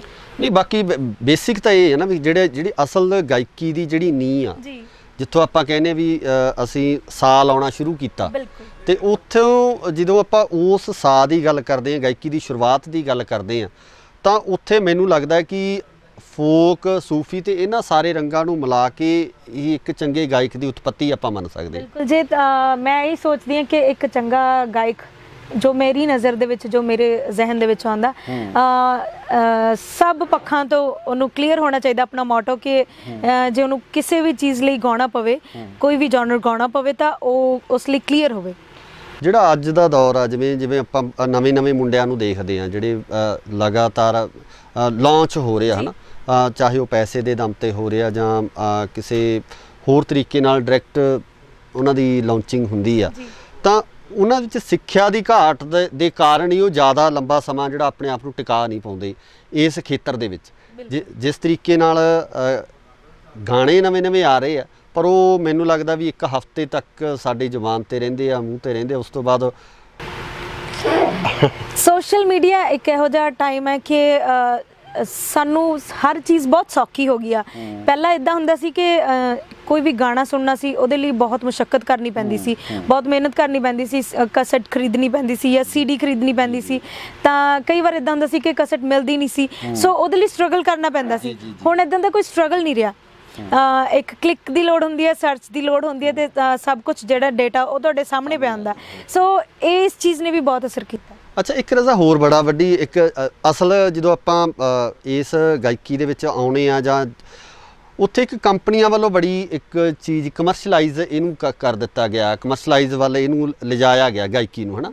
ਮੈਂ ਸਮਝਦਾ ਕਿ ਨਾ ਕੰਪਨੀਆਂ ਵੀ ਕਿਤੇ ਨਾ ਕਿਤੇ ਇਸ ਚੀਜ਼ ਦੀਆਂ ਜ਼ਿੰਮੇਵਾਰ ਨੇ, ਵੀ ਉਹਨਾਂ ਵੱਲੋਂ ਗਾਇਕਾਂ ਨੂੰ ਬਾਉਂਡ ਕਰਕੇ ਜੇ ਉਹਨਾਂ ਦੀ ਅਸਲ ਗਾਇਕੀ ਨੂੰ ਪਿੱਛੇ ਰੱਖ ਕੇ ਕਮਰਸ਼ਲਾਈਜੇਸ਼ਨ ਕਰਕੇ ਵੀ ਇਹਦਾ ਜਿਹੜਾ ਇਹਦਾ ਰੂਪ ਆ ਜਿਹੜਾ ਵਿਗਾੜ ਦਿੱਤਾ ਗਿਆ। ਤੁਹਾਡੇ ਨਾਲ ਵੀ ਕੁਝ ਇਦਾਂ ਦਾ ਹੋਇਆ ਜਾਂ ਤੁਹਾਨੂੰ ਲੱਗਦਾ ਤੁਸੀਂ ਸਹਿਮਤ ਹੋ ਇਸ ਗੱਲ? ਸਭ ਦਾ ਆਪਣਾ ਆਪਣਾ ਨਜ਼ਰੀਆ ਜੀ, ਕਿਉਂਕਿ ਮੈਂ ਹਾਲੇ ਤੱਕ ਕਿਸੇ ਕੰਪਨੀ ਨਾਲ ਕੰਮ ਨਹੀਂ ਕਰ ਰਹੀ। ਅੱਛਾ। ਤੇ ਮੇਰੇ ਗੁਰੂ ਜੀ ਮੈਨੂੰ ਸਾਰਾ ਸਿਖਾਉਂਦੇ ਨੇ। ਤੇ ਹਾਂਜੀ, ਕੰਪਨੀਜ਼ ਆਉਂਦੀਆਂ ਜ਼ਰੂਰ ਨੇ ਆਫਰਸ ਲਈ ਜਾਂ ਵੀ ਤੁਸੀਂ ਬਾਉਂਡ ਹੋ ਜਾਓ। ਸੋ ਆਪਣਾ ਆਪਣਾ ਨਜ਼ਰੀਆ ਵੇਖਣ ਦਾ, ਤੇ ਮੈਨੂੰ ਤਾਂ ਇਹ ਲੱਗਦਾ ਕਿ ਤੁਸੀਂ ਜਿੰਨਾ ਖੁੱਲ੍ਹ ਕੇ ਕੰਮ ਕਰ ਸਕੋ ਤੇ ਉਨਾ ਕਰੋ। ਤੁਹਾਡੀ ਪਸੰਦੀਦਾ ਸ਼ੈਲੀ ਕਿਹੜੀ ਹੈ? ਫੋਕ ਨੂੰ ਤੁਸੀਂ ਗਾਉਣਾ ਜ਼ਿਆਦਾ ਪਸੰਦ ਕਰਦੇ ਹੋ ਕਿ ਸੂਫੀਅਤ ਵਾਲੇ ਪਾਸੇ? ਜਾਂ ਮੈਂ ਟਰਾਈ ਕਰਦੀ ਹਾਂ ਕਿ ਮੈਂ ਸਭ ਗਾਵਾਂ, ਹਿੰਦੀ ਜਾਂ ਜੋ ਵੀ ਮੈਨੂੰ ਆਫਰ ਹੁੰਦਾ ਗਾਉਣ ਲਈ, ਪੰਜਾਬੀ, ਹਿੰਦੀ ਜਾਂ ਕੋਈ ਵੀ ਇੱਦਾਂ ਦੀ ਸ਼ੈਲੀ। ਪਰ ਜਿਹੜਾ ਮੇਰਾ ਅਸਲ ਹੈ, ਜਿਹਦੇ ਚ ਰੂਹ ਹੈ, ਉਹ ਸੂਫੀ ਹੈ ਜੀ। ਸੂਫੀਅਤ ਰੰਗ ਕੋਈ ਇੱਕ ਹੋਰ ਜਿਹੜਾ ਤੁਹਾਡਾ ਮਤਲਬ ਦਿਲ ਦੇ ਬਹੁਤ ਕਰੀਬ ਹੋਵੇ ਤੇ ਪਸੰਦੀਦਾ ਹੋਵੇ ਉਹਨੂੰ?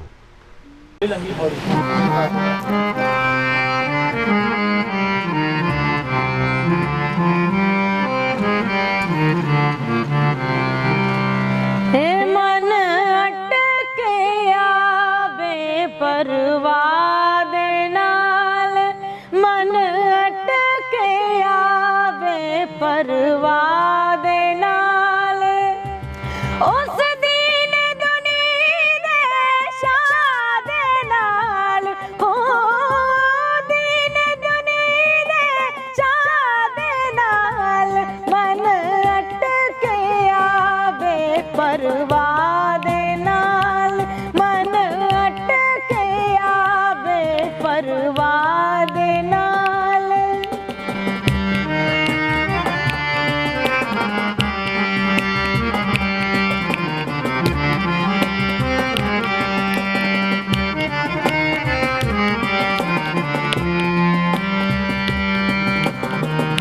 ਨदियों पार सजन दा ठाणा, नदियों पार सजन दा ठाणा, कीता कौल जरूरी जाना, कीता कौल जरूरी जाना, मिन्नता करावे भला दे नाल, हो मिन्नता करावे भला दे नाल, मन अटकिया बेपरवाह दे नाल, मन अटकिया बेपरवाह दे नाल, मन अटकिया बेपरवाह दे नाल।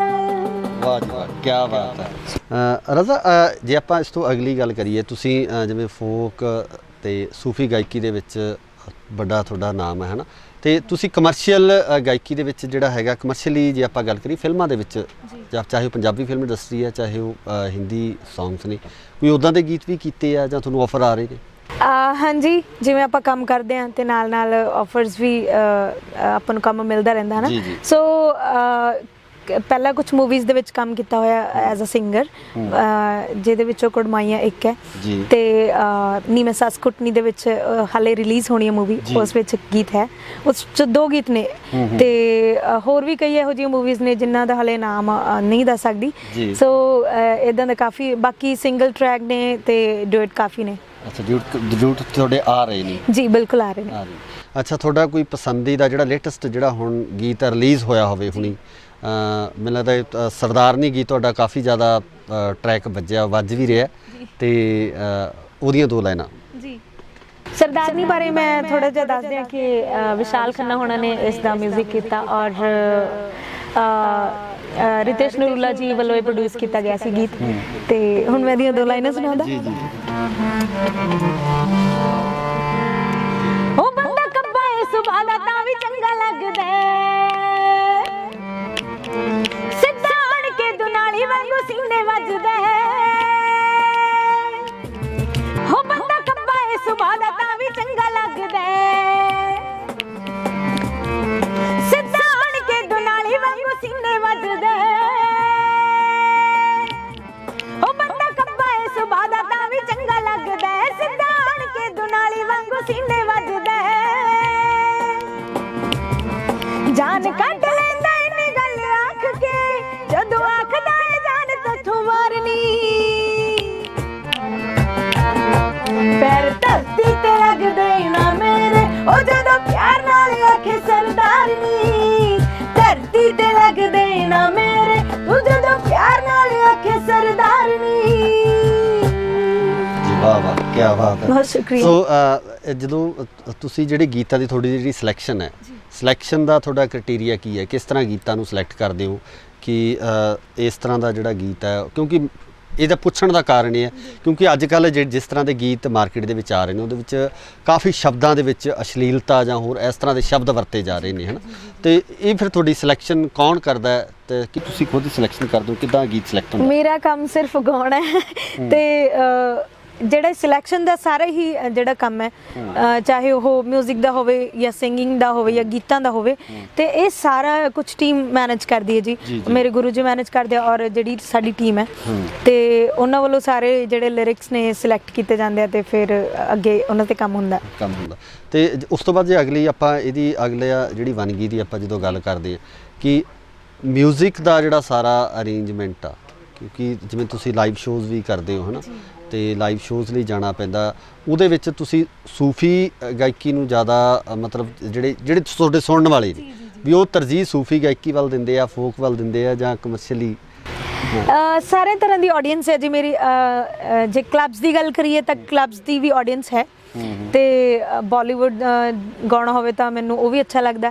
ਸੋ ਸਾਰੇ ਤਰ੍ਹਾਂ ਦੇ ਸਰੋਤੇ ਨੇ। ਜੇ ਸੂਫੀ ਮਹਿਫਲ ਹੁੰਦੀ ਆ ਤੇ ਉਹਦੇ ਵਿੱਚ ਵੀ ਮੈਨੂੰ ਬਹੁਤ ਮਜ਼ਾ ਆਉਂਦਾ ਤੇ ਜੇ ਕੋਈ ਇਦਾਂ ਦੀ ਸਟੇਜ ਹੁੰਦੀ ਆ, ਫੋਕ ਦੀ ਸਟੇਜ ਹੁੰਦੀ ਆ ਤਾਂ ਉਹ ਵੀ ਕਰ ਲਈਦੀ ਹੈ ਜੀ। ਇੱਕ ਫੋਕ ਰੰਗ ਵੀ ਹੋ ਜਾਵੇ। ਬਿਲਕੁਲ ਬਿਲਕੁਲ ਜੀ।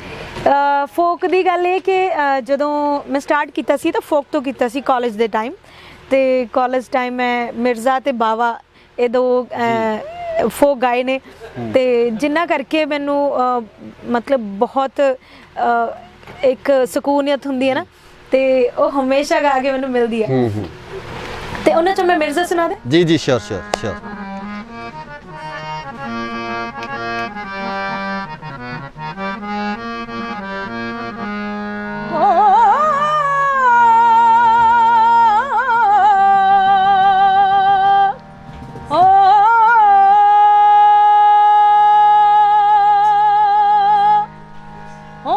ਗੱਲ ਸੁਣ ਕਰ ਮੂੰਹ ਬਾਹਮਣਾ,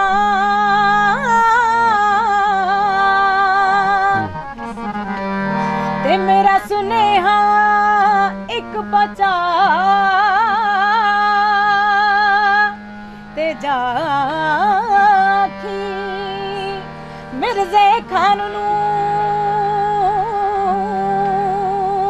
ਵੇ ਕਿਉਂ ਬੈਠਾ ਏ ਕੋਲ ਪੁਲਾ, ਕੱਲ ਚੰਦੜ ਚੜ ਕੇ ਆਉਣਗੇ, ਹਾਏ ਮੇਰੇ ਹਾਣੀਆਂ ਤੇ ਲੈ ਜਾਣਗੇ ਡੋਲੀ ਪਾ, ਤੇ ਮੈਂ ਮੰਗਾਂ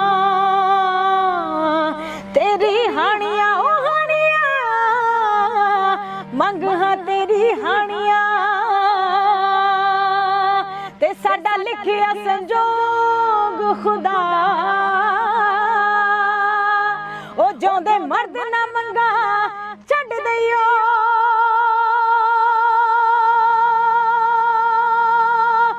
ਧੜਦੀ ਦਿੰਦੇ ਲਾਜ ਤੂੰ ਅਜ ਨਾ ਪਹੁੰਚਿਓ ਹਾਣੀਆਂ ਤੇ ਮੈਂ ਮਰਸਾ ਮੋਰਾ ਖਾ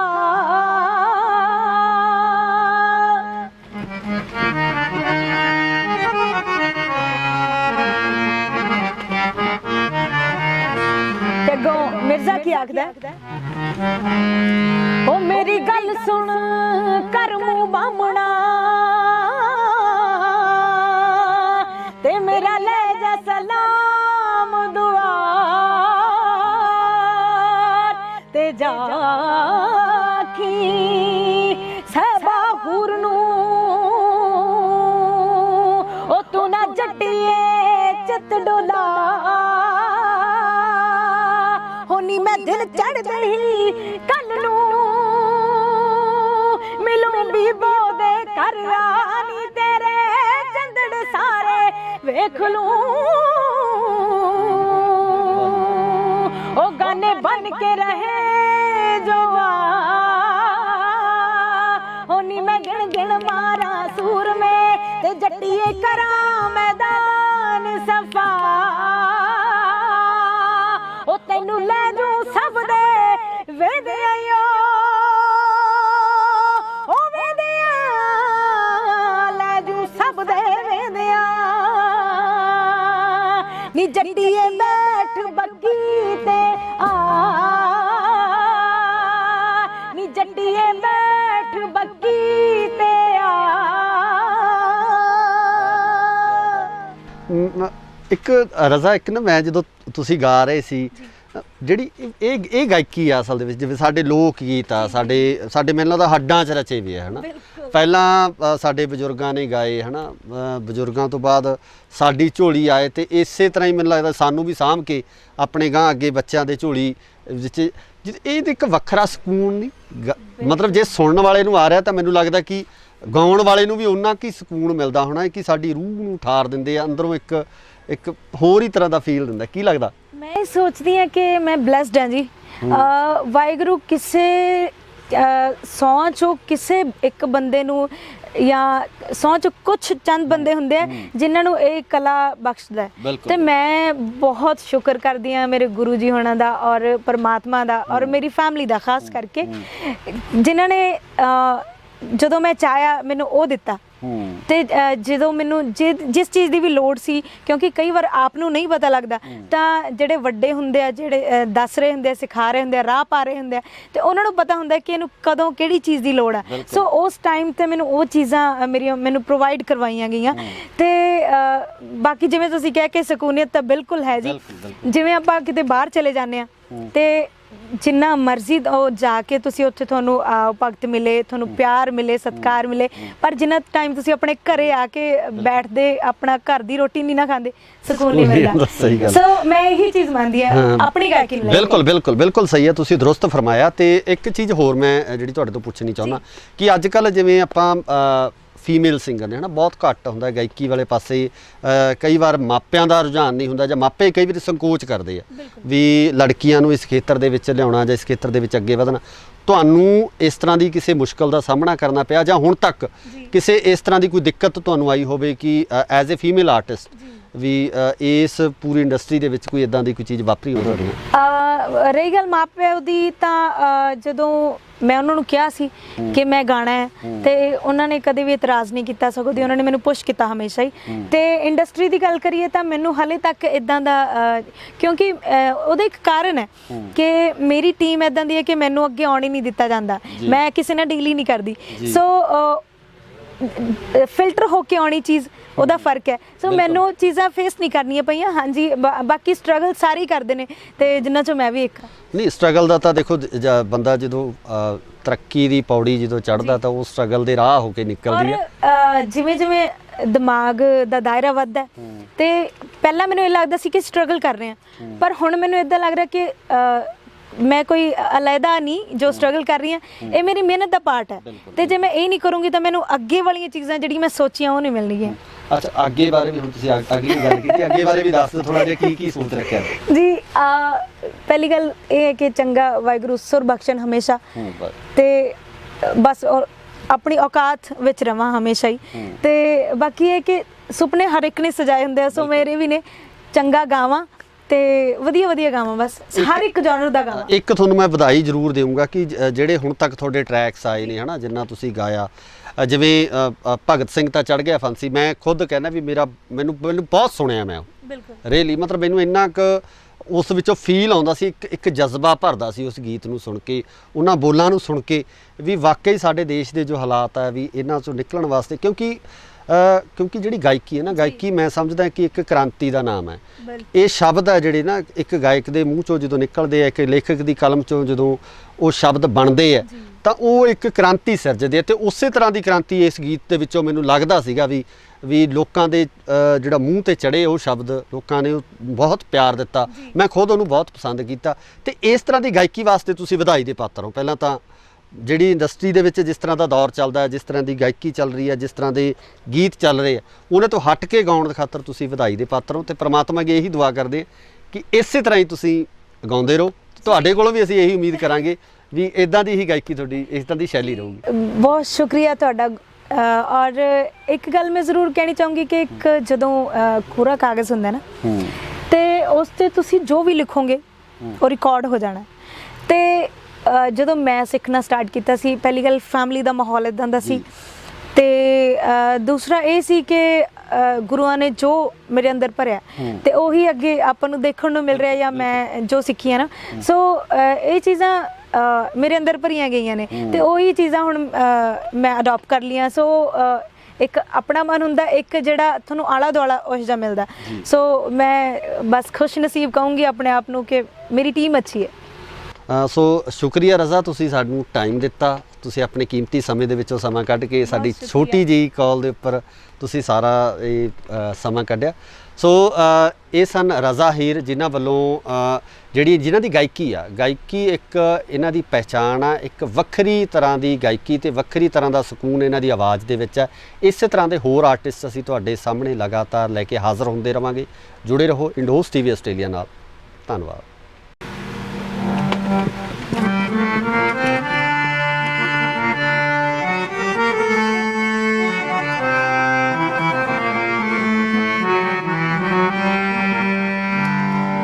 ਭਗਤ ਸਿੰਘ ਤੇ ਚੜ ਗਿਆ ਫਾਂਸੀ,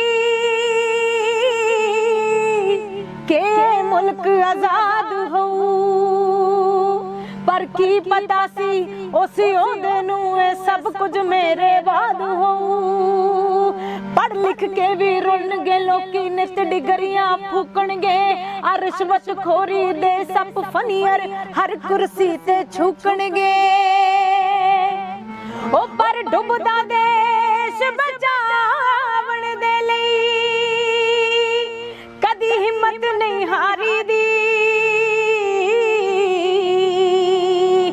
ਹਰ ਦਿਲ ਵਿੱਚ ਬਾਰੂਦ ਹੁੰਦਾ ਏ, ਬਸ ਲੋੜ ਹੁੰਦੀ ਚਿੰਗਾਰੀ ਦੀ। ਹਰ ਦਿਲ ਵਿੱਚ ਬਾਰੂਦ ਹੁੰਦਾ ਏ, ਬਸ ਲੋੜ ਹੁੰਦੀ ਚਿੰਗਾਰੀ ਦੀ। ਸਤਿ ਸ਼੍ਰੀ ਅਕਾਲ ਜੀ, ਤੁਸੀਂ ਦੇਖ ਰਹੇ ਹੋ ਇੰਡੋਜ਼ ਟੀਵੀ ਆਸਟ੍ਰੇਲੀਆ ਤੇ ਮੈਂ ਹਾਂ ਗੁਰਿਕਬਾਲ ਸਿੰਘ। ਪੰਜਾਬੀ ਸੰਗੀਤ ਦੀ ਜਦੋਂ ਆਪਾਂ ਗੱਲ ਕਰਦੇ ਹਾਂ ਤਾਂ ਇਹ ਸੰਗੀਤ ਬਹੁਤ ਹੀ ਉੱਚਾ ਰੁਤਬਾ ਰੱਖਦਾ, ਜਿਹਦੇ ਵਿੱਚ ਵਿਲੱਖਣ ਚੀਜ਼ਾਂ ਜਿਹੜੀਆਂ ਪਈਆਂ ਨੇ, ਚਾਹੇ ਆਪਾਂ ਗੱਲ ਕਰ ਲਈਏ ਲੋਕ ਗੀਤਾਂ ਦੀ, ਗਜ਼ਲਾਂ ਦੀ ਜਾਂ ਸੂਫੀ ਰੰਗ ਦੀ। ਤਾਂ ਇਸ ਦੇ ਵਿੱਚ ਜਿਸ ਤਰੀਕੇ ਨਾਲ ਇਸ ਸੰਗੀਤ ਨੇ ਆਪਣਾ ਪੈਂਡਾ ਅੱਗੇ ਵਧਾਇਆ, ਉਸ ਤਰੀਕੇ ਨਾਲ ਇਸ ਸੰਗੀਤਕ ਦੁਨੀਆ ਦੇ ਵਿੱਚ ਵੀ ਜਿਹੜੇ ਬਦਲਾਅ ਆਉਣੇ ਸ਼ੁਰੂ ਹੋ ਗਏ ਨੇ। ਸੋ ਜੇ ਆਪਾਂ ਅੱਜ ਗੱਲ ਕਰਦੇ ਹਾਂ ਤਾਂ ਦੁਨੀਆ ਸਾਡੀ ਮੁੱਠੀ ਦੇ ਵਿੱਚ ਆ, ਤਾਂ ਇਸੇ ਮੁੱਠੀ ਦੇ ਵਿੱਚ ਦੁਨੀਆ ਹੋਣ ਨਾਲ ਕਿਤੇ ਨਾ ਕਿਤੇ ਸੰਗੀਤਕ ਮਾਹੌਲ ਦੇ ਵਿੱਚ ਜਿਹੜਾ ਵੈਸਟਰਨ ਟੱਚ ਆ ਗਿਆ, ਉਸ ਨੇ ਇਸ ਸੰਗੀਤਕ ਮਾਹੌਲ ਨੂੰ ਬਦਲ ਕੇ ਰੱਖ ਦਿੱਤਾ। ਪਰ ਕੁਝ ਕੁ ਗੀਤ ਇਸ ਤਰ੍ਹਾਂ ਦੇ ਵੀ ਨੇ ਜਿਹੜੇ ਸਾਡੇ ਜ਼ਿਹਨ ਦੇ ਵਿੱਚ ਪੂਰੀ ਤਰ੍ਹਾਂ ਨਾਲ ਵਸੇ ਹੋਏ ਨੇ, ਸਾਡੇ ਦਿਮਾਗ ਦੇ ਵਿੱਚ ਘਰ ਕਰੇ ਹੋਏ ਨੇ, ਤੇ ਇਹਨਾਂ ਗੀਤਾਂ ਨੂੰ ਸਾਂਭਣ ਦੀ ਜ਼ਿੰਮੇਵਾਰੀ ਕੁਝ ਐਸੇ ਗਾਇਕਾਂ ਦੇ ਸਿਰ ਹੈ ਜਿਹੜੇ ਕਿ ਲਗਾਤਾਰ ਇੱਕ ਅੱਛੀ ਗਾਇਕੀ ਤੇ ਸਿੱਖੇ ਹੋਏ ਗਾਇਕ ਦੇ ਰੂਪ ਦੇ ਵਿੱਚ ਵਿਚਰਦੇ ਨੇ। ਅੱਜ ਇਸੇ ਤਰ੍ਹਾਂ ਦੀ ਇੱਕ ਗਾਇਕਾ ਤੁਹਾਡੇ ਰੂਬਰੂ ਕਰ ਰਹੇ ਹਾਂ। ਸੋ ਮੇਰੀ ਮੁਰਾਦ ਆ ਰਜ਼ਾ ਹੀਰ, ਜਿਹੜੇ ਕਿ ਕਿਸੇ ਜਾਣ ਪਹਿਚਾਣ ਦੇ ਮੁਹਤਾਜ ਨਹੀਂ ਆ। ਸਭ ਤੋਂ ਪਹਿਲਾਂ ਉਹਨਾਂ ਦਾ ਸਵਾਗਤ ਕਰਦੇ ਹਾਂ। ਸਵਾਗਤ ਹੈ ਜੀ ਇੰਡੋਜ਼ ਟੀਵੀ ਤੇ। ਬਹੁਤ ਸ਼ੁਕਰੀਆ ਜੀ ਤੁਹਾਡਾ ਔਰ ਇਸ ਟੀਵੀ ਦਾ। रज़ा पहला सवाल ही इस तरह, जिस तरह मैं इंट्रोडक्शन च दस्या कि जिमें जिमें इंटरनेट ने दुनिया नूं मैं समझदा छोटा करता, ਤੇ ਜਿਸ ਤਰੀਕੇ ਨਾਲ ਜਿਹੜਾ ਵੈਸਟਰਨ ਮਿਊਜ਼ਿਕ ਆ ਲਗਾਤਾਰ ਪੈਰ ਪਸਾਰਦਾ ਜਾ ਰਿਹਾ ਸਾਡੀ ਗਾਇਕੀ ਦੇ ਵਿੱਚ ਜਾਂ ਸੰਗੀਤ ਦੇ ਵਿੱਚ, ਕੀ ਲੱਗਦਾ ਕਿ ਇਹ ਸ਼ੁਭ ਸੰਕੇਤ ਆ ਜਾਂ ਜਿਹੜੇ ਸਾਡੀ ਜਿਹੜੀ ਵਿਰਾਸਤ ਹੈ, ਜਿਹੜੀ ਸਾਡੀ ਗਾਇਕੀ ਆ, ਕਲਾਸੀਕਲ ਗਾਇਕੀ ਆ, ਉਹਨੂੰ ਕਿਤੇ ਨਾ ਕਿਤੇ ਇਹ ਖੋਰੇ ਵਾਂਗ ਜਾਂ ਘੁਣ ਵਾਂਗ ਖਾ ਰਿਹਾ? ਮੈਂ ਤਾਂ ਇਹ ਕਹੂੰਗੀ ਕਿ ਹਰ ਚੀਜ਼ ਦਾ ਇੱਕ ਟਾਈਮ ਹੁੰਦਾ ਜੀ। ਸੋ ਜਿਵੇਂ ਜਿਵੇਂ ਆਪਣਾ ਟਾਈਮ ਬਦਲਦਾ ਜਾ ਰਿਹਾ, ਯੁੱਗ ਬਦਲ ਰਿਹਾ, ਮਾਡਰਨ ਹੋ ਰਿਹਾ, ਤਾਂ ਜ਼ਰੂਰੀ ਹੈ ਕਿ ਥੋੜਾ ਜਿਹਾ ਮਾਡਰਨਾਈਜੇਸ਼ਨ ਹੋਣਾ ਚਾਹੀਦਾ ਮਿਊਜ਼ਿਕ ਦੇ ਵਿੱਚ, ਪਰ ਜਿਹੜੀ ਸਾਡੀ ਅਸਲ ਗਾਇਕੀ ਹੈ ਉਸ ਨੂੰ ਵੀ ਨਾਲ ਲੈ ਕੇ ਚੱਲਣਾ ਚਾਹੀਦਾ। ਅਸਲ 'ਚ ਨਾ ਜਦੋਂ ਆਪਾਂ ਗੱਲ ਕਰਦੇ, ਜਦੋਂ ਗਾਇਕੀ ਦੀ ਗੱਲ ਹੁੰਦੀ ਹੈ ਤਾਂ ਉਦੋਂ ਕਿਤੇ ਨਾ ਕਿਤੇ ਸਟਾਰਟਿੰਗ ਤੋਂ ਚੀਜ਼ ਹੀ ਇਹ ਆਉਂਦੀ ਹੈ ਕਿ ਅਸੀਂ ਸਿੱਖਿਆ ਕੀ ਆ, ਅਸੀਂ ਕਿੱਥੋਂ ਸਿੱਖਿਆ, ਕਿਵੇਂ ਸਿੱਖਿਆ, ਹੈ ਨਾ। ਪਹਿਲਾਂ ਮੈਂ ਤੁਹਾਡੇ ਤੇ ਇਸੇ ਚੀਜ਼ ਤੇ ਆਉਣਾ ਚਾਹੂੰਗਾ ਕਿ ਤੁਹਾਡੀ ਜਿਹੜੀ ਗਾਇਕੀ ਨੂੰ ਨਿਖਾਰਨ ਵਿੱਚ ਜਾਂ ਇਸ ਗਾਇਕੀ ਨੂੰ ਸਵਾਰਨ ਦੇ ਵਿੱਚ ਕਿਹਨਾਂ ਦਾ ਤੁਸੀਂ ਯੋਗਦਾਨ ਮੰਨਦੇ ਹੋ? ਮੈਂ ਮੇਰੇ ਗੁਰੂ ਜੀ ਰਜਿੰਦਰ ਸਦਿਓੜਾ ਜੀ ਤੇ ਗੁਰੂ ਜੀ ਰਵੀ ਸ਼ਰਮਾ ਜੀ, ਜਿਨ੍ਹਾਂ ਤੋਂ ਮੈਂ 7 ਸਾਲ ਹੋ ਗਏ ਤਾਲੀਮ ਲੈਂਦੀਆਂ, ਤੇ ਉਹਨਾਂ ਤੋਂ ਹੀ ਜ਼ਿੰਦਗੀ ਦੇ ਜਿਹੜੇ ਵੀ ਪੜਾਅ ਨੇ ਮੈਂ ਉਹਨਾਂ ਤੋਂ ਸਿੱਖਿਆ। ਮਿਊਜ਼ਿਕ ਤੋਂ ਲੈ ਕੇ ਜਿਹੜੀਆਂ ਜ਼ਿੰਦਗੀ ਨੂੰ ਅੱਗੇ ਸੁਖਾਲਾ ਬਣਾਉਣ ਲਈ ਚੀਜ਼ਾਂ ਕੰਮ ਆਉਂਦੀਆਂ ਨੇ, ਤੇ ਸਾਰੀਆਂ ਮੈਂ ਉਹਨਾਂ ਤੋਂ ਸਿੱਖੀਆਂ ਨੇ ਤੇ ਸਿੱਖ ਵੀ ਰਹੀ ਹਾਂ। ਜੀ ਇਹ 7 ਸਾਲ ਦੇ ਸਫ਼ਰ ਤੋਂ ਬਾਅਦ ਅੱਜ ਆਪ ਨੂੰ ਕਿੱਥੇ ਖੜਾ ਮਹਿਸੂਸ ਕਰਦੇ ਹੋ, ਤੇ ਕੀ ਲੱਗਦਾ ਕਿ ਤੁਸੀਂ ਇਸ ਜਿਹੜੀ ਗਾਇਕੀ ਦੀ ਦੁਨੀਆ ਹੈਗੀ ਆ ਇਹਦੇ ਵਿੱਚ ਆਪਾਂ ਨੂੰ ਕਿੰਨਾ ਤੁਸੀਂ ਕਰ ਚੁੱਕੇ ਹੋ? ਦੇਖੋ ਜੀ, ਸਾਰੀ ਉਮਰ ਇਨਸਾਨ ਸਿੱਖਦਾ ਰਹਿੰਦਾ। ਸੋ ਮੈਂ ਕਿਸੇ ਮੁਕਾਮ ਤੇ ਤਾਂ ਅੱਜ ਇਹ ਨਹੀਂ ਕਹੂੰਗੀ ਕਿ ਮੈਂ ਇੱਕ ਲੈਵਲ ਆਪਣਾ ਬਣਾ ਲਿਆ। ਹਮੇਸ਼ਾ ਬੰਦਾ ਸਿੱਖਦਾ ਰਹਿੰਦਾ, ਪਰ ਇਹ ਹੈ ਕਿ ਚੀਜ਼ਾਂ ਬਹੁਤ ਜਿਹੜੀਆਂ ਬਰੀਕੀਆਂ ਨੇ ਸਿੱਖਣ ਨੂੰ ਮਿਲੀਆਂ ਹੁਣ ਤੱਕ।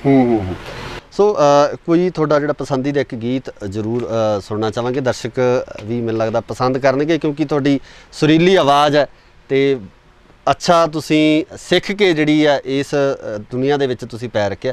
ਇੱਕ ਤੁਹਾਡਾ ਪਸੰਦੀਦਾ ਗੀਤ? ਬਹੁਤ ਸ਼ੁਕਰੀਆ। ਔਰ ਮੈਂ ਸੈਫਲ ਮਲੂਕ ਦੀਆਂ ਚੰਦ ਲਾਈਨਾਂ ਆਪ ਸਭ ਅੱਗੇ ਪੇਸ਼ ਕਰਨ ਲੱਗੀ ਹਾਂ।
ते जो मालिक हर दा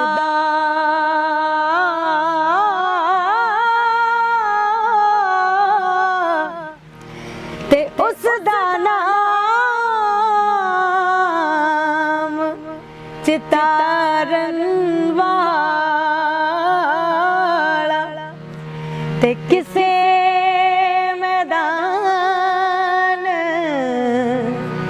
नहीं हरदा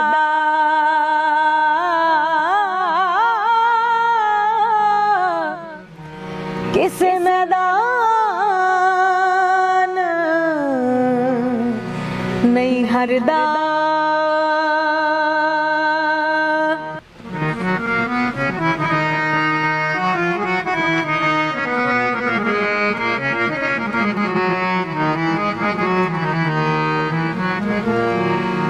मैं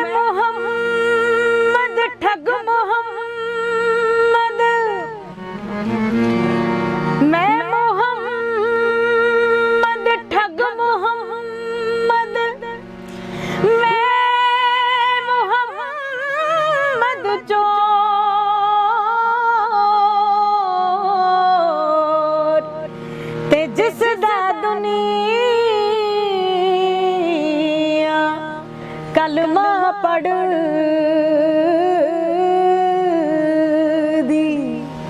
ਤੇ ਉਹ ਮੁਹੰਮਦ ਹੋ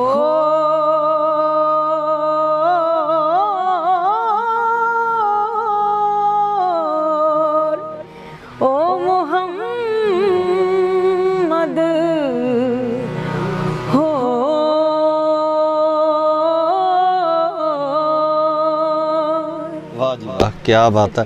ਸੋ ਮੈਂ ਸਮਝਦਾ ਕਿ ਜਿਹੜਾ ਅੱਜ ਦਾ ਦੌਰ ਹੈ, ਤੁਹਾਨੂੰ ਇਹ ਨਹੀਂ ਲੱਗਦਾ ਕਿ ਇਸ ਤਰ੍ਹਾਂ ਦੀ ਗਾਇਕੀ, ਜਿਸ ਤਰ੍ਹਾਂ ਦੀ ਸ਼ੈਲੀ ਤੁਹਾਡੀ ਹੈ, ਗਾਇਕੀ ਦੀ ਸ਼ੈਲੀ ਜੋ ਹੈ, ਕਲਾਸੀਕਲ ਸਿੱਖਣ ਦੇ ਜੋ ਚਾਹਵਾਨ ਨੇ ਉਹਨਾਂ ਦੀ ਗਿਣਤੀ 'ਚ ਕਮੀ ਆਈ ਹੈ, ਅਤੇ ਜਿਹੜੇ ਨੌ ਸਿੱਖੀਏ ਮੈਂ ਸਮਝਦਾ ਵੀ ਜਿਹੜੇ ਗਾਇਕ ਹੈ ਜਾਂ ਪੈਸੇ ਦੇ ਸਿਰ 'ਤੇ ਜਿਹੜੇ ਗਾਉਣ ਵਾਲੇ ਗਾਇਕ ਹੈ ਉਹ ਅੱਜ ਡੀਂਗਾ ਮਾਰ ਰਹੇ। ਇਸ ਵਾਸਤੇ ਮੈਂ ਇਹ ਕਹੂੰਗੀ ਕਿ ਕਲਾਸੀਕਲ ਦਾ ਜਿਹੜਾ ਸਫ਼ਰ ਹੈ ਨਾ, ਜਦੋਂ ਜੇ ਤੁਸੀਂ ਕਲਾਸੀਕਲ ਸਿੱਖਣ ਦੀ ਇੱਛਾ ਰੱਖਦੇ ਹੋ, ਹਾਲਾਂਕਿ ਮੈਂ ਕਲਾਸੀਕਲ ਟ੍ਰੇਨਡ ਨਹੀਂ ਆ, ਮੇਰਾ ਜਿਹੜਾ ਜਨਰ ਹੈ ਉਹ ਫੋਕ ਦੇ ਵਿੱਚ ਹੈ, ਫੋਕ ਤੇ ਸੂਫੀ ਦੇ ਵਿੱਚ। ਤੇ ਕਲਾਸੀਕਲ ਇਹ ਹੈ ਕਿ ਜ਼ਰੂਰਤ ਲਈ ਮੈਂ ਜ਼ਰੂਰ ਸਿੱਖਿਆ, ਜਿੰਨਾ ਕੁ ਮੇਰੇ ਗੁਰੂਆਂ ਨੇ ਮੈਨੂੰ ਸਿਖਾਇਆ ਔਰ ਜਿੰਨਾ ਕੁ ਮੈਂ ਯੂਨੀਵਰਸਿਟੀ ਜਾਂ ਕਾਲਜ ਲੈਵਲ ਤੇ ਸਿੱਖਿਆ। ਤੇ ਕਲਾਸੀਕਲ ਵੈਸੇ ਮੇਰਾ ਜਿਵੇਂ ਇੱਕ ਫੀਲਡ ਨਹੀਂ ਹੈ, ਸੋ ਮੈਂ ਆਪਣੀ ਲੋੜ ਲਈ ਸਿੱਖਿਆ ਔਰ ਜਿਹਨੂੰ ਜਿੰਨੀ ਲੋੜ ਹੈ ਮੇਰੇ ਖਿਆਲ 'ਚ ਉਹਨਾਂ ਕੁ ਲੈ ਲੈਂਦਾ। ਨਹੀਂ, ਬਾਕੀ ਉਹਦੇ ਵਾਸਤੇ ਇੱਕ ਗੱਲ ਹੋਰ ਵੀ ਹੈ ਰਜ਼ਾ, ਕਿ ਸਰੋਤੇ ਵੀ ਉਸ ਤਰ੍ਹਾਂ ਦੇ ਚਾਹੀਦੇ ਆ। ਬਿਲਕੁਲ, ਇਹ ਸਭ ਤੋਂ ਵੱਡੀ ਗੱਲ ਹੈ ਹਨਾ। ਬਿਲਕੁਲ, ਇਹ ਬਹੁਤ ਡਿਪੈਂਡ ਕਰਦਾ ਕਿ ਸੁਣਨ ਵਾਲੇ ਕਿਦਾਂ ਦੇ ਨੇ। ਜੇ ਅੱਜ ਸੁਣਨ ਵਾਲੇ ਉਦਾਂ ਦੇ ਨੇ ਤਾਂ ਫਿਰ ਆਪਾਂ ਵੇਖ ਹੀ ਰਹੇ ਕਿ ਕਿਦਾਂ ਦੀ ਗਾਇਕੀ ਚੱਲ ਰਹੀ ਹੈ। ਬਿਲਕੁਲ ਬਿਲਕੁਲ। ਸਰੋਤੇ ਅਸਲ ਦੇ ਵਿੱਚ ਮੈਨੂੰ ਲੱਗਦਾ ਕਿ ਜਿਹੜਾ ਵੈਸਟਰਨਾਈਜੇਸ਼ਨ ਹੋਣ ਕਰਕੇ ਸਰੋਤਿਆਂ ਨੂੰ ਹਿਪ ਹੌਪ ਜ਼ਿਆਦਾ ਪਸੰਦ ਆ ਜਾਂ ਉਸ ਤਰ੍ਹਾਂ ਦੀ ਗਾਇਕੀ ਪਸੰਦ ਆ ਜਿਹੜੀ ਵੈਸਟਰਨ ਦੇ ਵਿੱਚ ਪ੍ਰਚਲਿਤ ਹੈ। ਬਿਲਕੁਲ, ਸਾਰੇ ਤਰ੍ਹਾਂ ਦੇ ਸਰੋਤੇ ਹੁੰਦੇ ਨੇ। ਕਈ ਇਦਾਂ ਦੇ ਹੁੰਦੇ ਨੇ ਕਿ ਜਿਨ੍ਹਾਂ ਨੂੰ ਕਹਿ ਲਓ ਕਲਾਸੀਕਲ ਪਸੰਦ ਹੈ, ਸੂਫੀ ਪਸੰਦ ਆ, ਫੋਕ ਪਸੰਦ ਆ। ਸੋ ਸਾਰਿਆਂ ਦੀਆਂ ਆਪਣੀਆਂ ਚੋਇਸਸ ਨੇ। ਨਹੀਂ, ਬਾਕੀ ਬੇਸਿਕ ਤਾਂ ਇਹ ਹੈ ਨਾ ਵੀ ਜਿਹੜੀ ਅਸਲ ਗਾਇਕੀ ਦੀ ਜਿਹੜੀ ਨੀਂਹ ਆ, ਜਿੱਥੋਂ ਆਪਾਂ ਕਹਿੰਦੇ ਵੀ ਅਸੀਂ ਸਾਹ ਲਾਉਣਾ ਸ਼ੁਰੂ ਕੀਤਾ, ਤੇ ਉੱਥੋਂ ਜਦੋਂ ਆਪਾਂ ਉਸ ਸਾਹ ਦੀ ਗੱਲ ਕਰਦੇ ਹਾਂ, ਗਾਇਕੀ ਦੀ ਸ਼ੁਰੂਆਤ ਦੀ ਗੱਲ ਕਰਦੇ ਹਾਂ, ਤਾਂ ਉੱਥੇ ਮੈਨੂੰ ਲੱਗਦਾ ਕਿ ਫੋਕ, ਸੂਫੀ ਤੇ ਇਹਨਾਂ ਸਾਰੇ ਰੰਗਾਂ ਨੂੰ ਮਿਲਾ ਕੇ ਹੀ ਇੱਕ ਚੰਗੇ ਗਾਇਕ ਦੀ ਉਤਪੱਤੀ ਆਪਾਂ ਮੰਨ ਸਕਦੇ ਹਾਂ। ਬਿਲਕੁਲ, ਜੇ ਮੈਂ ਇਹ ਸੋਚਦੀ ਹਾਂ ਕਿ ਇੱਕ ਚੰਗਾ ਗਾਇਕ ਜੋ ਮੇਰੀ ਨਜ਼ਰ ਦੇ ਵਿੱਚ, ਜੋ ਮੇਰੇ ਜ਼ਿਹਨ ਦੇ ਵਿੱਚ ਆਉਂਦਾ, ਸਭ ਪੱਖਾਂ ਤੋਂ ਉਹਨੂੰ ਕਲੀਅਰ ਹੋਣਾ ਚਾਹੀਦਾ ਆਪਣਾ ਮੋਟੋ, ਕਿ ਜੇ ਉਹਨੂੰ ਕਿਸੇ ਵੀ ਚੀਜ਼ ਲਈ ਗਾਉਣਾ ਪਵੇ, ਕੋਈ ਵੀ ਜਨਰ ਗਾਉਣਾ ਪਵੇ, ਤਾਂ ਉਹ ਉਸ ਲਈ ਕਲੀਅਰ ਹੋਵੇ। ਜਿਹੜਾ ਅੱਜ ਦਾ ਦੌਰ ਆ, ਜਿਵੇਂ ਆਪਾਂ ਨਵੇਂ ਮੁੰਡਿਆਂ ਨੂੰ ਦੇਖਦੇ ਹਾਂ ਜਿਹੜੇ ਲਗਾਤਾਰ ਲਾਂਚ ਹੋ ਰਿਹਾ ਹੈ ਨਾ, ਚਾਹੇ ਉਹ ਪੈਸੇ ਦੇ ਦਮ ਤੇ ਹੋ ਰਿਹਾ ਜਾਂ ਕਿਸੇ ਹੋਰ ਤਰੀਕੇ ਨਾਲ ਡਾਇਰੈਕਟ ਉਹਨਾਂ ਦੀ ਲਾਂਚਿੰਗ ਹੁੰਦੀ ਆ, ਤਾਂ ਉਹਨਾਂ ਵਿੱਚ ਸਿੱਖਿਆ ਦੀ ਘਾਟ ਦੇ ਕਾਰਨ ਹੀ ਉਹ ਜ਼ਿਆਦਾ ਲੰਬਾ ਸਮਾਂ ਜਿਹੜਾ ਆਪਣੇ ਆਪ ਨੂੰ ਟਿਕਾ ਨਹੀਂ ਪਾਉਂਦੇ ਇਸ ਖੇਤਰ ਦੇ ਵਿੱਚ। ਜਿਸ ਤਰੀਕੇ ਨਾਲ ਗਾਣੇ ਨਵੇਂ ਆ ਰਹੇ ਆ, ਪਰ ਉਹ ਮੈਨੂੰ ਲੱਗਦਾ ਵੀ ਇੱਕ ਹਫ਼ਤੇ ਤੱਕ ਸਾਡੀ ਜ਼ੁਬਾਨ ਤੇ ਰਹਿੰਦੇ ਆ, ਮੂੰਹ ਤੇ ਰਹਿੰਦੇ, ਉਸ ਤੋਂ ਬਾਅਦ ਸੋਸ਼ਲ ਮੀਡੀਆ ਇੱਕ ਇਹੋ ਜਿਹਾ ਟਾਈਮ ਹੈ ਕਿ ਸਾਨੂੰ ਹਰ ਚੀਜ਼ ਬਹੁਤ ਸੌਖੀ ਹੋ ਗਈ ਆ। ਪਹਿਲਾਂ ਇਦਾਂ ਹੁੰਦਾ ਸੀ ਕਿ ਕੋਈ ਵੀ ਗਾਣਾ ਸੁਣਨਾ ਸੀ ਉਹਦੇ ਲਈ ਬਹੁਤ ਮੁਸ਼ੱਕਤ ਕਰਨੀ ਪੈਂਦੀ ਸੀ, ਬਹੁਤ ਮਿਹਨਤ ਕਰਨੀ ਪੈਂਦੀ ਸੀ, ਕਸਟ ਖਰੀਦਣੀ ਪੈਂਦੀ ਸੀ ਜਾਂ CD ਖਰੀਦਣੀ ਪੈਂਦੀ ਸੀ, ਤਾਂ ਕਈ ਵਾਰ ਇਦਾਂ ਹੁੰਦਾ ਸੀ ਕਿ ਕਸਟ ਮਿਲਦੀ ਨਹੀਂ ਸੀ, ਸੋ ਉਹਦੇ ਲਈ ਸਟਰਗਲ ਕਰਨਾ ਪੈਂਦਾ ਸੀ। ਹੁਣ ਇਦਾਂ ਦਾ ਕੋਈ ਸਟਰਗਲ ਨਹੀਂ ਰਿਹਾ। ਇੱਕ ਕਲਿੱਕ ਦੀ ਲੋੜ ਹੁੰਦੀ ਹੈ, ਸਰਚ ਦੀ ਲੋੜ ਹੁੰਦੀ ਹੈ, ਤੇ ਸਭ ਕੁਝ ਜਿਹੜਾ ਡੇਟਾ ਉਹ ਤੁਹਾਡੇ ਸਾਹਮਣੇ ਪਿਆ ਹੁੰਦਾ। ਸੋ ਇਸ ਚੀਜ਼ ਨੇ ਵੀ ਬਹੁਤ ਅਸਰ ਕੀਤਾ। ਅੱਛਾ, ਇੱਕ ਰਜ਼ਾ ਹੋਰ ਬੜਾ ਵੱਡੀ ਇੱਕ ਅਸਲ ਜਦੋਂ ਆਪਾਂ ਇਸ ਗਾਇਕੀ ਦੇ ਵਿੱਚ ਆਉਣੇ ਆ, ਜਾਂ ਉੱਥੇ ਇੱਕ ਕੰਪਨੀਆਂ ਵੱਲੋਂ ਬੜੀ ਇੱਕ ਚੀਜ਼ ਕਮਰਸ਼ਲਾਈਜ਼ ਇਹਨੂੰ ਕਰ ਦਿੱਤਾ ਗਿਆ, ਕਮਰਸ਼ਲਾਈਜ਼ ਵੱਲ ਇਹਨੂੰ ਲਿਜਾਇਆ ਗਿਆ ਗਾਇਕੀ ਨੂੰ, ਹੈ ਨਾ। ਮੈਂ ਸਮਝਦਾ ਕਿ ਨਾ ਕੰਪਨੀਆਂ ਵੀ ਕਿਤੇ ਨਾ ਕਿਤੇ ਇਸ ਚੀਜ਼ ਦੀਆਂ ਜ਼ਿੰਮੇਵਾਰ ਨੇ, ਵੀ ਉਹਨਾਂ ਵੱਲੋਂ ਗਾਇਕਾਂ ਨੂੰ ਬਾਉਂਡ ਕਰਕੇ, ਜੇ ਉਹਨਾਂ ਦੀ ਅਸਲ ਗਾਇਕੀ ਨੂੰ ਪਿੱਛੇ ਰੱਖ ਕੇ ਕਮਰਸ਼ਲਾਈਜੇਸ਼ਨ ਕਰਕੇ ਵੀ ਇਹਦਾ ਰੂਪ ਆ ਜਿਹੜਾ ਵਿਗਾੜ ਦਿੱਤਾ ਗਿਆ। ਤੁਹਾਡੇ ਨਾਲ ਵੀ ਕੁਝ ਇਦਾਂ ਦਾ ਹੋਇਆ ਜਾਂ ਤੁਹਾਨੂੰ ਲੱਗਦਾ, ਤੁਸੀਂ ਸਹਿਮਤ ਹੋ ਇਸ ਗੱਲ? ਸਭ ਦਾ ਆਪਣਾ ਨਜ਼ਰੀਆ ਜੀ, ਕਿਉਂਕਿ ਮੈਂ ਹਾਲੇ ਤੱਕ ਕਿਸੇ ਕੰਪਨੀ ਨਾਲ ਕੰਮ ਨਹੀਂ ਕਰ ਰਹੀ। ਅੱਛਾ। ਤੇ ਮੇਰੇ ਗੁਰੂ ਜੀ ਮੈਨੂੰ ਸਾਰਾ ਸਿਖਾਉਂਦੇ ਨੇ, ਤੇ ਹਾਂਜੀ ਕੰਪਨੀਜ਼ ਆਉਂਦੀਆਂ ਜ਼ਰੂਰ ਨੇ ਆਫਰਸ ਲਈ ਜਾਂ ਵੀ ਤੁਸੀਂ ਬਾਉਂਡ ਹੋ ਜਾਓ। ਸੋ ਆਪਣਾ ਨਜ਼ਰੀਆ ਵੇਖਣ ਦਾ, ਤੇ ਮੈਨੂੰ ਤਾਂ ਇਹ ਲੱਗਦਾ ਕਿ ਤੁਸੀਂ ਜਿੰਨਾ ਖੁੱਲ੍ਹ ਕੇ ਕੰਮ ਕਰ ਸਕੋ ਤੇ ਉਹਨਾਂ ਕਰੋ। ਤੁਹਾਡੀ ਪਸੰਦੀਦਾ ਸ਼ੈਲੀ ਕਿਹੜੀ ਹੈ? ਫੋਕ ਨੂੰ ਤੁਸੀਂ ਗਾਉਣਾ ਜ਼ਿਆਦਾ ਪਸੰਦ ਕਰਦੇ ਹੋ ਕਿ ਸੂਫੀਅਤ ਵਾਲੇ ਪਾਸੇ? ਜਾਂ ਮੈਂ ਟਰਾਈ ਕਰਦੀ ਹਾਂ ਕਿ ਮੈਂ ਸਭ ਗਾਵਾਂ, ਹਿੰਦੀ ਜਾਂ ਜੋ ਵੀ ਮੈਨੂੰ ਆਫਰ ਹੁੰਦਾ ਗਾਉਣ ਲਈ, ਪੰਜਾਬੀ, ਹਿੰਦੀ ਜਾਂ ਕੋਈ ਵੀ ਇਦਾਂ ਦੀ ਸ਼ੈਲੀ, ਪਰ ਜਿਹੜਾ ਮੇਰਾ ਅਸਲ ਹੈ, ਜਿਹਦੇ ਚ ਰੂਹ ਹੈ, ਉਹ ਸੂਫੀ ਹੈ। ਸੂਫੀ ਜੀ। ਸੂਫੀਅਤ ਰੰਗ ਕੋਈ ਇੱਕ ਹੋਰ ਜਿਹੜਾ ਤੁਹਾਡਾ ਮਤਲਬ ਦਿਲ ਦੇ ਬਹੁਤ ਕਰੀਬ ਹੋਵੇ ਤੇ ਪਸੰਦੀਦਾ ਹੋਵੇ ਉਹਨੂੰ?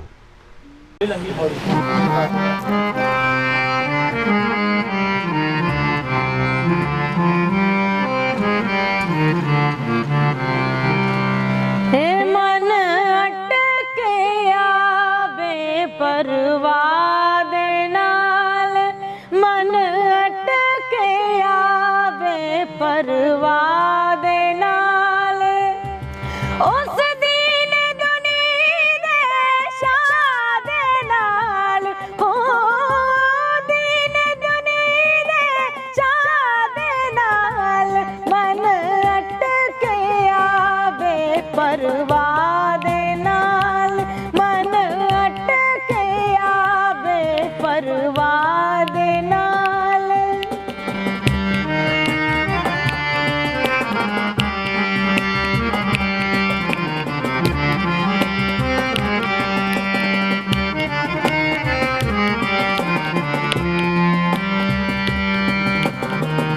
ਨदियों पार सजन दा ठाणा, नदियों पार सजन दा ठाणा, कीता कौल जरूरी जाना, कीता कौल जरूरी जाना, मिन्नतां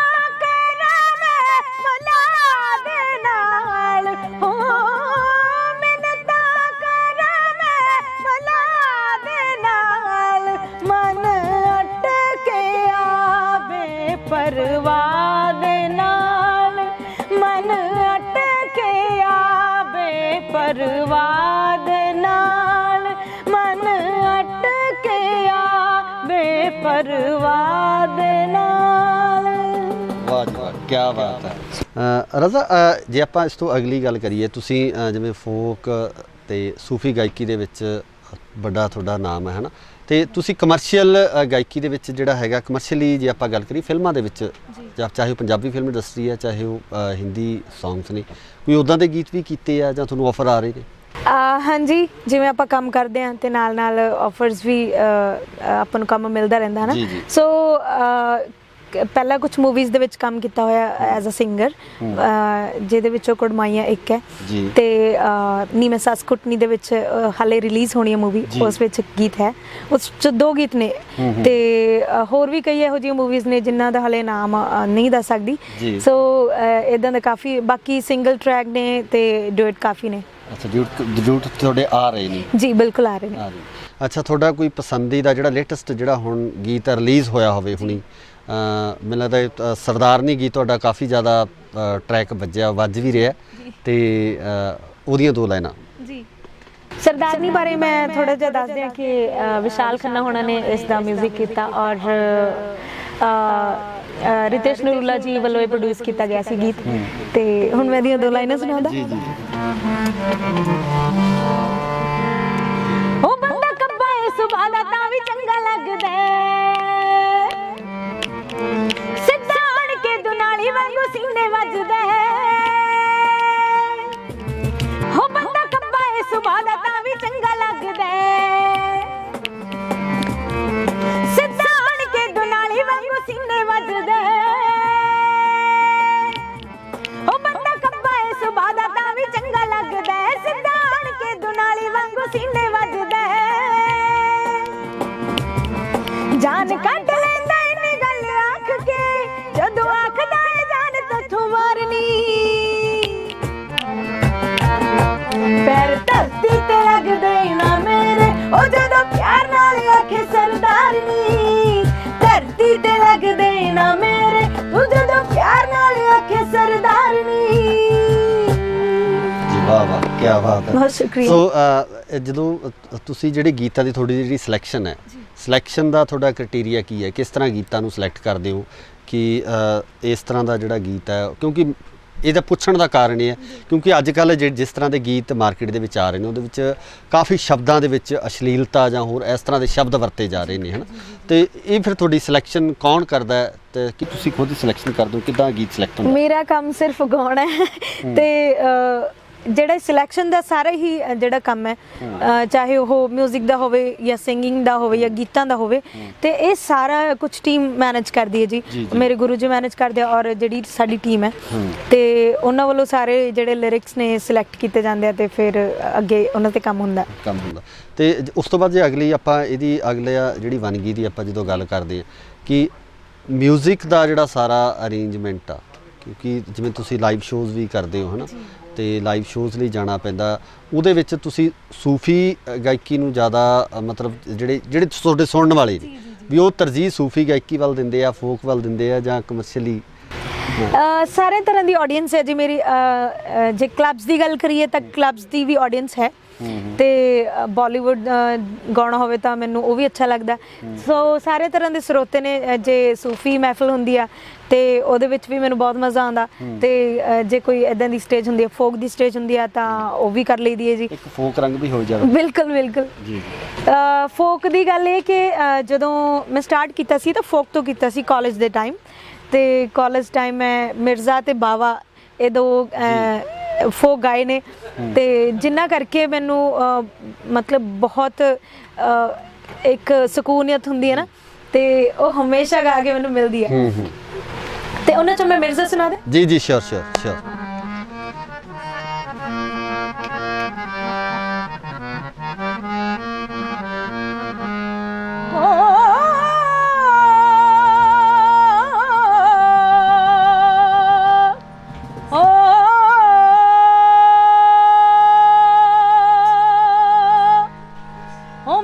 ਗੱਲ ਸੁਣ ਕਰ ਮੂੰਹ ਬਾਹਮਣਾ,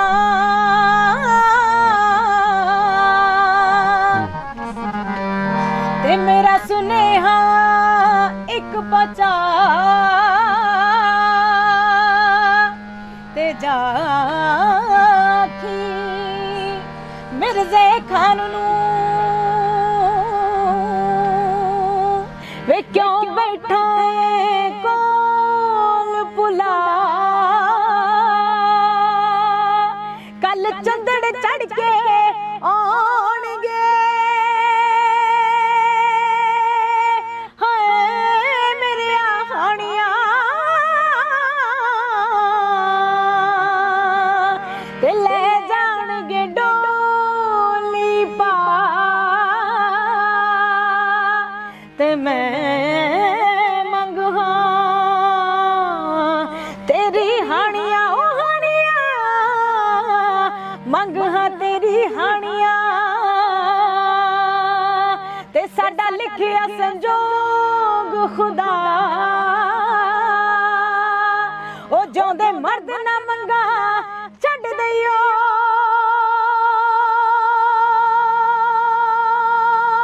ਸਿਰ ਧੜਦੀ ਦਿੰਦੇ ਲਾਜ ਤੂੰ ਅਜ ਨਾ ਪਹੁੰਚਿਓ ਹਾਣੀਆਂ, ਤੇ ਮੈਂ ਮਰਸਾ ਮੋਰਾ ਖਾ।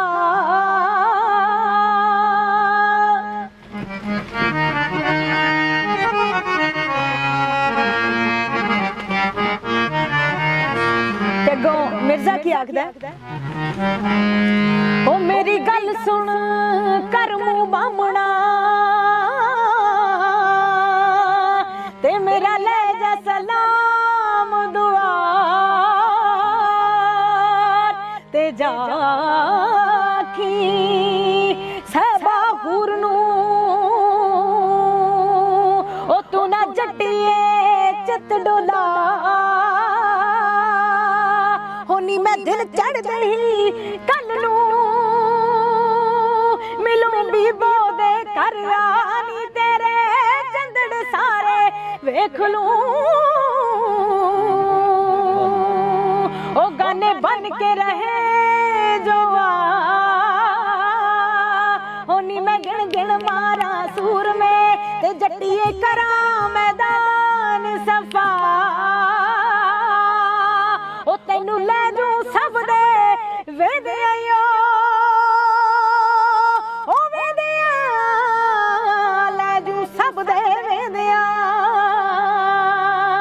ਨੀ ਜੱਟੀਏ ਬੈਠ ਬੱਗੀ ਤੇ ਆ,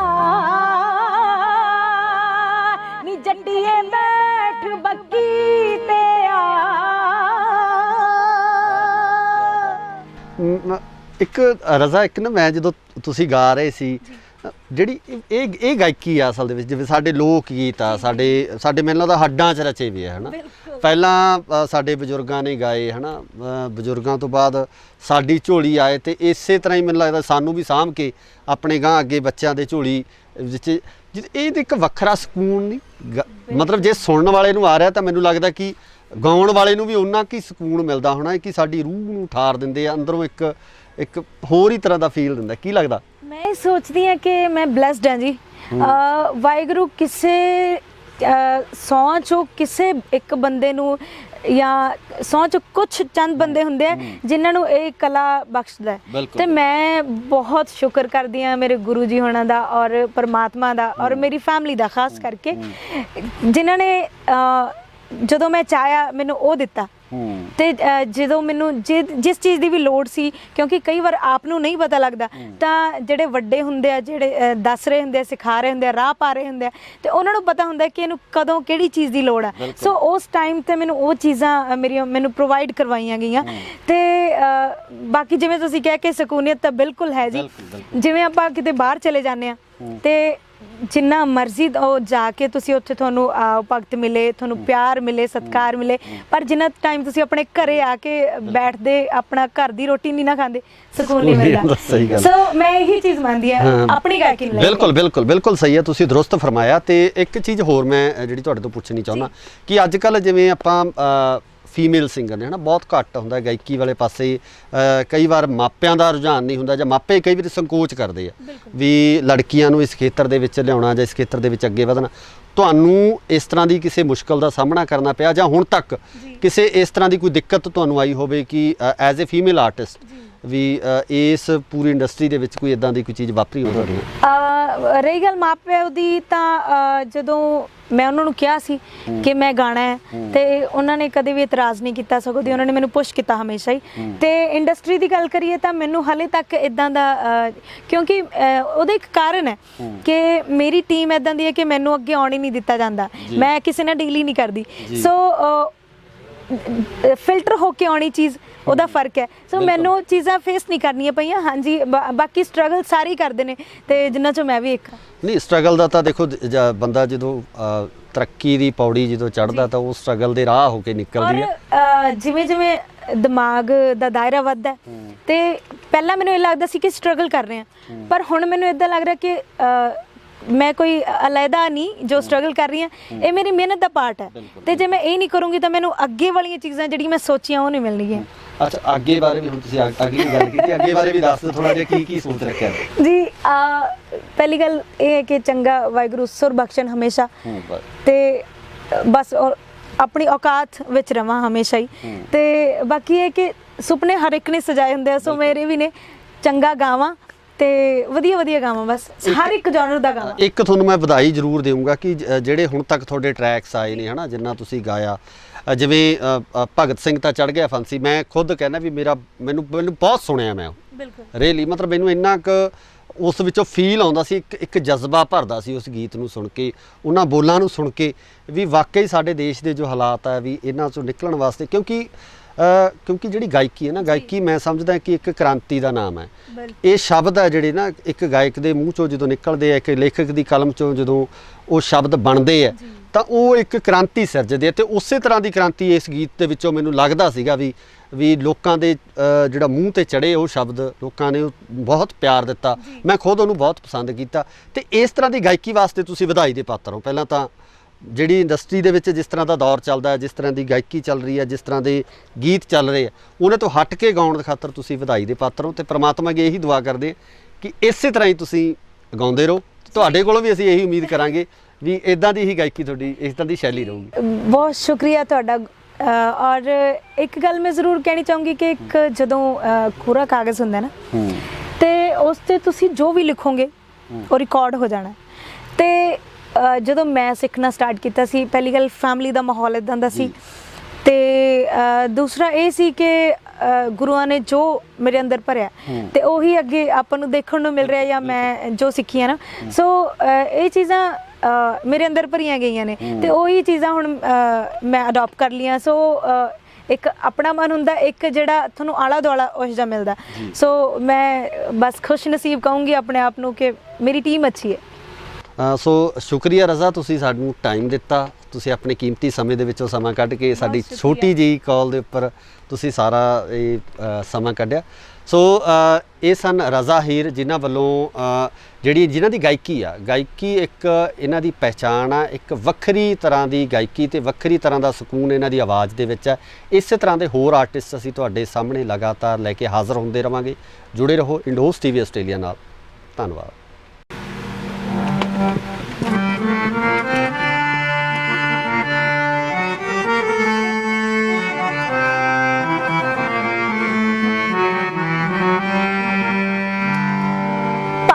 ਸਿੰਘ ਤੇ ਚੜ ਗਿਆ ਫਾਂਸੀ ਕਿ ਮੁਲਕ ਆਜ਼ਾਦ ਹੋਊ, ਪਰ ਕੀ ਪਤਾ ਸੀ ਉਸ ਉਹਦੇ ਨੂੰ ਇਹ ਸਭ ਕੁਝ ਮੇਰੇ ਬਾਅਦ ਹੋਊ। ਪੜ੍ਹ ਲਿਖ ਕੇ ਵੀ ਰੁਲਣਗੇ ਲੋਕੀ, ਨਿਤ ਡਿਗਰੀਆਂ ਫੂਕਣਗੇ, ਆ ਰਿਸ਼ਵਤ ਖੋਰੀ ਦੇ ਸੱਪ ਫਨੀਅਰ ਹਰ ਕੁਰਸੀ ਤੇ ਛੂਕਣਗੇ। ਉਹ ਪਰ ਡੁੱਬਦਾ ਦੇਸ਼ ਬਚਾਵਣ ਦੇ ਲਈ ਕਦੀ ਹਿੰਮਤ ਨਹੀਂ ਹਾਰੀ ਦੀ। ਹਰ ਦਿਲ ਵਿੱਚ ਬਾਰੂਦ ਹੁੰਦਾ ਏ, ਬਸ ਲੋੜ ਹੁੰਦੀ ਚਿੰਗਾਰੀ ਦੀ। ਹਰ ਦਿਲ ਵਿੱਚ ਬਾਰੂਦ ਹੁੰਦਾ ਏ, ਬਸ ਲੋੜ ਹੁੰਦੀ ਚਿੰਗਾਰੀ ਦੀ। ਸਤਿ ਸ਼੍ਰੀ ਅਕਾਲ ਜੀ, ਤੁਸੀਂ ਦੇਖ ਰਹੇ ਹੋ ਇੰਡੋਜ਼ ਟੀਵੀ ਆਸਟ੍ਰੇਲੀਆ ਤੇ ਮੈਂ ਹਾਂ ਗੁਰਿਕਬਾਲ ਸਿੰਘ।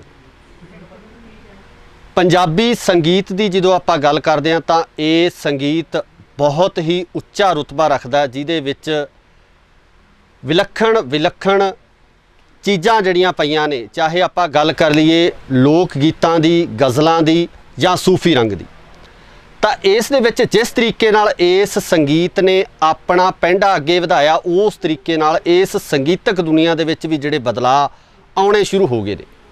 ਸੋ ਜੇ ਆਪਾਂ ਅੱਜ ਗੱਲ ਕਰਦੇ ਹਾਂ ਤਾਂ ਦੁਨੀਆ ਸਾਡੀ ਮੁੱਠੀ ਦੇ ਵਿੱਚ ਆ, ਤਾਂ ਇਸੇ ਮੁੱਠੀ ਦੇ ਵਿੱਚ ਦੁਨੀਆ ਹੋਣ ਨਾਲ ਕਿਤੇ ਨਾ ਕਿਤੇ ਸੰਗੀਤਕ ਮਾਹੌਲ ਦੇ ਵਿੱਚ ਜਿਹੜਾ ਵੈਸਟਰਨ ਟੱਚ ਆ ਗਿਆ, ਉਸ ਨੇ ਇਸ ਸੰਗੀਤਕ ਮਾਹੌਲ ਨੂੰ ਬਦਲ ਕੇ ਰੱਖ ਦਿੱਤਾ।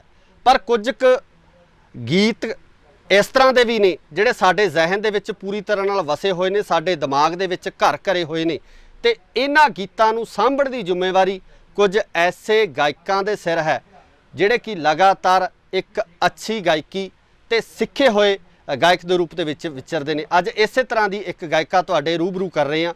ਸੋ ਮੇਰੀ ਮੁਰਾਦ ਆ ਰਜ਼ਾ ਹੀਰ, ਜਿਹੜੇ ਕਿ ਕਿਸੇ ਜਾਣ ਪਹਿਚਾਣ ਦੇ ਮੁਹਤਾਜ ਨਹੀਂ ਆ। ਸਭ ਤੋਂ ਪਹਿਲਾਂ ਉਹਨਾਂ ਦਾ ਸਵਾਗਤ ਕਰਦੇ ਹਾਂ। ਸਵਾਗਤ ਹੈ ਜੀ ਇੰਡੋਜ਼ ਟੀਵੀ ਤੇ।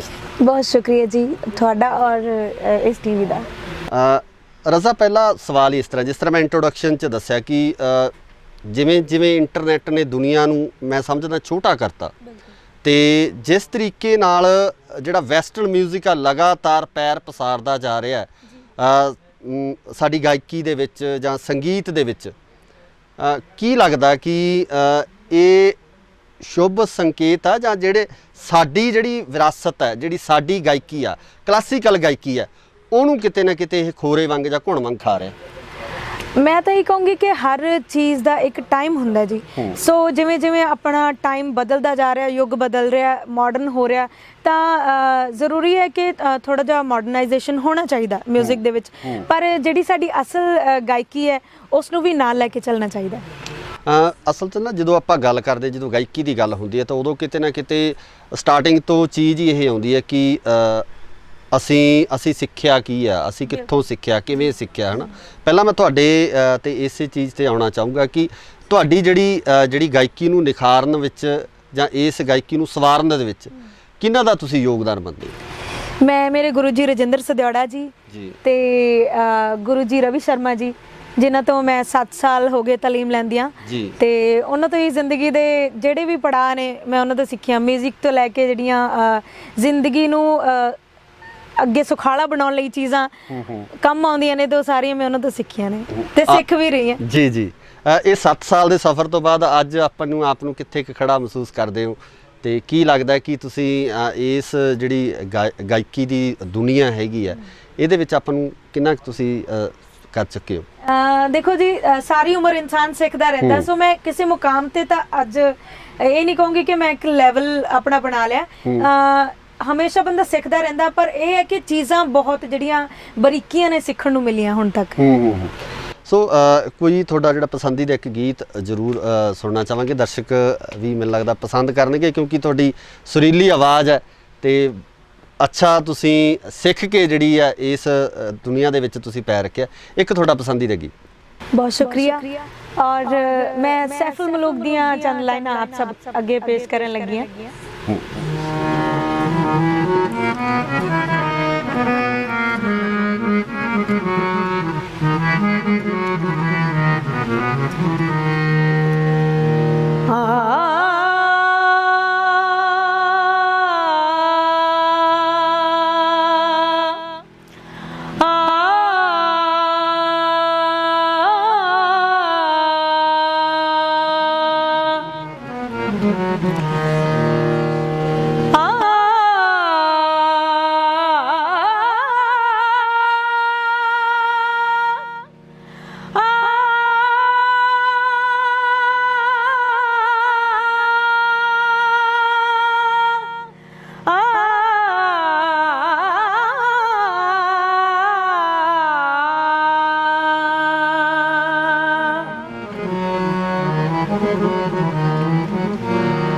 अव्वल हमद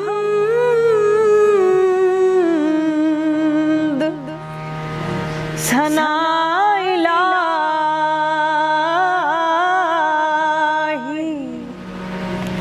ते जो मालिक हर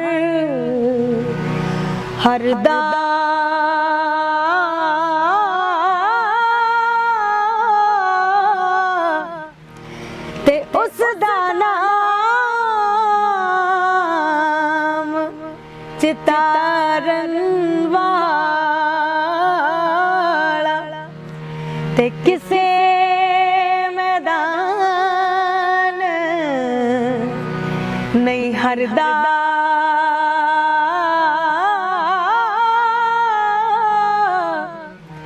किसे मैदान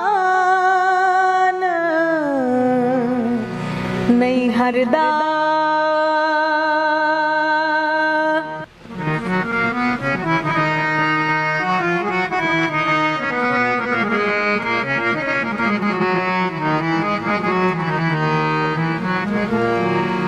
मैं मोहम्मद ठग मोहम्मद, मैं मोहम्मद ठग मोहम्मद, मैं मोहम्मद चोर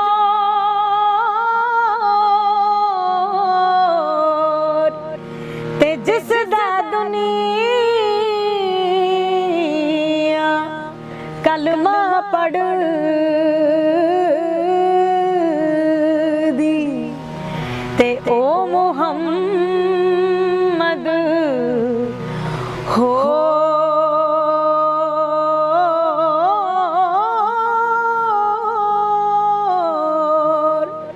ओ मुहम्मद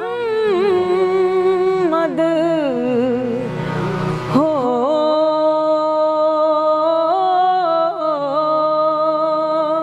ਵਾਹ ਜੀ ਵਾਹ, ਕੀ ਬਾਤ ਹੈ। ਸੋ ਮੈਂ ਸਮਝਦਾ ਕਿ ਜਿਹੜਾ ਅੱਜ ਦਾ ਦੌਰ ਹੈ, ਤੁਹਾਨੂੰ ਇਹ ਨਹੀਂ ਲੱਗਦਾ ਕਿ ਇਸ ਤਰ੍ਹਾਂ ਦੀ ਗਾਇਕੀ, ਜਿਸ ਤਰ੍ਹਾਂ ਦੀ ਗਾਇਕੀ, ਜਿਸ ਤਰ੍ਹਾਂ ਦੀ ਸ਼ੈਲੀ ਤੁਹਾਡੀ ਹੈ, ਗਾਇਕੀ ਦੀ ਸ਼ੈਲੀ ਜੋ ਹੈ, ਕਲਾਸੀਕਲ ਸਿੱਖਣ ਦੇ ਜੋ ਚਾਹਵਾਨ ਨੇ ਉਹਨਾਂ ਦੀ ਗਿਣਤੀ 'ਚ ਕਮੀ ਆਈ ਹੈ ਤੇ ਜਿਹੜੇ ਨੌ ਸਿੱਖੀਏ, ਮੈਂ ਸਮਝਦਾ ਵੀ ਜਿਹੜੇ ਗਾਇਕ ਹੈ ਜਾਂ ਪੈਸੇ ਦੇ ਸਿਰ ਤੇ ਜਿਹੜੇ ਗਾਉਣ ਵਾਲੇ ਗਾਇਕ ਹੈ ਉਹ ਅੱਜ ਡਿੰਗਾ ਮਾਰ ਰਹੇ। ਇਸ ਵਾਸਤੇ ਮੈਂ ਇਹ ਕਹੂੰਗੀ ਕਿ ਕਲਾਸੀਕਲ ਦਾ ਜਿਹੜਾ ਸਫ਼ਰ ਹੈ ਨਾ, ਜਦੋਂ ਜੇ ਤੁਸੀਂ ਕਲਾਸੀਕਲ ਸਿੱਖਣ ਦੀ ਇੱਛਾ ਰੱਖਦੇ ਹੋ, ਹਾਲਾਂਕਿ ਮੈਂ ਕਲਾਸੀਕਲ ਟ੍ਰੇਨਡ ਨਹੀਂ ਆ, ਮੇਰਾ ਜਿਹੜਾ ਜਨਰ ਹੈ ਉਹ ਫੋਕ ਦੇ ਵਿੱਚ ਹੈ, ਫੋਕ ਤੇ ਸੂਫੀ ਦੇ ਵਿੱਚ। ਤੇ ਕਲਾਸੀਕਲ ਇਹ ਹੈ ਕਿ ਜ਼ਰੂਰਤ ਲਈ ਮੈਂ ਜ਼ਰੂਰ ਸਿੱਖਿਆ, ਜਿੰਨਾ ਕੁ ਮੇਰੇ ਗੁਰੂਆਂ ਨੇ ਮੈਨੂੰ ਸਿਖਾਇਆ ਔਰ ਜਿੰਨਾ ਕੁ ਮੈਂ ਯੂਨੀਵਰਸਿਟੀ ਜਾਂ ਕਾਲਜ ਲੈਵਲ ਤੇ ਸਿੱਖਿਆ। ਤੇ ਕਲਾਸੀਕਲ ਵੈਸੇ ਮੇਰਾ ਜਿਵੇਂ ਇੱਕ ਫੀਲਡ ਨਹੀਂ ਹੈ, ਸੋ ਮੈਂ ਆਪਣੀ ਲੋੜ ਲਈ ਸਿੱਖਿਆ ਔਰ ਜਿਹਨੂੰ ਜਿੰਨੀ ਲੋੜ ਹੈ ਮੇਰੇ ਖਿਆਲ 'ਚ ਉਹਨਾਂ ਕੁ ਲੈ ਲੈਂਦਾ। ਨਹੀਂ, ਬਾਕੀ ਉਹਦੇ ਵਾਸਤੇ ਇੱਕ ਗੱਲ ਹੋਰ ਵੀ ਹੈ ਰਜ਼ਾ, ਕਿ ਸਰੋਤੇ ਵੀ ਉਸ ਤਰ੍ਹਾਂ ਦੇ ਚਾਹੀਦੇ ਆ। ਬਿਲਕੁਲ, ਇਹ ਸਭ ਤੋਂ ਵੱਡੀ ਗੱਲ ਹੈ ਹਨਾ। ਬਿਲਕੁਲ, ਇਹ ਬਹੁਤ ਡਿਪੈਂਡ ਕਰਦਾ ਕਿ ਸੁਣਨ ਵਾਲੇ ਕਿਦਾਂ ਦੇ ਨੇ। ਜੇ ਅੱਜ ਸੁਣਨ ਵਾਲੇ ਉਦਾਂ ਦੇ ਨੇ ਤਾਂ ਫਿਰ ਆਪਾਂ ਵੇਖ ਹੀ ਰਹੇ ਕਿ ਕਿਦਾਂ ਦੀ ਗਾਇਕੀ ਚੱਲ ਰਹੀ ਹੈ। ਬਿਲਕੁਲ ਸਰੋਤੇ ਅਸਲ ਦੇ ਵਿੱਚ ਮੈਨੂੰ ਲੱਗਦਾ ਕਿ ਜਿਹੜਾ ਵੈਸਟਰਨਾਈਜੇਸ਼ਨ ਹੋਣ ਕਰਕੇ ਸਰੋਤਿਆਂ ਨੂੰ ਹਿਪ ਹੌਪ ਜ਼ਿਆਦਾ ਪਸੰਦ ਆ, ਜਾਂ ਉਸ ਤਰ੍ਹਾਂ ਦੀ ਗਾਇਕੀ ਪਸੰਦ ਆ ਜਿਹੜੀ ਵੈਸਟਰਨ ਦੇ ਵਿੱਚ ਪ੍ਰਚਲਿਤ ਹੈ।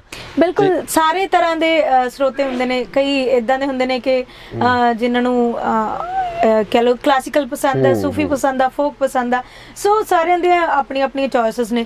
ਨਹੀਂ, ਬਾਕੀ ਬੇਸਿਕ ਤਾਂ ਇਹ ਹੈ ਨਾ ਵੀ ਜਿਹੜੀ ਅਸਲ ਗਾਇਕੀ ਦੀ ਜਿਹੜੀ ਨੀਂਹ ਆ, ਜਿੱਥੋਂ ਆਪਾਂ ਕਹਿੰਦੇ ਵੀ ਅਸੀਂ ਸਾਹ ਲਾਉਣਾ ਸ਼ੁਰੂ ਕੀਤਾ, ਤੇ ਉੱਥੋਂ ਜਦੋਂ ਆਪਾਂ ਉਸ ਸਾਹ ਦੀ ਗੱਲ ਕਰਦੇ ਹਾਂ, ਗਾਇਕੀ ਦੀ ਸ਼ੁਰੂਆਤ ਦੀ ਗੱਲ ਕਰਦੇ ਹਾਂ, ਤਾਂ ਉੱਥੇ ਮੈਨੂੰ ਲੱਗਦਾ ਕਿ ਫੋਕ, ਸੂਫੀ ਤੇ ਇਹਨਾਂ ਸਾਰੇ ਰੰਗਾਂ ਨੂੰ ਮਿਲਾ ਕੇ ਹੀ ਇੱਕ ਚੰਗੇ ਗਾਇਕ ਦੀ ਉਤਪਤੀ ਆਪਾਂ ਮੰਨ ਸਕਦੇ ਹਾਂ। ਬਿਲਕੁਲ, ਜੇ ਮੈਂ ਇਹ ਸੋਚਦੀ ਹਾਂ ਕਿ ਇੱਕ ਚੰਗਾ ਗਾਇਕ ਜੋ ਮੇਰੀ ਨਜ਼ਰ ਦੇ ਵਿੱਚ, ਜੋ ਮੇਰੇ ਜ਼ਿਹਨ ਦੇ ਵਿੱਚ ਆਉਂਦਾ, ਸਭ ਪੱਖਾਂ ਤੋਂ ਉਹਨੂੰ ਕਲੀਅਰ ਹੋਣਾ ਚਾਹੀਦਾ ਆਪਣਾ ਮੋਟੋ, ਕਿ ਜੇ ਉਹਨੂੰ ਕਿਸੇ ਵੀ ਚੀਜ਼ ਲਈ ਗਾਉਣਾ ਪਵੇ, ਕੋਈ ਵੀ ਜਨਰ ਗਾਉਣਾ ਪਵੇ, ਤਾਂ ਉਹ ਉਸ ਲਈ ਕਲੀਅਰ ਹੋਵੇ। ਜਿਹੜਾ ਅੱਜ ਦਾ ਦੌਰ ਆ, ਜਿਵੇਂ ਆਪਾਂ ਨਵੇਂ ਮੁੰਡਿਆਂ ਨੂੰ ਦੇਖਦੇ ਆ ਜਿਹੜੇ ਲਗਾਤਾਰ ਲਾਂਚ ਹੋ ਰਹੇ ਆ ਹਨਾ, ਚਾਹੇ ਉਹ ਪੈਸੇ ਦੇ ਦਮ ਤੇ ਹੋ ਰਿਹਾ ਜਾਂ ਕਿਸੇ ਹੋਰ ਤਰੀਕੇ ਨਾਲ ਡਾਇਰੈਕਟ ਉਹਨਾਂ ਦੀ ਲਾਂਚਿੰਗ ਹੁੰਦੀ ਆ, ਤਾਂ ਉਹਨਾਂ ਵਿੱਚ ਸਿੱਖਿਆ ਦੀ ਘਾਟ ਦੇ ਕਾਰਨ ਹੀ ਉਹ ਜ਼ਿਆਦਾ ਲੰਬਾ ਸਮਾਂ ਜਿਹੜਾ ਆਪਣੇ ਆਪ ਨੂੰ ਟਿਕਾ ਨਹੀਂ ਪਾਉਂਦੇ ਇਸ ਖੇਤਰ ਦੇ ਵਿੱਚ। ਜਿਸ ਤਰੀਕੇ ਨਾਲ ਗਾਣੇ ਨਵੇਂ ਆ ਰਹੇ ਆ, ਪਰ ਉਹ ਮੈਨੂੰ ਲੱਗਦਾ ਵੀ ਇੱਕ ਹਫ਼ਤੇ ਤੱਕ ਸਾਡੀ ਜ਼ੁਬਾਨ ਤੇ ਰਹਿੰਦੇ ਆ, ਮੂੰਹ ਤੇ ਰਹਿੰਦੇ, ਉਸ ਤੋਂ ਬਾਅਦ ਸੋਸ਼ਲ ਮੀਡੀਆ ਇੱਕ ਇਹੋ ਜਿਹਾ ਟਾਈਮ ਹੈ ਕਿ ਸਾਨੂੰ ਹਰ ਚੀਜ਼ ਬਹੁਤ ਸੌਖੀ ਹੋ ਗਈ ਆ। ਪਹਿਲਾਂ ਇਦਾਂ ਹੁੰਦਾ ਸੀ ਕਿ ਕੋਈ ਵੀ ਗਾਣਾ ਸੁਣਨਾ ਸੀ, ਉਹਦੇ ਲਈ ਬਹੁਤ ਮੁਸ਼ੱਕਤ ਕਰਨੀ ਪੈਂਦੀ ਸੀ, ਬਹੁਤ ਮਿਹਨਤ ਕਰਨੀ ਪੈਂਦੀ ਸੀ, ਕਸਟ ਖਰੀਦਣੀ ਪੈਂਦੀ ਸੀ ਜਾਂ CD ਖਰੀਦਣੀ ਪੈਂਦੀ ਸੀ। ਤਾਂ ਕਈ ਵਾਰ ਇਦਾਂ ਹੁੰਦਾ ਸੀ ਕਿ ਕਸਟ ਮਿਲਦੀ ਨਹੀਂ ਸੀ, ਸੋ ਉਹਦੇ ਲਈ ਸਟਰਗਲ ਕਰਨਾ ਪੈਂਦਾ ਸੀ। ਹੁਣ ਇਦਾਂ ਦਾ ਕੋਈ ਸਟਰਗਲ ਨਹੀਂ ਰਿਹਾ। ਇੱਕ ਕਲਿੱਕ ਦੀ ਲੋੜ ਹੁੰਦੀ ਹੈ, ਸਰਚ ਦੀ ਲੋੜ ਹੁੰਦੀ ਹੈ, ਤੇ ਸਭ ਕੁਝ ਜਿਹੜਾ ਡੇਟਾ ਉਹ ਤੁਹਾਡੇ ਸਾਹਮਣੇ ਪਿਆ ਹੁੰਦਾ। ਸੋ ਇਸ ਚੀਜ਼ ਨੇ ਵੀ ਬਹੁਤ ਅਸਰ ਕੀਤਾ। ਅੱਛਾ, ਇੱਕ ਰਜ਼ਾ ਹੋਰ ਬੜਾ ਵੱਡੀ ਇੱਕ ਅਸਲ ਜਦੋਂ ਆਪਾਂ ਇਸ ਗਾਇਕੀ ਦੇ ਵਿੱਚ ਆਉਣੇ ਆ, ਜਾਂ ਉੱਥੇ ਇੱਕ ਕੰਪਨੀਆਂ ਵੱਲੋਂ ਬੜੀ ਇੱਕ ਚੀਜ਼ ਕਮਰਸ਼ਲਾਈਜ਼ ਇਹਨੂੰ ਕਰ ਦਿੱਤਾ ਗਿਆ, ਕਮਰਸ਼ਲਾਈਜ਼ ਵੱਲ ਇਹਨੂੰ ਲਿਜਾਇਆ ਗਿਆ ਗਾਇਕੀ ਨੂੰ, ਹੈ ਨਾ। ਮੈਂ ਸਮਝਦਾ ਕਿ ਨਾ ਕੰਪਨੀਆਂ ਵੀ ਕਿਤੇ ਨਾ ਕਿਤੇ ਇਸ ਚੀਜ਼ ਦੀਆਂ ਜ਼ਿੰਮੇਵਾਰ ਨੇ, ਵੀ ਉਹਨਾਂ ਵੱਲੋਂ ਗਾਇਕਾਂ ਨੂੰ ਬਾਉਂਡ ਕਰਕੇ, ਜੇ ਉਹਨਾਂ ਦੀ ਅਸਲ ਗਾਇਕੀ ਨੂੰ ਪਿੱਛੇ ਰੱਖ ਕੇ ਕਮਰਸ਼ਲਾਈਜੇਸ਼ਨ ਕਰਕੇ ਵੀ ਇਹਦਾ ਰੂਪ ਆ ਜਿਹੜਾ ਵਿਗਾੜ ਦਿੱਤਾ ਗਿਆ। ਤੁਹਾਡੇ ਨਾਲ ਵੀ ਕੁਝ ਇਦਾਂ ਦਾ ਹੋਇਆ ਜਾਂ ਤੁਹਾਨੂੰ ਲੱਗਦਾ ਤੁਸੀਂ ਸਹਿਮਤ ਹੋ ਇਸ ਗੱਲ ਨਾਲ? ਸਭ ਦਾ ਆਪਣਾ ਨਜ਼ਰੀਆ ਜੀ, ਕਿਉਂਕਿ ਮੈਂ ਹਾਲੇ ਤੱਕ ਕਿਸੇ ਕੰਪਨੀ ਨਾਲ ਕੰਮ ਨਹੀਂ ਕਰ ਰਹੀ। ਅੱਛਾ। ਤੇ ਮੇਰੇ ਗੁਰੂ ਜੀ ਮੈਨੂੰ ਸਾਰਾ ਸਿਖਾਉਂਦੇ ਨੇ। ਤੇ ਹਾਂਜੀ, ਕੰਪਨੀਜ਼ ਆਉਂਦੀਆਂ ਜ਼ਰੂਰ ਨੇ ਆਫਰਸ ਲਈ, ਜਾਂ ਵੀ ਤੁਸੀਂ ਬਾਉਂਡ ਹੋ ਜਾਓ। ਸੋ ਆਪਣਾ ਨਜ਼ਰੀਆ ਵੇਖਣ ਦਾ, ਤੇ ਮੈਨੂੰ ਤਾਂ ਇਹ ਲੱਗਦਾ ਕਿ ਤੁਸੀਂ ਜਿੰਨਾ ਖੁੱਲ੍ਹ ਕੇ ਕੰਮ ਕਰ ਸਕੋ ਤੇ ਉਹਨਾਂ ਕਰੋ। ਤੁਹਾਡੀ ਪਸੰਦੀਦਾ ਸ਼ੈਲੀ ਕਿਹੜੀ ਹੈ? ਫੋਕ ਨੂੰ ਤੁਸੀਂ ਗਾਉਣਾ ਜ਼ਿਆਦਾ ਪਸੰਦ ਕਰਦੇ ਹੋ ਕਿ ਸੂਫੀਅਤ ਵਾਲੇ ਪਾਸੇ? ਜਾਂ ਮੈਂ ਟਰਾਈ ਕਰਦੀ ਹਾਂ ਕਿ ਮੈਂ ਸਭ ਗਾਵਾਂ, ਹਿੰਦੀ ਜਾਂ ਜੋ ਵੀ ਮੈਨੂੰ ਆਫਰ ਹੁੰਦਾ ਗਾਉਣ ਲਈ, ਪੰਜਾਬੀ, ਹਿੰਦੀ ਜਾਂ ਕੋਈ ਵੀ ਇੱਦਾਂ ਦੀ ਸ਼ੈਲੀ। ਪਰ ਜਿਹੜਾ ਮੇਰਾ ਅਸਲ ਹੈ, ਜਿਹਦੇ ਚ ਰੂਹ ਹੈ, ਉਹ ਸੂਫੀ ਹੈ ਜੀ। ਸੂਫੀਅਤ ਰੰਗ ਕੋਈ ਇੱਕ ਹੋਰ ਜਿਹੜਾ ਤੁਹਾਡਾ ਮਤਲਬ ਦਿਲ ਦੇ ਬਹੁਤ ਕਰੀਬ ਹੋਵੇ ਤੇ ਪਸੰਦੀਦਾ ਹੋਵੇ, ਉਹਨੂੰ?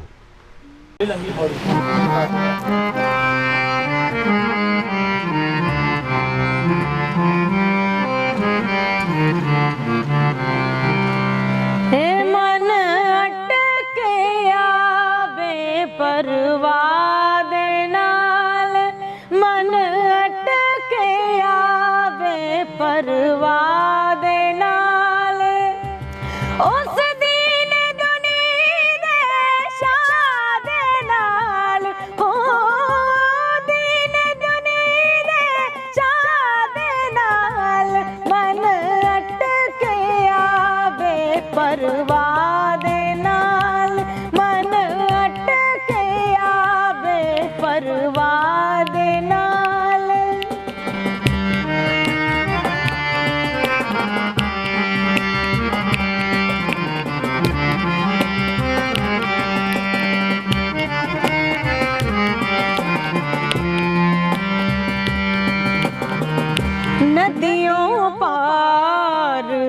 ਸਜਣ ਦਾ ਠਾਣਾ ਨदियों ਪਾਰ ਸਜਣ ਦਾ ਠਾਣਾ ਕੀਤਾ ਕੋਲ ਜ਼ਰੂਰੀ ਜਾਣਾ ਕੀਤਾ ਕੋਲ ਜ਼ਰੂਰੀ ਜਾਣਾ ਮਿੰਨਤਾਂ ਕਰਾਂ ਮੈਂ ਮਲਾ ਦੇ ਨਾਲ ਹੋ ਮਿੰਨਤਾਂ ਕਰਾਂ ਮੈਂ ਮਲਾ ਦੇ ਨਾਲ ਮਨ ਅਟਕੇ ਆਵੇ ਪਰਵਾਹ ਦੇ ਨਾਲ ਮਨ ਅਟਕੇ ਆਵੇ ਪਰਵਾਹ ਦੇ ਨਾਲ ਮਨ ਅਟਕੇ ਆਵੇ ਪਰਵਾਹ ਦੇ ਨਾਲ। ਵਾਹ ਜੀ ਵਾਹ, ਕੀ ਬਾਤ ਹੈ। ਰਜ਼ਾ, ਜੇ ਆਪਾਂ ਇਸ ਤੋਂ ਅਗਲੀ ਗੱਲ ਕਰੀਏ, ਤੁਸੀਂ ਜਿਵੇਂ ਫੋਕ ਤੇ ਸੂਫੀ ਗਾਇਕੀ ਦੇ ਵਿੱਚ ਵੱਡਾ ਤੁਹਾਡਾ ਨਾਮ ਹੈ, ਹੈ ਨਾ, ਤੇ ਤੁਸੀਂ ਕਮਰਸ਼ੀਅਲ ਗਾਇਕੀ ਦੇ ਵਿੱਚ ਜਿਹੜਾ ਹੈਗਾ ਕਮਰਸ਼ੀਅਲੀ ਜੇ ਆਪਾਂ ਗੱਲ ਕਰੀਏ ਫਿਲਮਾਂ ਦੇ ਵਿੱਚ, ਜਾਂ ਚਾਹੇ ਉਹ ਪੰਜਾਬੀ ਫਿਲਮ ਇੰਡਸਟਰੀ ਹੈ ਚਾਹੇ ਉਹ ਹਿੰਦੀ ਸੌਂਗਸ ਨੇ, ਕੋਈ ਉੱਦਾਂ ਦੇ ਗੀਤ ਵੀ ਕੀਤੇ ਆ ਜਾਂ ਤੁਹਾਨੂੰ ਆਫਰ ਆ ਰਹੇ ਨੇ? ਹਾਂਜੀ, ਜਿਵੇਂ ਆਪਾਂ ਕੰਮ ਕਰਦੇ ਹਾਂ ਤੇ ਨਾਲ ਨਾਲ ਆਫਰਸ ਵੀ ਆਪਾਂ ਨੂੰ ਕੰਮ ਮਿਲਦਾ ਰਹਿੰਦਾ ਹੈ ਨਾ। ਸੋ ਪਹਿਲਾਂ ਕੁਝ ਮੂਵੀਜ਼ ਦੇ ਵਿੱਚ ਕੰਮ ਕੀਤਾ ਹੋਇਆ ਐਜ਼ ਅ ਸਿੰਗਰ, ਜਿਹਦੇ ਵਿੱਚੋਂ ਕੁੜਮਾਈਆਂ ਇੱਕ ਹੈ ਤੇ ਨੀ ਮੈਂ ਸੱਸ ਕੁੱਟਣੀ ਦੇ ਵਿੱਚ ਹਾਲੇ ਰਿਲੀਜ਼ ਹੋਣੀ ਹੈ ਮੂਵੀ, ਉਸ ਵਿੱਚ ਗੀਤ ਹੈ, ਉਸ 'ਚ 2 ਗੀਤ ਨੇ ਤੇ ਹੋਰ ਵੀ ਕਈ ਇਹੋ ਜਿਹੀਆਂ ਮੂਵੀਜ਼ ਨੇ ਜਿਨ੍ਹਾਂ ਦਾ ਹਾਲੇ ਨਾਮ ਨਹੀਂ ਦੱਸ ਸਕਦੀ। ਸੋ ਇਦਾਂ ਦਾ ਕਾਫੀ, ਬਾਕੀ ਸਿੰਗਲ ਟਰੈਕ ਨੇ ਤੇ ਡੁਇਟ ਕਾਫੀ ਨੇ। ਅੱਛਾ, ਡਿਊਟ ਤੁਹਾਡੇ ਆ ਰਹੇ ਨੇ? ਜੀ ਬਿਲਕੁਲ ਆ ਰਹੇ ਨੇ। ਅੱਛਾ, ਤੁਹਾਡਾ ਕੋਈ ਪਸੰਦੀਦਾ ਜਿਹੜਾ ਲੇਟੈਸਟ ਜਿਹੜਾ ਹੁਣ ਗੀਤ ਰਿਲੀਜ਼ ਹੋਇਆ ਹੋਵੇ ਹੁਣੀ? ਮੈਨੂੰ ਲੱਗਦਾ ਸਰਦਾਰਨੀ ਗੀਤ ਤੁਹਾਡਾ ਕਾਫੀ ਜ਼ਿਆਦਾ ਟਰੈਕ ਵੱਜ ਵੀ ਰਿਹਾ ਤੇ ਉਹਦੀਆਂ 2 ਲਾਈਨਾਂ। ਜੀ, ਸਰਦਾਰਨੀ ਬਾਰੇ ਮੈਂ ਥੋੜਾ ਜਿਹਾ ਦੱਸ ਦਿਆਂ ਕਿ ਵਿਸ਼ਾਲ ਖੰਨਾ ਹੋਣਾ ਨੇ ਇਸ ਦਾ ਮਿਊਜ਼ਿਕ ਕੀਤਾ ਔਰ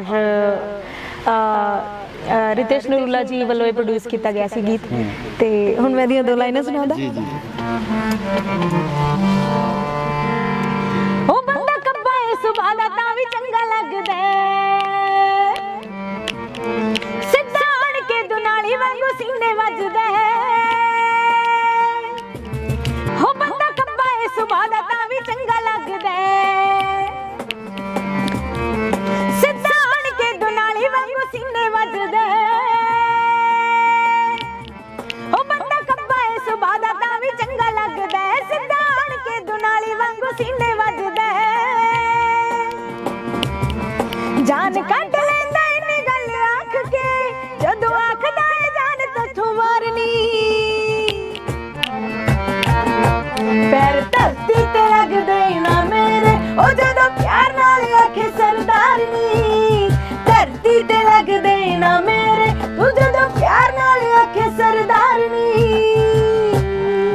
ਵਾਹ ਵਾਹ, ਕੀ ਬਾਤ ਹੈ। ਬਹੁਤ ਸ਼ੁਕਰੀਆ। ਸੋ ਜਦੋਂ ਤੁਸੀਂ ਜਿਹੜੇ ਗੀਤਾਂ ਦੀ ਤੁਹਾਡੀ ਜਿਹੜੀ ਸਿਲੈਕਸ਼ਨ ਹੈ, ਸਿਲੈਕਸ਼ਨ ਦਾ ਤੁਹਾਡਾ ਕ੍ਰਾਈਟੇਰੀਆ ਕੀ ਹੈ? ਕਿਸ ਤਰ੍ਹਾਂ ਗੀਤਾਂ ਨੂੰ ਸਿਲੈਕਟ ਕਰਦੇ ਹੋ ਕਿ ਇਸ ਤਰ੍ਹਾਂ ਦਾ ਜਿਹੜਾ ਗੀਤ ਹੈ? ਕਿਉਂਕਿ ਇਹਦਾ ਪੁੱਛਣ ਦਾ ਕਾਰਨ ਇਹ ਹੈ ਕਿਉਂਕਿ ਅੱਜ ਕੱਲ੍ਹ ਜਿਸ ਤਰ੍ਹਾਂ ਦੇ ਗੀਤ ਮਾਰਕੀਟ ਦੇ ਵਿੱਚ ਆ ਰਹੇ ਨੇ ਉਹਦੇ ਵਿੱਚ ਕਾਫੀ ਸ਼ਬਦਾਂ ਦੇ ਵਿੱਚ ਅਸ਼ਲੀਲਤਾ ਜਾਂ ਹੋਰ ਇਸ ਤਰ੍ਹਾਂ ਦੇ ਸ਼ਬਦ ਵਰਤੇ ਜਾ ਰਹੇ ਨੇ, ਹੈ ਨਾ, ਤੇ ਇਹ ਫਿਰ ਤੁਹਾਡੀ ਸਿਲੈਕਸ਼ਨ ਕੌਣ ਕਰਦਾ ਹੈ ਤੇ ਕਿ ਤੁਸੀਂ ਖੁਦ ਹੀ ਸਿਲੈਕਸ਼ਨ ਕਰਦੇ ਹੋ? ਕਿੱਦਾਂ ਗੀਤ ਸਿਲੈਕਟ ਹੁੰਦਾ? ਮੇਰਾ ਕੰਮ ਸਿਰਫ ਗਾਉਣਾ ਹੈ ਤੇ ਜਿਹੜਾ ਸਿਲੈਕਸ਼ਨ ਦਾ ਸਾਰਾ ਹੀ ਜਿਹੜਾ ਕੰਮ ਹੈ, ਚਾਹੇ ਉਹ ਮਿਊਜ਼ਿਕ ਦਾ ਹੋਵੇ ਜਾਂ ਸਿੰਗਿੰਗ ਦਾ ਹੋਵੇ ਜਾਂ ਗੀਤਾਂ ਦਾ ਹੋਵੇ, ਤੇ ਇਹ ਸਾਰਾ ਕੁਝ ਟੀਮ ਮੈਨੇਜ ਕਰਦੀ ਹੈ ਜੀ।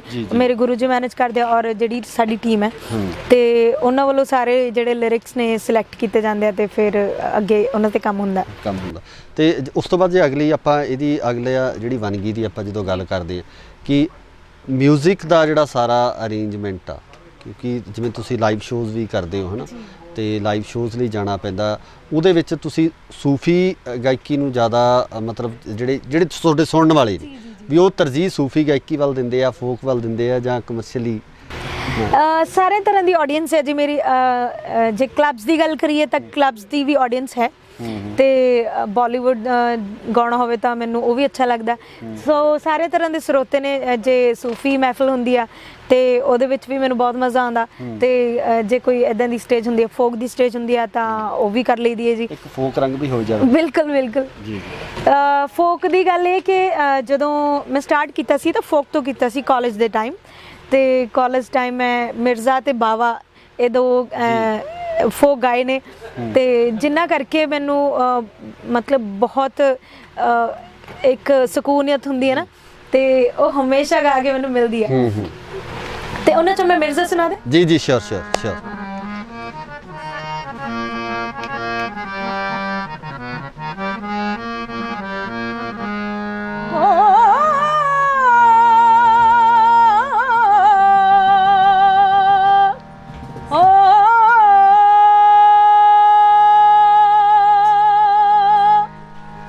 ਮੇਰੀ ਗੱਲ ਸੁਣ ਕਰਮੂ ਬਾਮਣਾ,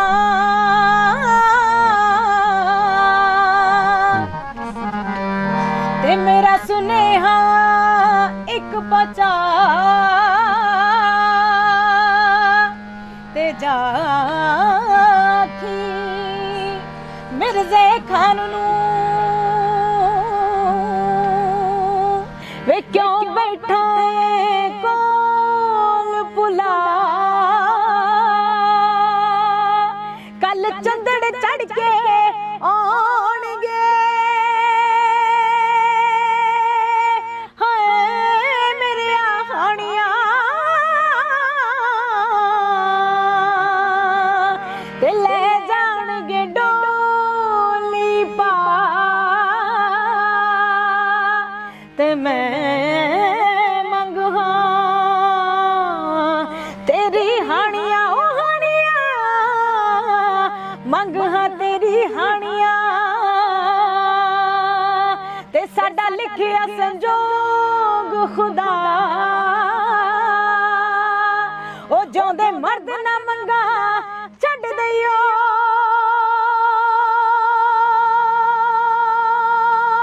ਸਿਰ ਧੜਦੀ ਦਿੰਦੇ ਲਾਜ ਤੂੰ ਅਜ ਨਾ ਪਹੁੰਚਿਓ ਹਾਣੀਆਂ, ਤੇ ਮੈਂ ਮਰਸਾ ਮੋਰਾ ਖਾ।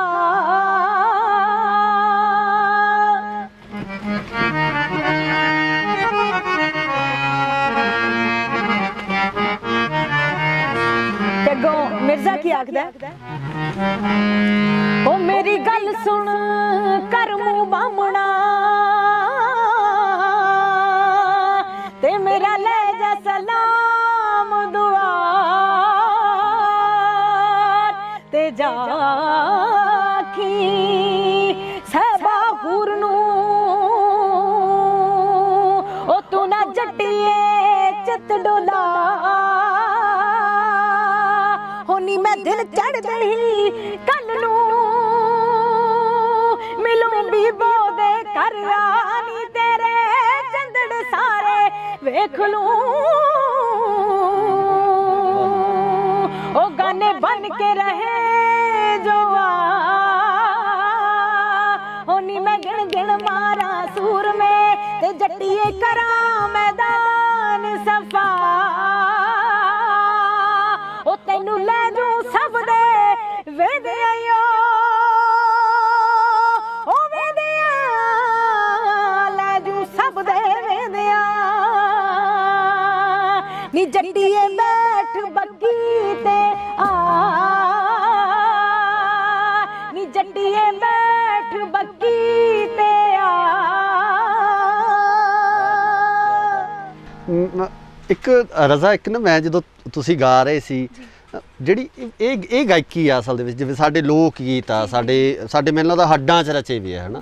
ਪਹਿਲਾਂ ਸਾਡੇ ਬਜ਼ੁਰਗਾਂ ਨੇ ਗਾਏ, ਹੈ ਨਾ, ਬਜ਼ੁਰਗਾਂ ਤੋਂ ਬਾਅਦ ਸਾਡੀ ਝੋਲੀ ਆਏ, ਤੇ ਇਸੇ ਤਰ੍ਹਾਂ ਹੀ ਮੈਨੂੰ ਲੱਗਦਾ ਸਾਨੂੰ ਵੀ ਸਾਂਭ ਕੇ ਆਪਣੇ ਗਾਂ ਅੱਗੇ ਬੱਚਿਆਂ ਦੇ ਝੋਲੀ ਵਿੱਚ ਇਹ ਇੱਕ ਵੱਖਰਾ ਸਕੂਨ ਨਹੀਂ, ਮਤਲਬ ਜੇ ਸੁਣਨ ਵਾਲੇ ਨੂੰ ਆ ਰਿਹਾ ਤਾਂ ਮੈਨੂੰ ਲੱਗਦਾ ਕਿ ਗਾਉਣ ਵਾਲੇ ਨੂੰ ਵੀ ਉਹਨਾਂ ਕੀ ਸਕੂਨ ਮਿਲਦਾ ਹੋਣਾ, ਕਿ ਸਾਡੀ ਰੂਹ ਨੂੰ ਠਾਰ ਦਿੰਦੇ ਆ ਅੰਦਰੋਂ, ਇੱਕ ਹੋਰ ਹੀ ਤਰ੍ਹਾਂ ਦਾ ਫੀਲ ਦਿੰਦਾ। ਕੀ ਲੱਗਦਾ? ਮੈਂ ਸੋਚਦੀ ਹਾਂ ਕਿ ਮੈਂ ਬਲੈਸਡ ਹਾਂ ਜੀ। ਵਾਹਿਗੁਰੂ ਕਿਸੇ ਸੌਂ ਚੋਂ ਕਿਸੇ ਇੱਕ ਬੰਦੇ ਨੂੰ, ਜਾਂ ਸੌਂ ਚੋਂ ਕੁਛ ਚੰਦ ਬੰਦੇ ਹੁੰਦੇ ਆ ਜਿਨ੍ਹਾਂ ਨੂੰ ਇਹ ਕਲਾ ਬਖਸ਼ਦਾ, ਤੇ ਮੈਂ ਬਹੁਤ ਸ਼ੁਕਰ ਕਰਦੀ ਹਾਂ ਮੇਰੇ ਗੁਰੂ ਜੀ ਹੋਣਾ ਦਾ, ਔਰ ਪਰਮਾਤਮਾ ਦਾ, ਔਰ ਮੇਰੀ ਫੈਮਿਲੀ ਦਾ ਖਾਸ ਕਰਕੇ, ਜਿਨ੍ਹਾਂ ਨੇ ਜਦੋਂ ਮੈਂ ਚਾਹਿਆ ਮੈਨੂੰ ਉਹ ਦਿੱਤਾ। ਤੇ ਜਦੋਂ ਮੈਨੂੰ ਜਿਸ ਚੀਜ਼ ਦੀ ਵੀ ਲੋੜ ਸੀ, ਕਿਉਂਕਿ ਕਈ ਵਾਰ ਆਪ ਨੂੰ ਨਹੀਂ ਪਤਾ ਲੱਗਦਾ, ਤਾਂ ਜਿਹੜੇ ਵੱਡੇ ਹੁੰਦੇ ਆ, ਜਿਹੜੇ ਦੱਸ ਰਹੇ ਹੁੰਦੇ ਆ, ਸਿਖਾ ਰਹੇ ਹੁੰਦੇ ਆ, ਰਾਹ ਪਾ ਰਹੇ ਹੁੰਦੇ ਆ, ਤੇ ਉਹਨਾਂ ਨੂੰ ਪਤਾ ਹੁੰਦਾ ਕਿ ਇਹਨੂੰ ਕਦੋਂ ਕਿਹੜੀ ਚੀਜ਼ ਦੀ ਲੋੜ ਆ। ਸੋ ਉਸ ਟਾਈਮ ਤੇ ਮੈਨੂੰ ਉਹ ਚੀਜ਼ਾਂ ਮੈਨੂੰ ਪ੍ਰੋਵਾਈਡ ਕਰਵਾਈਆਂ ਗਈਆਂ। ਤੇ ਬਾਕੀ ਜਿਵੇਂ ਤੁਸੀਂ ਕਹਿ ਕੇ ਸਕੂਨੀਅਤ ਤਾਂ ਬਿਲਕੁਲ ਹੈ ਜੀ। ਜਿਵੇਂ ਆਪਾਂ ਕਿਤੇ ਬਾਹਰ ਚਲੇ ਜਾਂਦੇ ਆ ਤੇ ਜਿੰਨਾ ਮਰਜ਼ੀ ਉਹ ਜਾ ਕੇ ਤੁਸੀਂ ਉੱਥੇ ਤੁਹਾਨੂੰ ਭਗਤ ਮਿਲੇ, ਤੁਹਾਨੂੰ ਪਿਆਰ ਮਿਲੇ, ਸਤਿਕਾਰ ਮਿਲੇ, ਪਰ ਜਿੰਨਾ ਟਾਈਮ ਤੁਸੀਂ ਆਪਣੇ ਘਰੇ ਆ ਕੇ ਬੈਠਦੇ, ਆਪਣਾ ਘਰ ਦੀ ਰੋਟੀ ਨਹੀਂ ਨਾ ਖਾਂਦੇ, ਸਕੂਨ ਨਹੀਂ ਮਿਲਦਾ। ਸੋ ਮੈਂ ਇਹੀ ਚੀਜ਼ ਮੰਨਦੀ ਆ ਆਪਣੀ ਗਾਇਕੀ ਨੂੰ। ਬਿਲਕੁਲ ਬਿਲਕੁਲ ਬਿਲਕੁਲ ਸਹੀ ਹੈ, ਤੁਸੀਂ ਦਰੁਸਤ ਫਰਮਾਇਆ। ਤੇ ਇੱਕ ਚੀਜ਼ ਹੋਰ ਮੈਂ ਜਿਹੜੀ ਤੁਹਾਡੇ ਤੋਂ ਪੁੱਛਣੀ ਚਾਹੁੰਦਾ ਕਿ ਅੱਜ ਕੱਲ੍ਹ ਜਿਵੇਂ ਆਪਾਂ ਫੀਮੇਲ ਸਿੰਗਰ ਨੇ, ਹੈ ਨਾ, ਬਹੁਤ ਘੱਟ ਹੁੰਦਾ ਗਾਇਕੀ ਵਾਲੇ ਪਾਸੇ।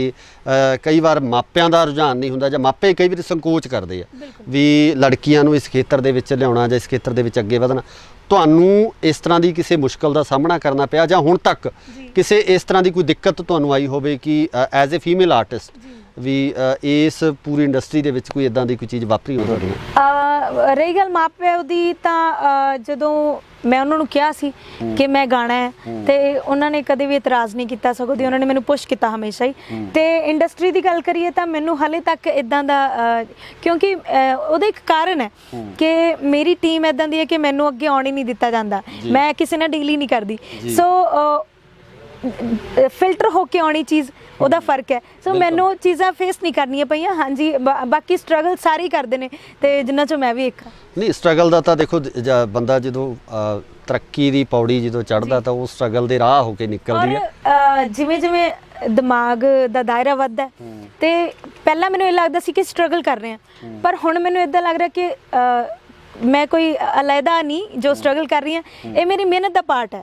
ਤੇ ਜੇ ਮੈਂ ਇਹ ਨਹੀਂ ਕਰੂੰਗੀ ਤਾਂ ਮੈਨੂੰ ਅੱਗੇ ਵਾਲੀਆਂ ਚੀਜ਼ਾਂ ਜਿਹੜੀਆਂ ਮੈਂ ਸੋਚੀਆਂ ਉਹ ਨਹੀਂ ਮਿਲਣਗੀਆਂ। ਅੱਛਾ, ਅੱਗੇ ਬਾਰੇ ਵੀ ਹੁਣ ਤੁਸੀਂ ਅੱਗੇ ਦੀ ਗੱਲ ਕੀਤੀ, ਅੱਗੇ ਬਾਰੇ ਵੀ ਦੱਸ ਦਿਓ ਥੋੜਾ ਜਿਹਾ, ਕੀ ਸੋਚ ਰੱਖਿਆ ਜੀ? ਪਹਿਲੀ ਗੱਲ ਇਹ ਹੈ ਕਿ ਚੰਗਾ ਵਾਹਿਗੁਰੂ ਸੁਰ ਬਖਸ਼ਣ ਹਮੇਸ਼ਾ, ਤੇ ਬਸ ਆਪਣੀ ਔਕਾਤ ਵਿੱਚ ਰਵਾਂ ਹਮੇਸ਼ਾ ਹੀ। ਤੇ ਬਾਕੀ ਇਹ ਕਿ ਸੁਪਨੇ ਹਰ ਇੱਕ ਨੇ ਸਜਾਏ ਹੁੰਦੇ ਆ, ਸੋ ਮੇਰੇ ਵੀ ਨੇ, ਚੰਗਾ ਗਾਵਾਂ ਤੇ ਵਧੀਆ ਵਧੀਆ ਗਾਵਾਂ, ਬਸ ਹਰ ਇੱਕ ਜਨਰ ਦਾ ਗਾਵਾਂ। ਇੱਕ ਤੁਹਾਨੂੰ ਮੈਂ ਵਧਾਈ ਜ਼ਰੂਰ ਦੇਵਾਂਗਾ ਕਿ ਜਿਹੜੇ ਹੁਣ ਤੱਕ ਤੁਹਾਡੇ ਟਰੈਕਸ ਆਏ ਨੇ, ਹਨਾ, ਜਿੰਨਾ ਤੁਸੀਂ ਗਾਇਆ, ਜਿਵੇਂ ਭਗਤ ਸਿੰਘ ਤਾਂ ਚੜ੍ਹ ਗਿਆ ਫਾਂਸੀ, ਮੈਂ ਖੁਦ ਕਹਿੰਦਾ ਵੀ ਮੈਨੂੰ ਬਹੁਤ ਸੁਣਿਆ ਮੈਂ, ਬਿਲਕੁਲ ਰੀਅਲੀ, ਮਤਲਬ ਮੈਨੂੰ ਇੰਨਾ ਕੁ ਉਸ ਵਿੱਚੋਂ ਫੀਲ ਆਉਂਦਾ ਸੀ, ਇੱਕ ਜਜ਼ਬਾ ਭਰਦਾ ਸੀ ਉਸ ਗੀਤ ਨੂੰ ਸੁਣ ਕੇ, ਉਹਨਾਂ ਬੋਲਾਂ ਨੂੰ ਸੁਣ ਕੇ, ਵੀ ਵਾਕਈ ਸਾਡੇ ਦੇਸ਼ ਦੇ ਜੋ ਹਾਲਾਤ ਆ ਵੀ ਇਹਨਾਂ ਚੋਂ ਨਿਕਲਣ ਵਾਸਤੇ, ਕਿਉਂਕਿ ਜਿਹੜੀ ਗਾਇਕੀ ਹੈ ਨਾ, ਗਾਇਕੀ ਮੈਂ ਸਮਝਦਾ ਕਿ ਇੱਕ ਕ੍ਰਾਂਤੀ ਦਾ ਨਾਮ ਹੈ। ਇਹ ਸ਼ਬਦ ਹੈ ਜਿਹੜੇ ਨਾ ਇੱਕ ਗਾਇਕ ਦੇ ਮੂੰਹ ਚੋਂ ਜਦੋਂ ਨਿਕਲਦੇ ਆ, ਇੱਕ ਲੇਖਕ ਦੀ ਕਲਮ ਚੋਂ ਜਦੋਂ ਉਹ ਸ਼ਬਦ ਬਣਦੇ ਆ, ਤਾਂ ਉਹ ਇੱਕ ਕ੍ਰਾਂਤੀ ਸਿਰਜਦੇ ਆ। ਤੇ ਉਸੇ ਤਰ੍ਹਾਂ ਦੀ ਕ੍ਰਾਂਤੀ ਇਸ ਗੀਤ ਦੇ ਵਿੱਚੋਂ ਮੈਨੂੰ ਲੱਗਦਾ ਸੀਗਾ ਵੀ ਲੋਕਾਂ ਦੇ ਜਿਹੜਾ ਮੂੰਹ ਤੇ ਚੜੇ ਉਹ ਸ਼ਬਦ, ਲੋਕਾਂ ਨੇ ਬਹੁਤ ਪਿਆਰ ਦਿੱਤਾ, ਮੈਂ ਖੁਦ ਉਹਨੂੰ ਬਹੁਤ ਪਸੰਦ ਕੀਤਾ।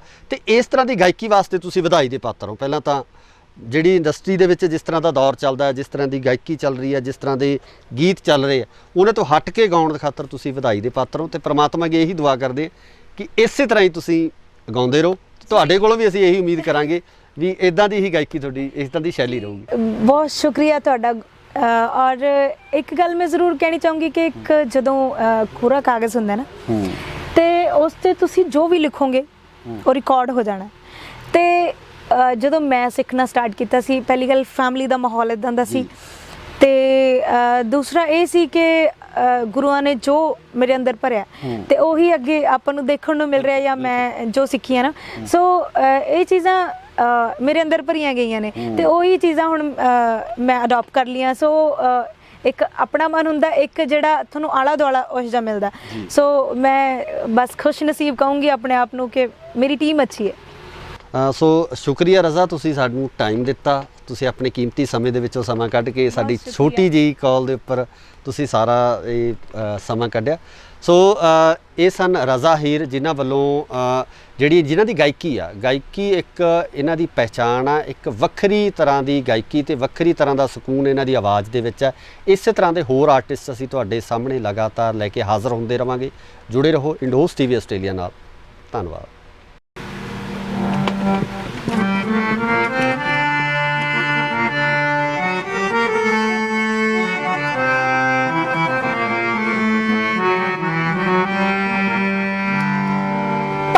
ਸਿੰਘ ਤੇ ਚੜ ਗਿਆ ਫਾਂਸੀ, ਕਿ ਮੁਲਕ ਆਜ਼ਾਦ ਹੋਊ। पर की पता सी उसी ओदे नू ए सब कुछ मेरे बाद होऊ। पढ़ लिख के भी रुणगे लोकी नित डिगरियां फूकणगे आ रिश्वत खोरी दे सप फनीअर हर कुर्सी ते छूकणगे। ओ पर डुबदा देश बचावण दे लई कदी हिम्मत नहीं हारी दी। हर दिल विच बारूद हुंदा है बस लोड़ हुंदी चिंगारी दी। हर दिल विच बारूद हुंदा है बस लोड़ हुंदी चिंगारी दी। ਸਤਿ ਸ਼੍ਰੀ ਅਕਾਲ ਜੀ, ਤੁਸੀਂ ਦੇਖ ਰਹੇ ਹੋ ਇੰਡੋਸ ਟੀਵੀ ਆਸਟ੍ਰੇਲੀਆ ਤੇ ਮੈਂ ਹਾਂ ਗੁਰਿਕਬਾਲ ਸਿੰਘ। ਪੰਜਾਬੀ ਸੰਗੀਤ ਦੀ ਜਦੋਂ ਆਪਾਂ ਗੱਲ ਕਰਦੇ ਹਾਂ ਤਾਂ ਇਹ ਸੰਗੀਤ ਬਹੁਤ ਹੀ ਉੱਚਾ ਰੁਤਬਾ ਰੱਖਦਾ, ਜਿਹਦੇ ਵਿੱਚ ਵਿਲੱਖਣ ਚੀਜ਼ਾਂ ਜਿਹੜੀਆਂ ਪਈਆਂ ਨੇ, ਚਾਹੇ ਆਪਾਂ ਗੱਲ ਕਰ ਲਈਏ ਲੋਕ ਗੀਤਾਂ ਦੀ, ਗਜ਼ਲਾਂ ਦੀ ਜਾਂ ਸੂਫੀ ਰੰਗ ਦੀ। ਤਾਂ ਇਸ ਦੇ ਵਿੱਚ ਜਿਸ ਤਰੀਕੇ ਨਾਲ ਇਸ ਸੰਗੀਤ ਨੇ ਆਪਣਾ ਪੈਂਡਾ ਅੱਗੇ ਵਧਾਇਆ, ਉਸ ਤਰੀਕੇ ਨਾਲ ਇਸ ਸੰਗੀਤਕ ਦੁਨੀਆ ਦੇ ਵਿੱਚ ਵੀ ਜਿਹੜੇ ਬਦਲਾਅ ਆਉਣੇ ਸ਼ੁਰੂ ਹੋ ਗਏ ਨੇ। ਸੋ ਜੇ ਆਪਾਂ ਅੱਜ ਗੱਲ ਕਰਦੇ ਹਾਂ ਤਾਂ ਦੁਨੀਆ ਸਾਡੀ ਮੁੱਠੀ ਦੇ ਵਿੱਚ ਆ, ਤਾਂ ਇਸੇ ਮੁੱਠੀ ਦੇ ਵਿੱਚ ਦੁਨੀਆ ਹੋਣ ਨਾਲ ਕਿਤੇ ਨਾ ਕਿਤੇ ਸੰਗੀਤਕ ਮਾਹੌਲ ਦੇ ਵਿੱਚ ਜਿਹੜਾ ਵੈਸਟਰਨ ਟੱਚ ਆ ਗਿਆ, ਉਸ ਨੇ ਇਸ ਸੰਗੀਤਕ ਮਾਹੌਲ ਨੂੰ ਬਦਲ ਕੇ ਰੱਖ ਦਿੱਤਾ। ਪਰ ਕੁਝ ਕੁ ਗੀਤ ਇਸ ਤਰ੍ਹਾਂ ਦੇ ਵੀ ਨੇ ਜਿਹੜੇ ਸਾਡੇ ਜ਼ਿਹਨ ਦੇ ਵਿੱਚ ਪੂਰੀ ਤਰ੍ਹਾਂ ਨਾਲ ਵਸੇ ਹੋਏ ਨੇ, ਸਾਡੇ ਦਿਮਾਗ ਦੇ ਵਿੱਚ ਘਰ ਘਰੇ ਹੋਏ ਨੇ, ਤੇ ਇਹਨਾਂ ਗੀਤਾਂ ਨੂੰ ਸਾਂਭਣ ਦੀ ਜ਼ਿੰਮੇਵਾਰੀ ਕੁਝ ਐਸੇ ਗਾਇਕਾਂ ਦੇ ਸਿਰ ਹੈ ਜਿਹੜੇ ਕਿ ਲਗਾਤਾਰ ਇੱਕ ਅੱਛੀ ਗਾਇਕੀ ਤੇ ਸਿੱਖੇ ਹੋਏ ਗਾਇਕ ਦੇ ਰੂਪ ਦੇ ਵਿੱਚ ਵਿਚਰਦੇ ਨੇ। ਅੱਜ ਇਸੇ ਤਰ੍ਹਾਂ ਦੀ ਇੱਕ ਗਾਇਕਾ ਤੁਹਾਡੇ ਰੂਬਰੂ ਕਰ ਰਹੇ ਹਾਂ। ਸੋ ਮੇਰੀ ਮੁਰਾਦ ਆ ਰਜ਼ਾ ਹੀਦ, ਜਿਹੜੇ ਕਿ ਕਿਸੇ ਜਾਣ ਪਹਿਚਾਣ ਦੇ ਮੁਹਤਾਜ ਨਹੀਂ ਆ। ਸਭ ਤੋਂ ਪਹਿਲਾਂ ਉਹਨਾਂ ਦਾ ਸਵਾਗਤ ਕਰਦੇ ਹਾਂ। ਸਵਾਗਤ ਹੈ ਜੀ ਇੰਡੋਸ ਟੀਵੀ ਤੇ। ਬਹੁਤ ਸ਼ੁਕਰੀਆ ਜੀ ਤੁਹਾਡਾ ਔਰ ਇਸ ਟੀਵੀ ਦਾ। ਰਜ਼ਾ, ਪਹਿਲਾ ਸਵਾਲ ਇਸ ਤਰ੍ਹਾਂ, ਜਿਸ ਤਰ੍ਹਾਂ ਮੈਂ ਇੰਟਰੋਡਕਸ਼ਨ 'ਚ ਦੱਸਿਆ ਕਿ ਜਿਵੇਂ ਜਿਵੇਂ ਇੰਟਰਨੈਟ ਨੇ ਦੁਨੀਆ ਨੂੰ ਮੈਂ ਸਮਝਦਾ ਛੋਟਾ ਕਰਤਾ, ਤੇ ਜਿਸ ਤਰੀਕੇ ਨਾਲ ਜਿਹੜਾ ਵੈਸਟਰਨ ਮਿਊਜ਼ਿਕ ਆ ਲਗਾਤਾਰ ਪੈਰ ਪਸਾਰਦਾ ਜਾ ਰਿਹਾ ਸਾਡੀ ਗਾਇਕੀ ਦੇ ਵਿੱਚ ਜਾਂ ਸੰਗੀਤ ਦੇ ਵਿੱਚ, ਕੀ ਲੱਗਦਾ ਕਿ ਇਹ ਸ਼ੁਭ ਸੰਕੇਤ ਆ, ਜਾਂ ਜਿਹੜੇ ਸਾਡੀ ਜਿਹੜੀ ਵਿਰਾਸਤ ਹੈ, ਜਿਹੜੀ ਸਾਡੀ ਗਾਇਕੀ ਆ, ਕਲਾਸੀਕਲ ਗਾਇਕੀ ਆ, ਉਹਨੂੰ ਕਿਤੇ ਨਾ ਕਿਤੇ ਇਹ ਖੋਰੇ ਵਾਂਗ ਜਾਂ ਘੁਣ ਵਾਂਗ ਖਾ ਰਿਹਾ? ਮੈਂ ਤਾਂ ਇਹ ਕਹੂੰਗੀ ਕਿ ਹਰ ਚੀਜ਼ ਦਾ ਇੱਕ ਟਾਈਮ ਹੁੰਦਾ ਜੀ। ਸੋ ਜਿਵੇਂ ਜਿਵੇਂ ਆਪਣਾ ਟਾਈਮ ਬਦਲਦਾ ਜਾ ਰਿਹਾ, ਯੁੱਗ ਬਦਲ ਰਿਹਾ, ਮਾਡਰਨ ਹੋ ਰਿਹਾ, ਤਾਂ ਜ਼ਰੂਰੀ ਹੈ ਕਿ ਥੋੜਾ ਜਿਹਾ ਮਾਡਰਨਾਈਜੇਸ਼ਨ ਹੋਣਾ ਚਾਹੀਦਾ ਮਿਊਜ਼ਿਕ ਦੇ ਵਿੱਚ। ਪਰ ਜਿਹੜੀ ਸਾਡੀ ਅਸਲ ਗਾਇਕੀ ਹੈ ਉਸ ਨੂੰ ਵੀ ਨਾਲ ਲੈ ਕੇ ਚੱਲਣਾ ਚਾਹੀਦਾ। ਅਸਲ 'ਚ ਨਾ ਜਦੋਂ ਆਪਾਂ ਗੱਲ ਕਰਦੇ, ਜਦੋਂ ਗਾਇਕੀ ਦੀ ਗੱਲ ਹੁੰਦੀ ਹੈ, ਤਾਂ ਉਦੋਂ ਕਿਤੇ ਨਾ ਕਿਤੇ ਸਟਾਰਟਿੰਗ ਤੋਂ ਚੀਜ਼ ਹੀ ਇਹ ਆਉਂਦੀ ਹੈ ਕਿ ਅਸੀਂ ਸਿੱਖਿਆ ਕੀ ਆ, ਅਸੀਂ ਕਿੱਥੋਂ ਸਿੱਖਿਆ, ਕਿਵੇਂ ਸਿੱਖਿਆ, ਹੈ ਨਾ। ਪਹਿਲਾਂ ਮੈਂ ਤੁਹਾਡੇ ਤੇ ਇਸੇ ਚੀਜ਼ ਤੇ ਆਉਣਾ ਚਾਹੂੰਗਾ ਕਿ ਤੁਹਾਡੀ ਜਿਹੜੀ ਗਾਇਕੀ ਨੂੰ ਨਿਖਾਰਨ ਵਿੱਚ ਜਾਂ ਇਸ ਗਾਇਕੀ ਨੂੰ ਸਵਾਰਨ ਦੇ ਵਿੱਚ ਕਿਹਨਾਂ ਦਾ ਤੁਸੀਂ ਯੋਗਦਾਨ ਮੰਨਦੇ ਹੋ? ਮੈਂ ਮੇਰੇ ਗੁਰੂ ਜੀ ਰਜਿੰਦਰ ਸਦਿਓੜਾ ਜੀ ਤੇ ਗੁਰੂ ਜੀ ਰਵੀ ਸ਼ਰਮਾ ਜੀ, ਜਿਨ੍ਹਾਂ ਤੋਂ ਮੈਂ 7 ਸਾਲ ਹੋ ਗਏ ਤਾਲੀਮ ਲੈਂਦੀਆਂ, ਤੇ ਉਹਨਾਂ ਤੋਂ ਹੀ ਜ਼ਿੰਦਗੀ ਦੇ ਜਿਹੜੇ ਵੀ ਪੜਾਅ ਨੇ ਮੈਂ ਉਹਨਾਂ ਤੋਂ ਸਿੱਖਿਆ। ਮਿਊਜ਼ਿਕ ਤੋਂ ਲੈ ਕੇ ਜਿਹੜੀਆਂ ਜ਼ਿੰਦਗੀ ਨੂੰ ਅੱਗੇ ਸੁਖਾਲਾ ਬਣਾਉਣ ਲਈ ਚੀਜ਼ਾਂ ਕੰਮ ਆਉਂਦੀਆਂ ਨੇ, ਤੇ ਸਾਰੀਆਂ ਮੈਂ ਉਹਨਾਂ ਤੋਂ ਸਿੱਖੀਆਂ ਨੇ ਤੇ ਸਿੱਖ ਵੀ ਰਹੀ ਹਾਂ। ਜੀ ਇਹ 7 ਸਾਲ ਦੇ ਸਫ਼ਰ ਤੋਂ ਬਾਅਦ ਅੱਜ ਆਪ ਨੂੰ ਕਿੱਥੇ ਖੜਾ ਮਹਿਸੂਸ ਕਰਦੇ ਹੋ, ਤੇ ਕੀ ਲੱਗਦਾ ਕਿ ਤੁਸੀਂ ਇਸ ਜਿਹੜੀ ਗਾਇਕੀ ਦੀ ਦੁਨੀਆ ਹੈਗੀ ਆ, ਇਹਦੇ ਵਿੱਚ ਆਪਾਂ ਨੂੰ ਕਿੰਨਾ ਤੁਸੀਂ ਕਰ ਚੁੱਕੇ ਹੋ? ਦੇਖੋ ਜੀ, ਸਾਰੀ ਉਮਰ ਇਨਸਾਨ ਸਿੱਖਦਾ ਰਹਿੰਦਾ। ਸੋ ਮੈਂ ਕਿਸੇ ਮੁਕਾਮ ਤੇ ਤਾਂ ਅੱਜ ਇਹ ਨਹੀਂ ਕਹੂੰਗੀ ਕਿ ਮੈਂ ਇੱਕ ਲੈਵਲ ਆਪਣਾ ਬਣਾ ਲਿਆ। ਹਮੇਸ਼ਾ ਬੰਦਾ ਸਿੱਖਦਾ ਰਹਿੰਦਾ, ਪਰ ਇਹ ਹੈ ਕਿ ਚੀਜ਼ਾਂ ਬਹੁਤ ਜਿਹੜੀਆਂ ਬਰੀਕੀਆਂ ਨੇ ਸਿੱਖਣ ਨੂੰ ਮਿਲੀਆਂ ਹੁਣ ਤੱਕ। ਸੋ ਕੋਈ ਤੁਹਾਡਾ ਜਿਹੜਾ ਪਸੰਦੀਦਾ ਇੱਕ ਗੀਤ ਜ਼ਰੂਰ ਸੁਣਨਾ ਚਾਹਾਂਗੇ, ਦਰਸ਼ਕ ਵੀ ਮੈਨੂੰ ਲੱਗਦਾ ਪਸੰਦ ਕਰਨਗੇ, ਕਿਉਂਕਿ ਤੁਹਾਡੀ ਸੁਰੀਲੀ ਆਵਾਜ਼ ਹੈ ਤੇ ਅੱਛਾ ਤੁਸੀਂ ਸਿੱਖ ਕੇ ਜਿਹੜੀ ਆ ਇਸ ਦੁਨੀਆ ਦੇ ਵਿੱਚ ਤੁਸੀਂ ਪੈਰ ਰੱਖਿਆ। ਇੱਕ ਤੁਹਾਡਾ ਪਸੰਦੀਦਾ ਗੀਤ। ਬਹੁਤ ਸ਼ੁਕਰੀਆ। ਔਰ ਮੈਂ ਸੈਫੁਲ ਮਲੂਕ ਦੀਆਂ ਚੰਦ ਲਾਈਨਾਂ ਆਪ ਸਭ ਅੱਗੇ ਪੇਸ਼ ਕਰਨ ਲੱਗੀ ਹਾਂ।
सना इलाही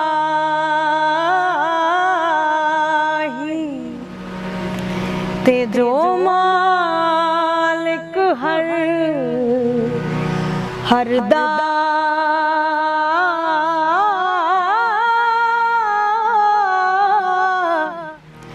ते उस दा नाम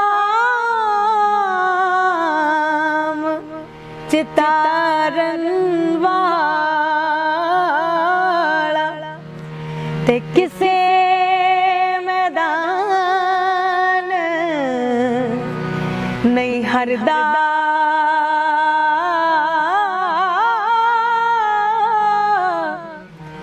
किसे मैदान नहीं हरदा।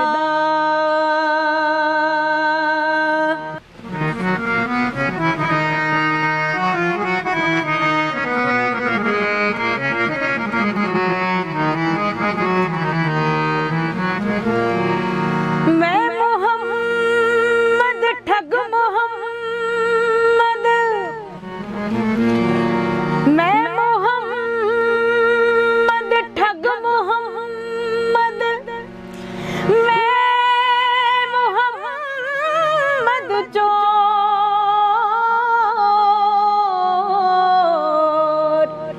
ते जिस दा दुनिया कलमा पढ़ दी ते ओ मुहम्मद हो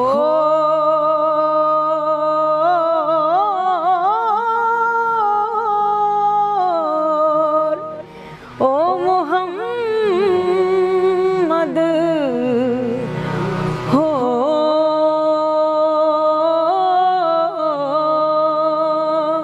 ਵਾਹ ਜੀ ਵਾਹ, ਕੀ ਬਾਤ ਹੈ।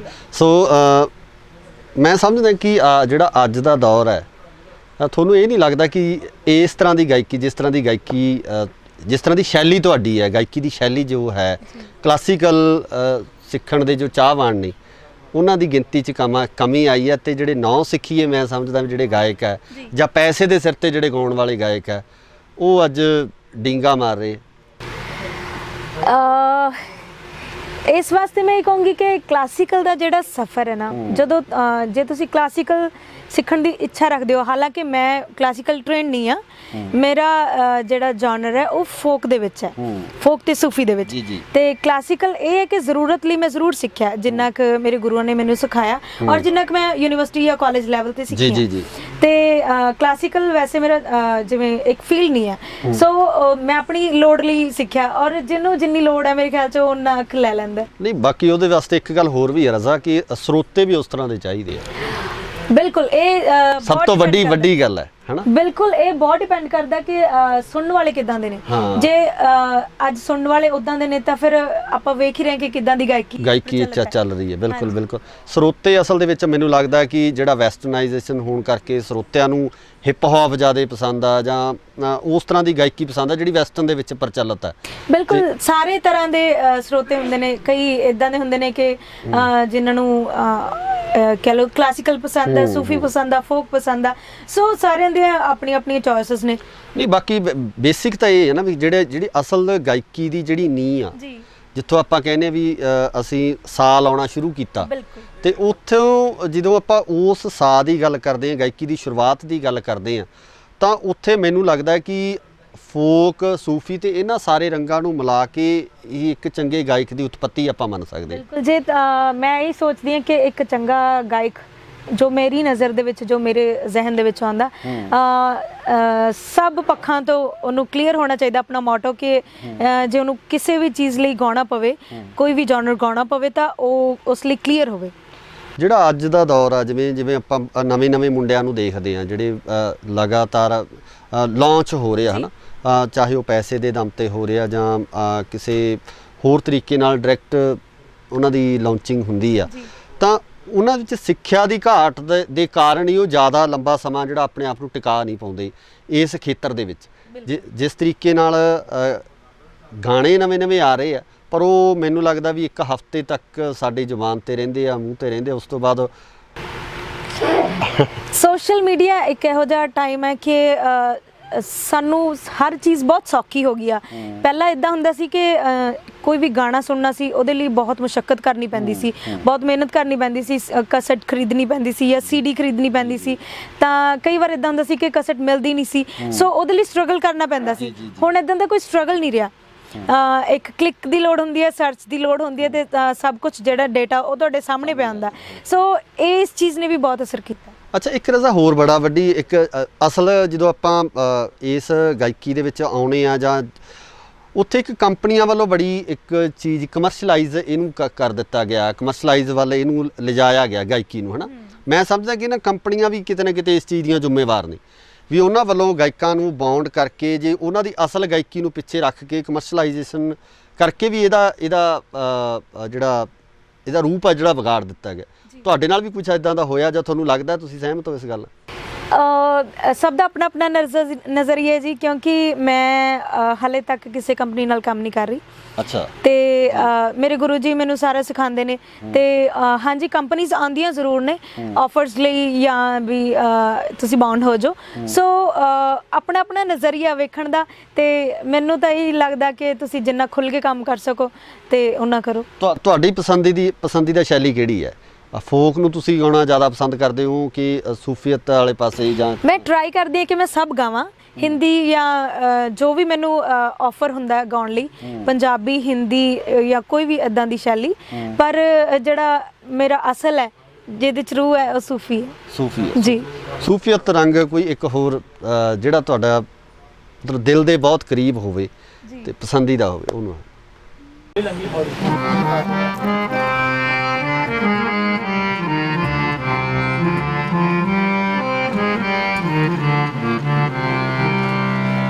ਮਨ ਅਟਕਿਆ ਬੇਪਰਵਾਹ ਦੇ ਨਾਲ, ਮਨ ਅਟਕਿਆ ਬੇਪਰਵਾਹ ਦੇ ਨਾਲ, ਉਸ ਦੀਨ ਦੁਨੀ ਦੇ ਸ਼ਾਹ ਦੇ ਨਾਲ, ਹੋ ਦੀਨ ਦੁਨੀ ਦੇ ਸ਼ਾਹ ਦੇ ਨਾਲ, ਮਨ ਅਟਕਿਆ ਬੇਪਰਵਾਹ ਦੇ ਨਾਲ, ਮਨ ਅਟਕਿਆ ਬੇਪਰਵਾਹ ਦੇ ਨਾਲ।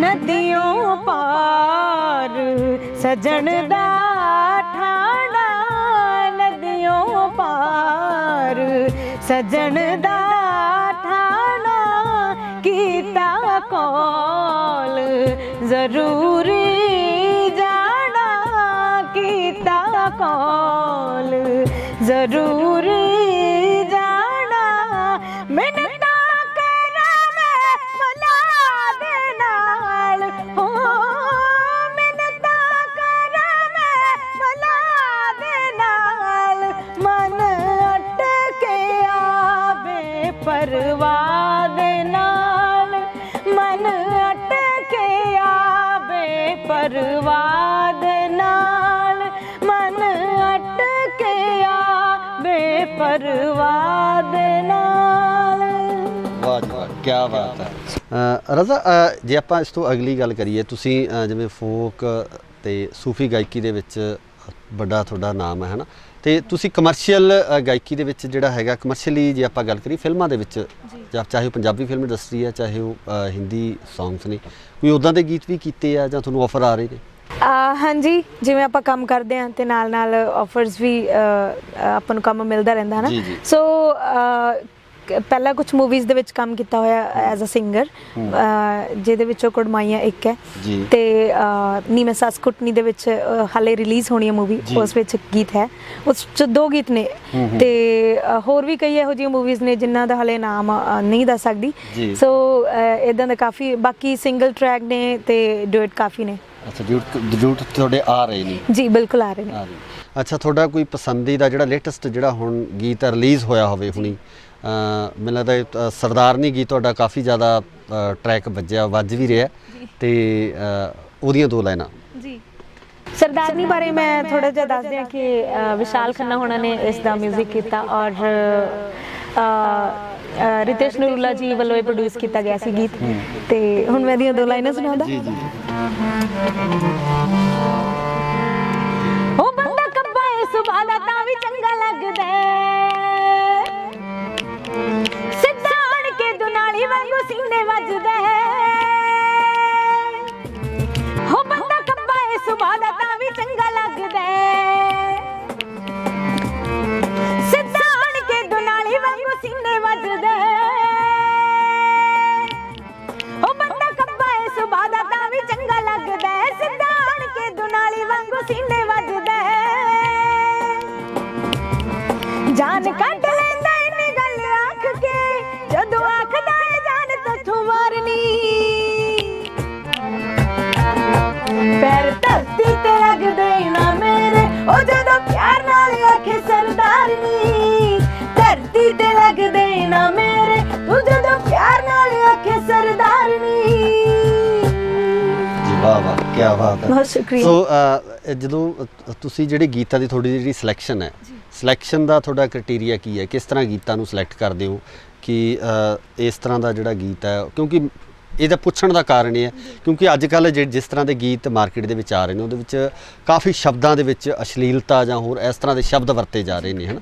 ਤੇ ਇਹ ਫਿਰ ਤੁਹਾਡੀ ਸਿਲੈਕਸ਼ਨ ਕੌਣ ਕਰਦਾ ਹੈ ਤੇ ਕਿ ਤੁਸੀਂ ਖੁਦ ਹੀ ਸਿਲੈਕਸ਼ਨ ਕਰਦੇ ਹੋ? ਕਿੱਦਾਂ ਗੀਤ ਸਿਲੈਕਟ ਹੁੰਦਾ? ਮੇਰਾ ਕੰਮ ਸਿਰਫ ਗਾਉਣਾ ਹੈ ਤੇ ਜਿਹੜਾ ਸਿਲੈਕਸ਼ਨ ਦਾ ਸਾਰਾ ਹੀ ਜਿਹੜਾ ਕੰਮ ਹੈ, ਚਾਹੇ ਉਹ 뮤직 ਦਾ ਹੋਵੇ ਜਾਂ ਸਿੰਗਿੰਗ ਦਾ ਹੋਵੇ ਜਾਂ ਗੀਤਾਂ ਦਾ ਹੋਵੇ, ਤੇ ਇਹ ਸਾਰਾ ਕੁਝ ਟੀਮ ਮੈਨੇਜ ਕਰਦੀ ਹੈ ਜੀ।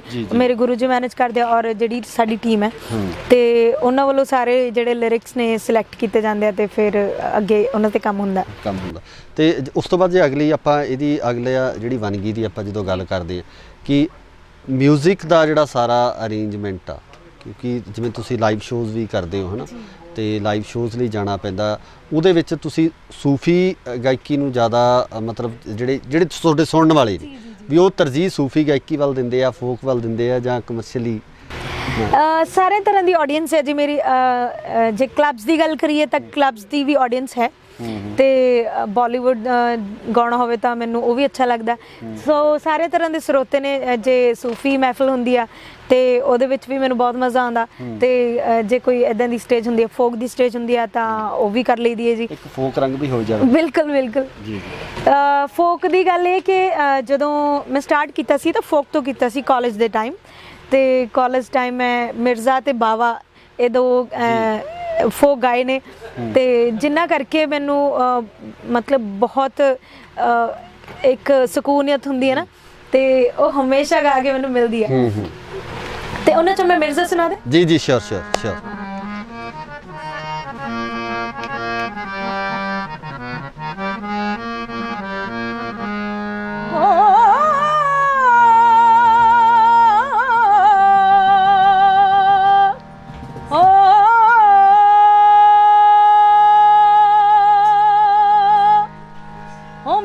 ਗੱਲ ਸੁਣ ਕਰ ਮੂੰਹ ਬਾਮਣਾ,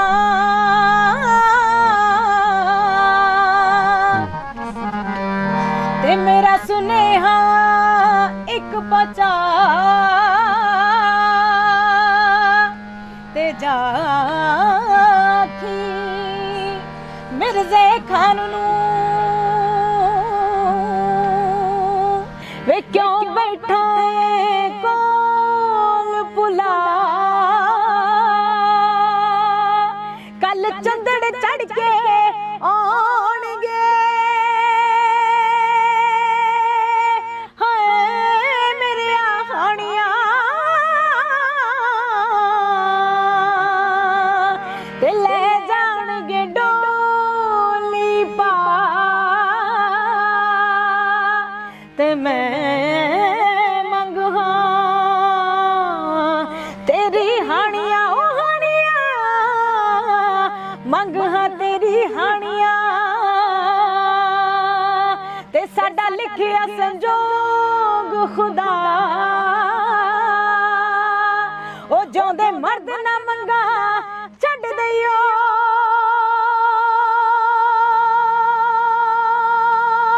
ਸਿਰ ਧੜਦੀ ਦਿੰਦੇ ਲਾਜ ਤੂੰ ਅਜ ਨਾ ਪਹੁੰਚਿਓ ਹਾਣੀਆਂ ਤੇ ਮੈਂ ਮਰਸਾ ਮੋਰਾ ਖਾ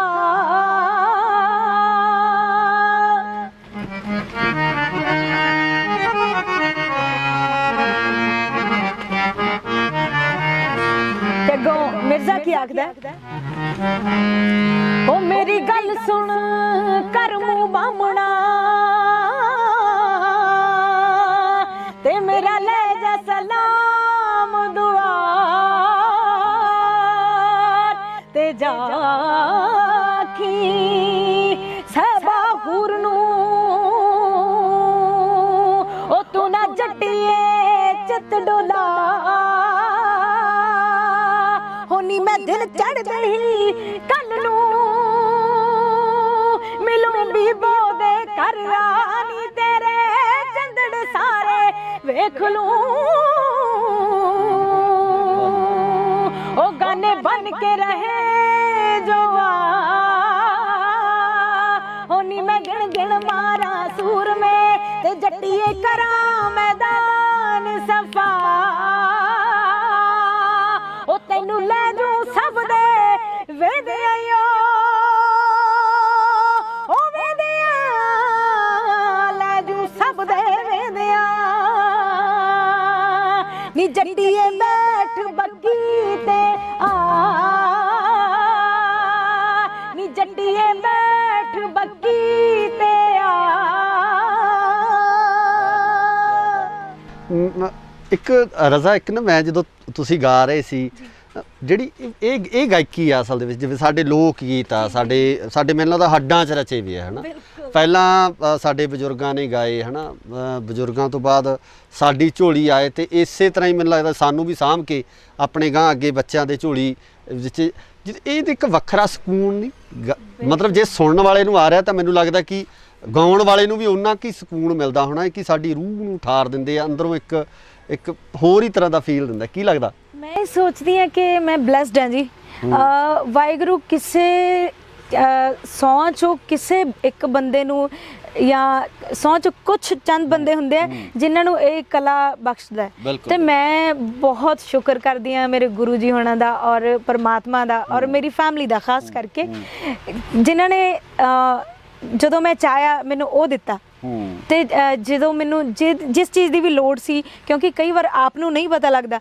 ਤਾਂ ਜਿਹੜੇ ਵੱਡੇ ਹੁੰਦੇ ਆ ਜਿਹੜੇ ਦੱਸ ਰਹੇ ਹੁੰਦੇ ਆ ਸਿਖਾ ਰਹੇ ਹੁੰਦੇ ਆ ਰਾਹ ਪਾ ਰਹੇ ਹੁੰਦੇ ਆ ਤੇ ਉਹਨਾਂ ਨੂੰ ਪਤਾ ਹੁੰਦਾ ਕਿ ਇਹਨੂੰ ਕਦੋਂ ਕਿਹੜੀ ਚੀਜ਼ ਦੀ ਲੋੜ ਆ ਸੋ ਉਸ ਟਾਈਮ ਤੇ ਮੈਨੂੰ ਉਹ ਚੀਜ਼ਾਂ ਮੈਨੂੰ ਪ੍ਰੋਵਾਈਡ ਕਰਵਾਈਆਂ ਗਈਆਂ ਤੇ ਬਾਕੀ ਜਿਵੇਂ ਤੁਸੀਂ ਕਹਿ ਕੇ ਸਕੂਨੀਅਤ ਤਾਂ ਬਿਲਕੁਲ ਹੈ ਜੀ ਜਿਵੇਂ ਆਪਾਂ ਕਿਤੇ ਬਾਹਰ ਚਲੇ ਜਾਂਦੇ ਆ ਤੇ ਜਿੰਨਾ ਮਰਜ਼ੀ ਉਹ ਜਾ ਕੇ ਤੁਸੀਂ ਉੱਥੇ ਤੁਹਾਨੂੰ ਭਗਤ ਮਿਲੇ ਤੁਹਾਨੂੰ ਪਿਆਰ ਮਿਲੇ ਸਤਿਕਾਰ ਮਿਲੇ ਪਰ ਜਿੰਨਾ ਟਾਈਮ ਤੁਸੀਂ ਆਪਣੇ ਘਰੇ ਆ ਕੇ ਬੈਠਦੇ ਆਪਣਾ ਘਰ ਦੀ ਰੋਟੀ ਨਹੀਂ ਨਾ ਖਾਂਦੇ ਸਕੂਨ ਨਹੀਂ ਮਿਲਦਾ ਸੋ ਮੈਂ ਇਹੀ ਚੀਜ਼ ਮੰਨਦੀ ਹਾਂ ਆਪਣੀ ਗਾਇਕੀ ਨੂੰ ਬਿਲਕੁਲ ਸਹੀ ਹੈ ਤੁਸੀਂ ਦਰੁਸਤ ਫਰਮਾਇਆ ਤੇ ਇੱਕ ਚੀਜ਼ ਹੋਰ ਮੈਂ ਜਿਹੜੀ ਤੁਹਾਡੇ ਤੋਂ ਪੁੱਛਣੀ ਚਾਹੁੰਦਾ ਕਿ ਅੱਜ ਕੱਲ੍ਹ ਜਿਵੇਂ ਆਪਾਂ ਫੀਮੇਲ ਸਿੰਗਰ ਨੇ ਹਨਾ ਬਹੁਤ ਘੱਟ ਹੁੰਦਾ ਗਾਇਕੀ ਵਾਲੇ ਪਾਸੇ ਕਈ ਵਾਰ ਮਾਪਿਆਂ ਦਾ ਰੁਝਾਨ ਨਹੀਂ ਹੁੰਦਾ ਜਾਂ ਮਾਪੇ ਕਈ ਵਾਰ ਸੰਕੋਚ ਕਰਦੇ ਆ ਵੀ ਲੜਕੀਆਂ ਨੂੰ ਇਸ ਖੇਤਰ ਦੇ ਵਿੱਚ ਲਿਆਉਣਾ ਜਾਂ ਇਸ ਖੇਤਰ ਦੇ ਵਿੱਚ ਅੱਗੇ ਵਧਣਾ ਤੁਹਾਨੂੰ ਇਸ ਤਰ੍ਹਾਂ ਦੀ ਕਿਸੇ ਮੁਸ਼ਕਲ ਦਾ ਸਾਹਮਣਾ ਕਰਨਾ ਪਿਆ ਜਾਂ ਹੁਣ ਤੱਕ ਕਿਸੇ ਇਸ ਤਰ੍ਹਾਂ ਦੀ ਕੋਈ ਦਿੱਕਤ ਤੁਹਾਨੂੰ ਆਈ ਹੋਵੇ ਕਿ ਐਜ਼ ਅ ਫੀਮੇਲ ਆਰਟਿਸਟ ਵੀ ਇਸ ਪੂਰੀ ਇੰਡਸਟਰੀ ਦੇ ਵਿੱਚ ਕੋਈ ਇਦਾਂ ਦੀ ਕੋਈ ਚੀਜ਼ ਵਾਪਰੀ ਹੋ ਤੁਹਾਡੇ ਨਾਲ ਰਹੀ ਗੱਲ ਮਾਪਿਆਂ ਦੀ ਤਾਂ ਜਦੋਂ ਮੈਂ ਉਹਨਾਂ ਨੂੰ ਕਿਹਾ ਸੀ ਕਿ ਮੈਂ ਗਾਣਾ ਹੈ ਤੇ ਉਹਨਾਂ ਨੇ ਕਦੇ ਵੀ ਇਤਰਾਜ਼ ਨਹੀਂ ਕੀਤਾ ਸਗੋਂ ਦੀ ਉਹਨਾਂ ਨੇ ਮੈਨੂੰ ਪੁਸ਼ ਕੀਤਾ ਹਮੇਸ਼ਾ ਹੀ ਤੇ ਇੰਡਸਟਰੀ ਦੀ ਗੱਲ ਕਰੀਏ ਤਾਂ ਮੈਨੂੰ ਹਾਲੇ ਤੱਕ ਇਦਾਂ ਦਾ ਕਿਉਂਕਿ ਉਹਦਾ ਇੱਕ ਕਾਰਨ ਹੈ ਕਿ ਮੇਰੀ ਟੀਮ ਇਦਾਂ ਦੀ ਹੈ ਕਿ ਮੈਨੂੰ ਅੱਗੇ ਆਉਣ ਹੀ ਨਹੀਂ ਦਿੱਤਾ ਜਾਂਦਾ ਮੈਂ ਕਿਸੇ ਨਾਲ ਡੀਲ ਹੀ ਨਹੀਂ ਕਰਦੀ ਸੋ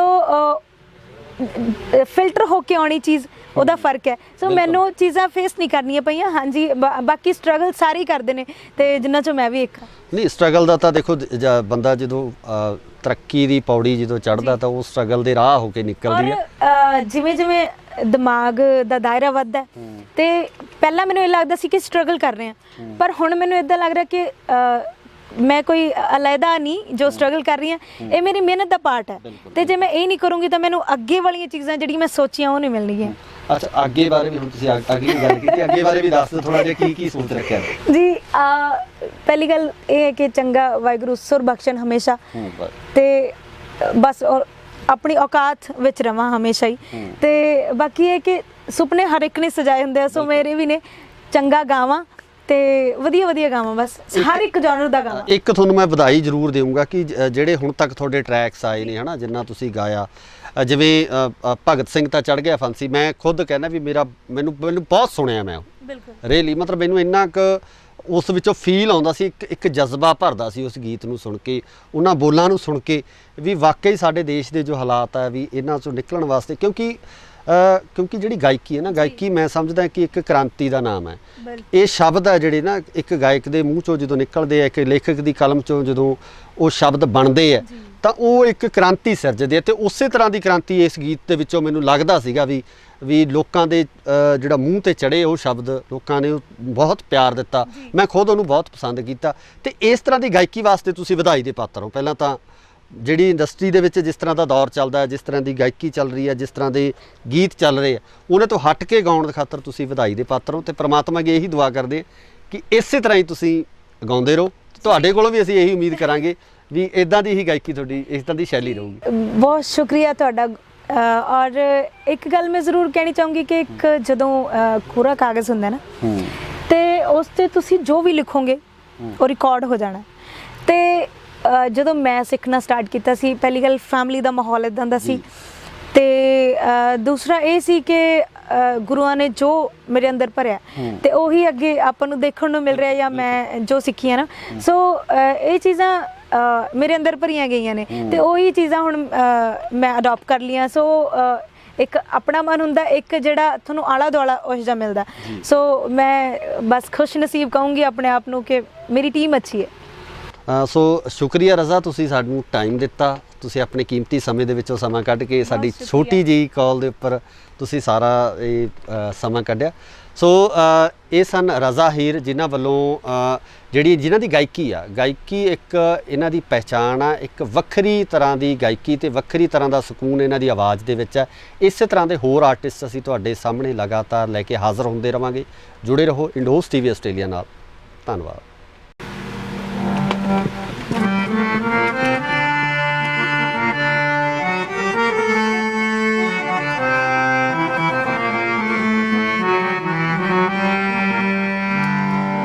ਭਗਤ ਸਿੰਘ ਤੇ ਚੜ ਗਿਆ ਫਾਂਸੀ ਕਿ ਮੁਲਕ ਆਜ਼ਾਦ ਹੋਊ, ਪਰ ਕੀ ਪਤਾ ਸੀ ਉਸ ਉਹਦੇ ਨੂੰ ਇਹ ਸਭ ਕੁਝ ਮੇਰੇ ਬਾਅਦ ਹੋਊ। ਪੜ੍ਹ ਲਿਖ ਕੇ ਵੀ ਰੁਲਣਗੇ ਲੋਕੀ, ਨਿਸ਼ਟ ਡਿਗਰੀਆਂ ਫੂਕਣਗੇ, ਆ ਰਿਸ਼ਵਤ ਖੋਰੀ ਦੇ ਸੱਪ ਫਨੀਅਰ ਹਰ ਕੁਰਸੀ ਤੇ ਛੂਕਣਗੇ। ਉਹ ਪਰ ਡੁੱਬਦਾ ਦੇਸ਼ ਬਚਾਵਣ ਦੇ ਲਈ ਕਦੀ ਹਿੰਮਤ ਨਹੀਂ ਹਾਰੀ ਦੀ। ਹਰ ਦਿਲ ਵਿੱਚ ਬਾਰੂਦ ਹੁੰਦਾ ਏ, ਬਸ ਲੋੜ ਹੁੰਦੀ ਚਿੰਗਾਰੀ ਦੀ। ਹਰ ਦਿਲ ਵਿੱਚ ਬਾਰੂਦ ਹੁੰਦਾ ਏ, ਬਸ ਲੋੜ ਹੁੰਦੀ ਚਿੰਗਾਰੀ ਦੀ। ਸਤਿ ਸ਼੍ਰੀ ਅਕਾਲ ਜੀ, ਤੁਸੀਂ ਦੇਖ ਰਹੇ ਹੋ ਇੰਡੋਜ਼ ਟੀਵੀ ਆਸਟ੍ਰੇਲੀਆ ਤੇ ਮੈਂ ਹਾਂ ਗੁਰਿਕਬਾਲ ਸਿੰਘ। ਪੰਜਾਬੀ ਸੰਗੀਤ ਦੀ ਜਦੋਂ ਆਪਾਂ ਗੱਲ ਕਰਦੇ ਹਾਂ ਤਾਂ ਇਹ ਸੰਗੀਤ ਬਹੁਤ ਹੀ ਉੱਚਾ ਰੁਤਬਾ ਰੱਖਦਾ, ਜਿਹਦੇ ਵਿੱਚ ਵਿਲੱਖਣ ਚੀਜ਼ਾਂ ਜਿਹੜੀਆਂ ਪਈਆਂ ਨੇ, ਚਾਹੇ ਆਪਾਂ ਗੱਲ ਕਰ ਲਈਏ ਲੋਕ ਗੀਤਾਂ ਦੀ, ਗਜ਼ਲਾਂ ਦੀ ਜਾਂ ਸੂਫੀ ਰੰਗ ਦੀ, ਤਾਂ ਇਸ ਦੇ ਵਿੱਚ ਜਿਸ ਤਰੀਕੇ ਨਾਲ ਇਸ ਸੰਗੀਤ ਨੇ ਆਪਣਾ ਪੈਂਡਾ ਅੱਗੇ ਵਧਾਇਆ, ਉਸ ਤਰੀਕੇ ਨਾਲ ਇਸ ਸੰਗੀਤਕ ਦੁਨੀਆ ਦੇ ਵਿੱਚ ਵੀ ਜਿਹੜੇ ਬਦਲਾਅ ਆਉਣੇ ਸ਼ੁਰੂ ਹੋ ਗਏ ਨੇ। ਸੋ ਜੇ ਆਪਾਂ ਅੱਜ ਗੱਲ ਕਰਦੇ ਹਾਂ ਤਾਂ ਦੁਨੀਆ ਸਾਡੀ ਮੁੱਠੀ ਦੇ ਵਿੱਚ ਆ, ਤਾਂ ਇਸੇ ਮੁੱਠੀ ਦੇ ਵਿੱਚ ਦੁਨੀਆ ਹੋਣ ਨਾਲ ਕਿਤੇ ਨਾ ਕਿਤੇ ਸੰਗੀਤਕ ਮਾਹੌਲ ਦੇ ਵਿੱਚ ਜਿਹੜਾ ਵੈਸਟਰਨ ਟੱਚ ਆ ਗਿਆ, ਉਸ ਨੇ ਇਸ ਸੰਗੀਤਕ ਮਾਹੌਲ ਨੂੰ ਬਦਲ ਕੇ ਰੱਖ ਦਿੱਤਾ। ਪਰ ਕੁਝ ਕੁ ਗੀਤ ਇਸ ਤਰ੍ਹਾਂ ਦੇ ਵੀ ਨੇ ਜਿਹੜੇ ਸਾਡੇ ਜ਼ਿਹਨ ਦੇ ਵਿੱਚ ਪੂਰੀ ਤਰ੍ਹਾਂ ਨਾਲ ਵਸੇ ਹੋਏ ਨੇ, ਸਾਡੇ ਦਿਮਾਗ ਦੇ ਵਿੱਚ ਘਰ ਘਰੇ ਹੋਏ ਨੇ, ਤੇ ਇਹਨਾਂ ਗੀਤਾਂ ਨੂੰ ਸਾਂਭਣ ਦੀ ਜ਼ਿੰਮੇਵਾਰੀ ਕੁਝ ਐਸੇ ਗਾਇਕਾਂ ਦੇ ਸਿਰ ਹੈ ਜਿਹੜੇ ਕਿ ਲਗਾਤਾਰ ਇੱਕ ਅੱਛੀ ਗਾਇਕੀ ਤੇ ਸਿੱਖੇ ਹੋਏ ਗਾਇਕ ਦੇ ਰੂਪ ਦੇ ਵਿੱਚ ਵਿਚਰਦੇ ਨੇ। ਅੱਜ ਇਸੇ ਤਰ੍ਹਾਂ ਦੀ ਇੱਕ ਗਾਇਕਾ ਤੁਹਾਡੇ ਰੂਬਰੂ ਕਰ ਰਹੇ ਹਾਂ। ਸੋ ਮੇਰੀ ਮੁਰਾਦ ਆ ਰਜ਼ਾ ਹੀਰ, ਜਿਹੜੇ ਕਿ ਕਿਸੇ ਜਾਣ ਪਹਿਚਾਣ ਦੇ ਮੁਹਤਾਜ ਨਹੀਂ ਆ। ਸਭ ਤੋਂ ਪਹਿਲਾਂ ਉਹਨਾਂ ਦਾ ਸਵਾਗਤ ਕਰਦੇ ਹਾਂ। ਸਵਾਗਤ ਹੈ ਜੀ ਇੰਡੋਜ਼ ਟੀਵੀ ਤੇ। ਬਹੁਤ ਸ਼ੁਕਰੀਆ ਜੀ ਤੁਹਾਡਾ ਔਰ ਇਸ ਟੀਵੀ ਦਾ। ਰਜ਼ਾ ਪਹਿਲਾ ਸਵਾਲ ਇਸ ਤਰ੍ਹਾਂ, ਜਿਸ ਤਰ੍ਹਾਂ ਮੈਂ ਇੰਟਰੋਡਕਸ਼ਨ 'ਚ ਦੱਸਿਆ ਕਿ ਜਿਵੇਂ ਜਿਵੇਂ ਇੰਟਰਨੈਟ ਨੇ ਦੁਨੀਆ ਨੂੰ ਮੈਂ ਸਮਝਦਾ ਛੋਟਾ ਕਰਤਾ, ਤੇ ਜਿਸ ਤਰੀਕੇ ਨਾਲ ਜਿਹੜਾ ਵੈਸਟਰਨ ਮਿਊਜ਼ਿਕ ਆ ਲਗਾਤਾਰ ਪੈਰ ਪਸਾਰਦਾ ਜਾ ਰਿਹਾ ਸਾਡੀ ਗਾਇਕੀ ਦੇ ਵਿੱਚ ਜਾਂ ਸੰਗੀਤ ਦੇ ਵਿੱਚ, ਕੀ ਲੱਗਦਾ ਕਿ ਇਹ ਸ਼ੁਭ ਸੰਕੇਤ ਆ, ਜਾਂ ਜਿਹੜੇ ਸਾਡੀ ਜਿਹੜੀ ਵਿਰਾਸਤ ਹੈ, ਜਿਹੜੀ ਸਾਡੀ ਗਾਇਕੀ ਆ, ਕਲਾਸੀਕਲ ਗਾਇਕੀ ਆ, ਉਹਨੂੰ ਕਿਤੇ ਨਾ ਕਿਤੇ ਇਹ ਖੋਰੇ ਵਾਂਗ ਜਾਂ ਘੁਣ ਵਾਂਗ ਖਾ ਰਿਹਾ? ਮੈਂ ਤਾਂ ਇਹ ਕਹੂੰਗੀ ਕਿ ਹਰ ਚੀਜ਼ ਦਾ ਇੱਕ ਟਾਈਮ ਹੁੰਦਾ ਜੀ। ਸੋ ਜਿਵੇਂ ਜਿਵੇਂ ਆਪਣਾ ਟਾਈਮ ਬਦਲਦਾ ਜਾ ਰਿਹਾ, ਯੁੱਗ ਬਦਲ ਰਿਹਾ, ਮਾਡਰਨ ਹੋ ਰਿਹਾ, ਤਾਂ ਜ਼ਰੂਰੀ ਹੈ ਕਿ ਥੋੜਾ ਜਿਹਾ ਮਾਡਰਨਾਈਜੇਸ਼ਨ ਹੋਣਾ ਚਾਹੀਦਾ ਮਿਊਜ਼ਿਕ ਦੇ ਵਿੱਚ, ਪਰ ਜਿਹੜੀ ਸਾਡੀ ਅਸਲ ਗਾਇਕੀ ਹੈ ਉਸ ਨੂੰ ਵੀ ਨਾਲ ਲੈ ਕੇ ਚੱਲਣਾ ਚਾਹੀਦਾ। ਅਸਲ 'ਚ ਨਾ ਜਦੋਂ ਆਪਾਂ ਗੱਲ ਕਰਦੇ, ਜਦੋਂ ਗਾਇਕੀ ਦੀ ਗੱਲ ਹੁੰਦੀ ਹੈ, ਤਾਂ ਉਦੋਂ ਕਿਤੇ ਨਾ ਕਿਤੇ ਸਟਾਰਟਿੰਗ ਤੋਂ ਚੀਜ਼ ਹੀ ਇਹ ਆਉਂਦੀ ਹੈ ਕਿ ਅਸੀਂ ਸਿੱਖਿਆ ਕੀ ਆ, ਅਸੀਂ ਕਿੱਥੋਂ ਸਿੱਖਿਆ, ਕਿਵੇਂ ਸਿੱਖਿਆ, ਹੈ ਨਾ। ਪਹਿਲਾਂ ਮੈਂ ਤੁਹਾਡੇ ਤੇ ਇਸੇ ਚੀਜ਼ ਤੇ ਆਉਣਾ ਚਾਹੂੰਗਾ ਕਿ ਤੁਹਾਡੀ ਜਿਹੜੀ ਗਾਇਕੀ ਨੂੰ ਨਿਖਾਰਨ ਵਿੱਚ ਜਾਂ ਇਸ ਗਾਇਕੀ ਨੂੰ ਸਵਾਰਨ ਦੇ ਵਿੱਚ ਕਿਹਨਾਂ ਦਾ ਤੁਸੀਂ ਯੋਗਦਾਨ ਮੰਨਦੇ ਹੋ? ਮੈਂ ਮੇਰੇ ਗੁਰੂ ਜੀ ਰਜਿੰਦਰ ਸਦਿਓੜਾ ਜੀ ਤੇ ਗੁਰੂ ਜੀ ਰਵੀ ਸ਼ਰਮਾ ਜੀ, ਜਿਨ੍ਹਾਂ ਤੋਂ ਮੈਂ 7 ਸਾਲ ਹੋ ਗਏ ਤਾਲੀਮ ਲੈਂਦੀਆਂ, ਤੇ ਉਹਨਾਂ ਤੋਂ ਹੀ ਜ਼ਿੰਦਗੀ ਦੇ ਜਿਹੜੇ ਵੀ ਪੜਾਅ ਨੇ ਮੈਂ ਉਹਨਾਂ ਤੋਂ ਸਿੱਖਿਆ। ਮਿਊਜ਼ਿਕ ਤੋਂ ਲੈ ਕੇ ਜਿਹੜੀਆਂ ਜ਼ਿੰਦਗੀ ਨੂੰ ਅੱਗੇ ਸੁਖਾਲਾ ਬਣਾਉਣ ਲਈ ਚੀਜ਼ਾਂ ਕੰਮ ਆਉਂਦੀਆਂ ਨੇ, ਤੇ ਉਹ ਸਾਰੀਆਂ ਮੈਂ ਉਹਨਾਂ ਤੋਂ ਸਿੱਖੀਆਂ ਨੇ ਤੇ ਸਿੱਖ ਵੀ ਰਹੀ ਹਾਂ। ਜੀ ਜੀ ਇਹ 7 ਸਾਲ ਦੇ ਸਫ਼ਰ ਤੋਂ ਬਾਅਦ ਅੱਜ ਆਪ ਨੂੰ ਕਿੱਥੇ ਖੜਾ ਮਹਿਸੂਸ ਕਰਦੇ ਹੋ, ਤੇ ਕੀ ਲੱਗਦਾ ਕਿ ਤੁਸੀਂ ਇਸ ਜਿਹੜੀ ਗਾਇਕੀ ਦੀ ਦੁਨੀਆ ਹੈਗੀ ਆ, ਇਹਦੇ ਵਿੱਚ ਆਪਾਂ ਨੂੰ ਕਿੰਨਾ ਤੁਸੀਂ ਕਰ ਚੁੱਕੇ ਹੋ? ਦੇਖੋ ਜੀ, ਸਾਰੀ ਉਮਰ ਇਨਸਾਨ ਸਿੱਖਦਾ ਰਹਿੰਦਾ। ਸੋ ਮੈਂ ਕਿਸੇ ਮੁਕਾਮ ਤੇ ਤਾਂ ਅੱਜ ਇਹ ਨਹੀਂ ਕਹੂੰਗੀ ਕਿ ਮੈਂ ਇੱਕ ਲੈਵਲ ਆਪਣਾ ਬਣਾ ਲਿਆ। ਹਮੇਸ਼ਾ ਬੰਦਾ ਸਿੱਖਦਾ ਰਹਿੰਦਾ, ਪਰ ਇਹ ਹੈ ਕਿ ਚੀਜ਼ਾਂ ਬਹੁਤ ਜਿਹੜੀਆਂ ਬਰੀਕੀਆਂ ਨੇ ਸਿੱਖਣ ਨੂੰ ਮਿਲੀਆਂ ਹੁਣ ਤੱਕ। ਸੋ ਕੋਈ ਤੁਹਾਡਾ ਜਿਹੜਾ ਪਸੰਦੀਦਾ ਇੱਕ ਗੀਤ ਜ਼ਰੂਰ ਸੁਣਨਾ ਚਾਹਾਂਗੇ, ਦਰਸ਼ਕ ਵੀ ਮੈਨੂੰ ਲੱਗਦਾ ਪਸੰਦ ਕਰਨਗੇ, ਕਿਉਂਕਿ ਤੁਹਾਡੀ ਸੁਰੀਲੀ ਆਵਾਜ਼ ਹੈ ਤੇ ਅੱਛਾ ਤੁਸੀਂ ਸਿੱਖ ਕੇ ਜਿਹੜੀ ਆ ਇਸ ਦੁਨੀਆ ਦੇ ਵਿੱਚ ਤੁਸੀਂ ਪੈਰ ਰੱਖਿਆ। ਇੱਕ ਤੁਹਾਡਾ ਪਸੰਦੀਦਾ ਗੀਤ? ਬਹੁਤ ਸ਼ੁਕਰੀਆ। ਔਰ ਮੈਂ ਸੈਫੁਲ ਮਲੂਕ ਦੀਆਂ ਚੰਦ ਲਾਈਨਾਂ ਆਪ ਸਭ ਅੱਗੇ ਪੇਸ਼ ਕਰਨ ਲੱਗੀ ਹਾਂ।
ते जो मालिक